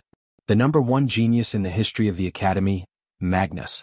Just like not too long ago, the #1 puppet user who occupied the top position among all the students in the academy, was once again provoked by a freshman. If they had seen this scene a few days ago, the students of the Walpurgis Royal Mechanical Academy would have definitely treated the new student who challenged Magnus as an overconfident joke. But now, with the rumor of a new student defeating the number one in the academy, the students more or less suppressed the disdain in their hearts and started to point at Raisin. Among the crowd gathered at the corner of the main street, one of the corners was unusually empty. Not a single student moved in this direction. Because there's a girl who everyone fears who has the nickname T-Rex, standing there. Idiot, an idiot so stupid that it makes people pity him, an idiot so stupid that it makes people think he's cute. An idiot so stupid that it makes people want to laugh. A small dragon stood on her shoulder. Charlotte looked at Lei Zhen, who was confronting Magnus, and spat out harsh words. Seriously, are all the new students this arrogant? Why do they like to challenge the number one monster in the academy? Don't say that, Charles. Charles. Sigmund, who was standing on Charlot's shoulder, shook his head. Maybe. This kid can be like him. Show off a shocking battle prowess? Do you think there are so many freaks in the world? Charlotte's tone became indignant. Last place in the academy, but not long ago he completely suppressed the number one in the academy. Where did such a freak come from? That's true. Sigmund's tone was still calm. Furthermore, he had also revealed some unknown facts. Didn't you sacrifice your self-study time last night to ask about that freak's results? I didn't ask about it. Charlotte's indignant expression turned into panic as she quibbled. I just wanted to rest, so I asked around. Is that so? Sigmund's voice was laced with a hint of a smile. Then why do we still need to find out which dormitory and room he's in after finding out his results? It's to make it easier to find him. Then why did you specifically write down all the things you heard in a book? That's also to prepare for the night meeting, to collect information. But didn't he say that he doesn't attend the night party? Shut up. Charlotte's embarrassment turned into anger as she slapped Sigmund's shoulder. Be careful or I'll replace all your chicken with corn. Facing Charlotte's slap, Sigmund nimbly flew up, dodging Charlotte's slap and asking a sharp question. You're interested in him, right? That's not true. Charlotte shouted angrily. I don't have that kind of perverted feelings for him. Perverted feelings? As soon as Charlotte finished speaking, a voice sounded behind her. Who do you have perverted feelings for? He put on his uniform and brought the 5 girls with him. Wu Yen walked over to Charlotte with a new set of clothes. You. Charlotte was stunned when she saw Wu Yen in his uniform. It seems like she hasn't gotten used to it yet. When she saw the group of young ladies dressed in white, red-edged blouses and red miniskirts, Charlotte revealed a stunned expression. Not only Charlotte, all the students were captivated by Natsuki Ikaros, Astria Nagisa and Kanon's white figures. Originally, these young ladies already possessed breathtaking beauty. Now, coupled with their heroic outfits, they simply looked like beautiful commanders of an army. Not only were they beautiful, they also gave off a valiant feeling. They were so dazzling that no one dared to look directly at them. Looking at the 5 beautiful young ladies, even Charlotte couldn't help but exclaim. It's really a blessing that you've accumulated over several lifetimes to have 5 automatons like this. I'll take it that you're exaggerating. Wu Yen looked at the main street. Whoosh, as if it was planned, when Wu Yen looked at the main street, several figures flashed by and appeared in front of Lei Zhen. It's Magnus Automaton. 6 female automatons appeared in front of Lei Zhen and pointed their sharp weapons at Lei Zhen's throat. It's just like what happened to Wu Yen not long ago. But this time, none of the weapons that were pointed at Lei Zhen's throat were bound by the chains of discipline. As for Lei Zhen's automaton, Yaya turned pale with fright on the spot, but she didn't dare to move, fearing that she would trigger the automaton and cause Lei Zhen to lose his life. Cold sweat dripped down Lei Zhen's face. His twisted expression froze. It's also a new student challenging the academy's number one. However, the unexpected didn't happen today. The new student was subdued by the academy's number one in an instant. Seeing this, the surrounding students stopped making noise and finally began to look at Lei Zhen with disdain. How should I put it? They're a bunch of nauseating and realistic people. What an idiot. Charlotte said sarcastically. If the academy's number one is so easy to deal with, the Demon King wouldn't be so hard to fight for. That was a bit reckless. Wu Yen frowned when he saw Lei Zhen being surrounded by 6 automatons with weapons at his throat. He looked at Magnus. Let him go, Magnus. The moment the voice rang out, the entire place turned into a silent space. The students first looked at Wu Yen and then at Magnus. Then, they focused their attention on the automaton that is enough to form a combat squad. They gulped down a mouthful of saliva. Magnus looked at Wu Yen and didn't look away. Magnus and the other automaton girls also focused their attention on Wu Yen. They tensed up their bodies and went on high alert. At this moment, it's as if the crowd around them disappeared, leaving only Wu Yen and Magnus in the world. The temperature in the room seemed to have plummeted. It's very frightening. After a while, Magnus retracted his gaze. His automaton seemed to have received some sort of order as it leapt away from Ryzen and stood in front of Magnus, guarding against Wu Yen. "Let's go." However, Magnus turned around and left the scene with the 6 vigilant automatons. The surrounding students also seemed to have unlocked some taboo and became noisy again. Lei Jin stared at Magnus back with hatred and anger in his eyes. He then turned around and looked at Wu Yen. He walked in front of Wu Yen. "Let's have a fight." The hubbub of the crowd instantly died down. When he said this, Lei Jin didn't look as confused as before. Instead, he looked at Wu Yen with a resolute gaze. Charlotte, who was about to mock Wu Yen, shut her mouth and didn't say anything. Wu Yen looked at Lei Jin in the eye and he nodded after a while. "As you wish." Chapter 1589. Walpurgis Royal Mecha Academy, Drill Grounds. This was one of the training grounds specially provided for the students of the Walpurgis Royal Mechanic Academy to practice and train in mechanic magic and mechanic combat. It's not much time before class starts, but the training ground is packed with people. Students gathered in groups of 2s and 3s around the center of the practice field. They looked inside the practice field and whispered to each other. At the center of the training ground, Wu Yen, Natsuki, Ikaros, Astria, Nagisa, and Kanon stood on one side. On the other side, Raisin and Yaya stood in a standoff with Wu Yen and company. Raisin's gaze swept across Natsuki, Ikaros, Astria, Nagisa, and Kanon. His chiseled face was tense and his gaze was heavy. Just like the rumors say, he has 5 automatons. So that's how it is. Only the same one-man force can suppress a one-man force. Huh? My partners are more like a team than an army. Wu Yen, who is standing in front of the 5 girls, chuckled when he met Raisin's gaze. However, classmate Lei Jin, you've done your homework quite well. You've even heard of those so-called rumors so quickly? After all, you're different from me. You're an eye-catching guy. Lei Jin said with a fake smile. I'm just a dabbler, so I often do things that overestimate myself. If I don't do some preparation work in advance, I'll be in trouble. If I didn't prepare myself beforehand, I wouldn't have any chance of winning. That means? You've been thinking about defeating me? Wu Yen looked at Lei Jin with a perplexed expression. What? Didn't I tell you before that I wouldn't attend the night party? Like I said, I'm a guy who always does things beyond my ability. Lei Jin put his index and middle fingers together as if he was forming a hand seal. He spread out his other hand. It was aimed at Yaya, who was standing in front of him. I have my own goal. But that goal is unreachable to me, but you easily achieved it. So, let me see how far away I am from the power that can help me achieve my goal. And Lei Jin's face suddenly showed a smile full of determination. My partner is the best automaton in the world. As soon as he finished speaking, a burst of mana emerged from Raisin's palm and turned into a circle of light, gradually rippling and fluctuating. Yaya, who was standing in front of Lei Jin, suddenly opened her eyes. Her body seemed to be wrapped in a layer of transparent fluorescent light, and the lines of her body flashed with a layer of light.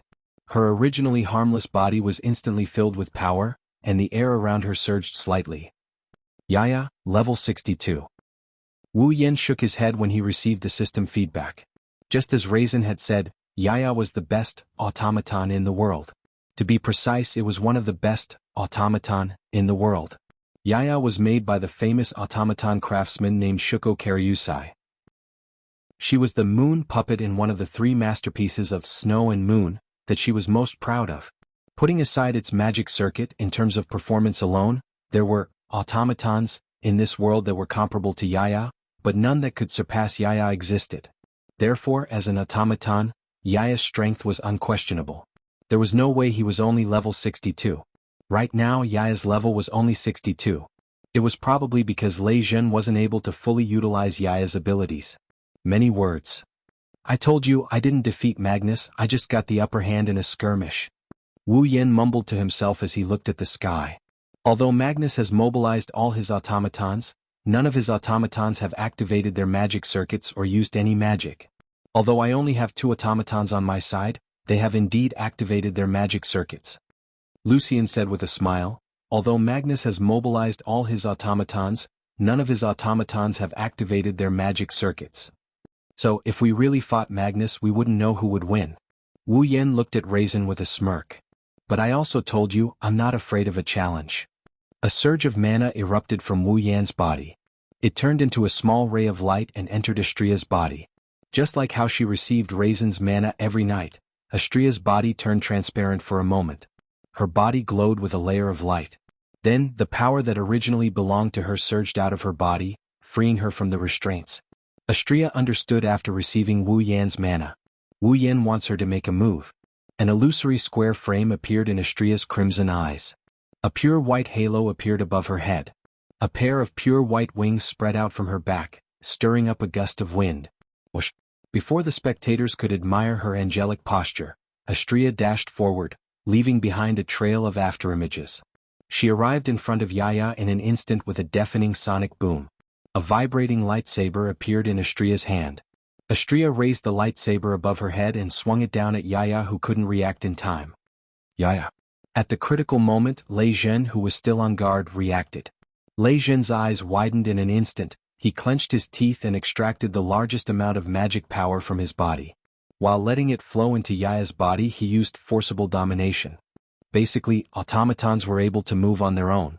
After all, an automaton had its own personality and intellect. Naturally, it would also make independent judgments and actions. The so-called force domination was a method that allowed the puppeteer to forcibly control his automaton to a certain extent. Raisin used force domination to control Yaya's body and forced her to take a step back before she could react. Then, the vibrating laser lightsaber whistled from top to bottom as it brushed past the tip of Yaya's nose and slashed down. However, in the next moment, Lei Zhen and Yaya froze on the spot. Astria, who was slashing down with her laser lightsaber a moment ago, suddenly disappeared. Whoosh! The sound of something breaking through the air echoed. Her afterimage elongated in the air. Raisin felt a gust of wind hitting his body. His vision turned black and a lightsaber appeared in front of him. The vibrating lightsaber was pointed at Raisin's forehead. Astria appeared in front of Raisin with the lightsaber in her hand. She stared at Raisin with a pair of crimson eyes that sent chills down Raisin's spine. Raisin. Yaya turned around and saw Astria pointing her lightsaber at Raisin's forehead. She froze on the spot and her expression changed. Lei Zhen looked at Astria, who was standing in front of him. Her crimson eyes rippled. She looked cold and indifferent. Lei Zhen's eyes were filled with emotions. In the end, it turned into helplessness. Facing Magnus 6, automaton, Lei Zhen was taken down in an instant. Against Wu Yan, a mere automaton, Raishin was captured in a single move.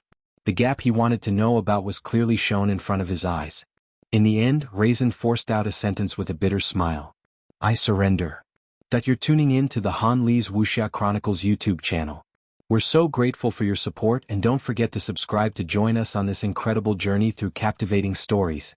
Your generosity through donations truly makes a world of difference, as it's the primary source of revenue that allows me to expand and enhance this channel for you. Thank you from the bottom of my heart for being a part of this adventure.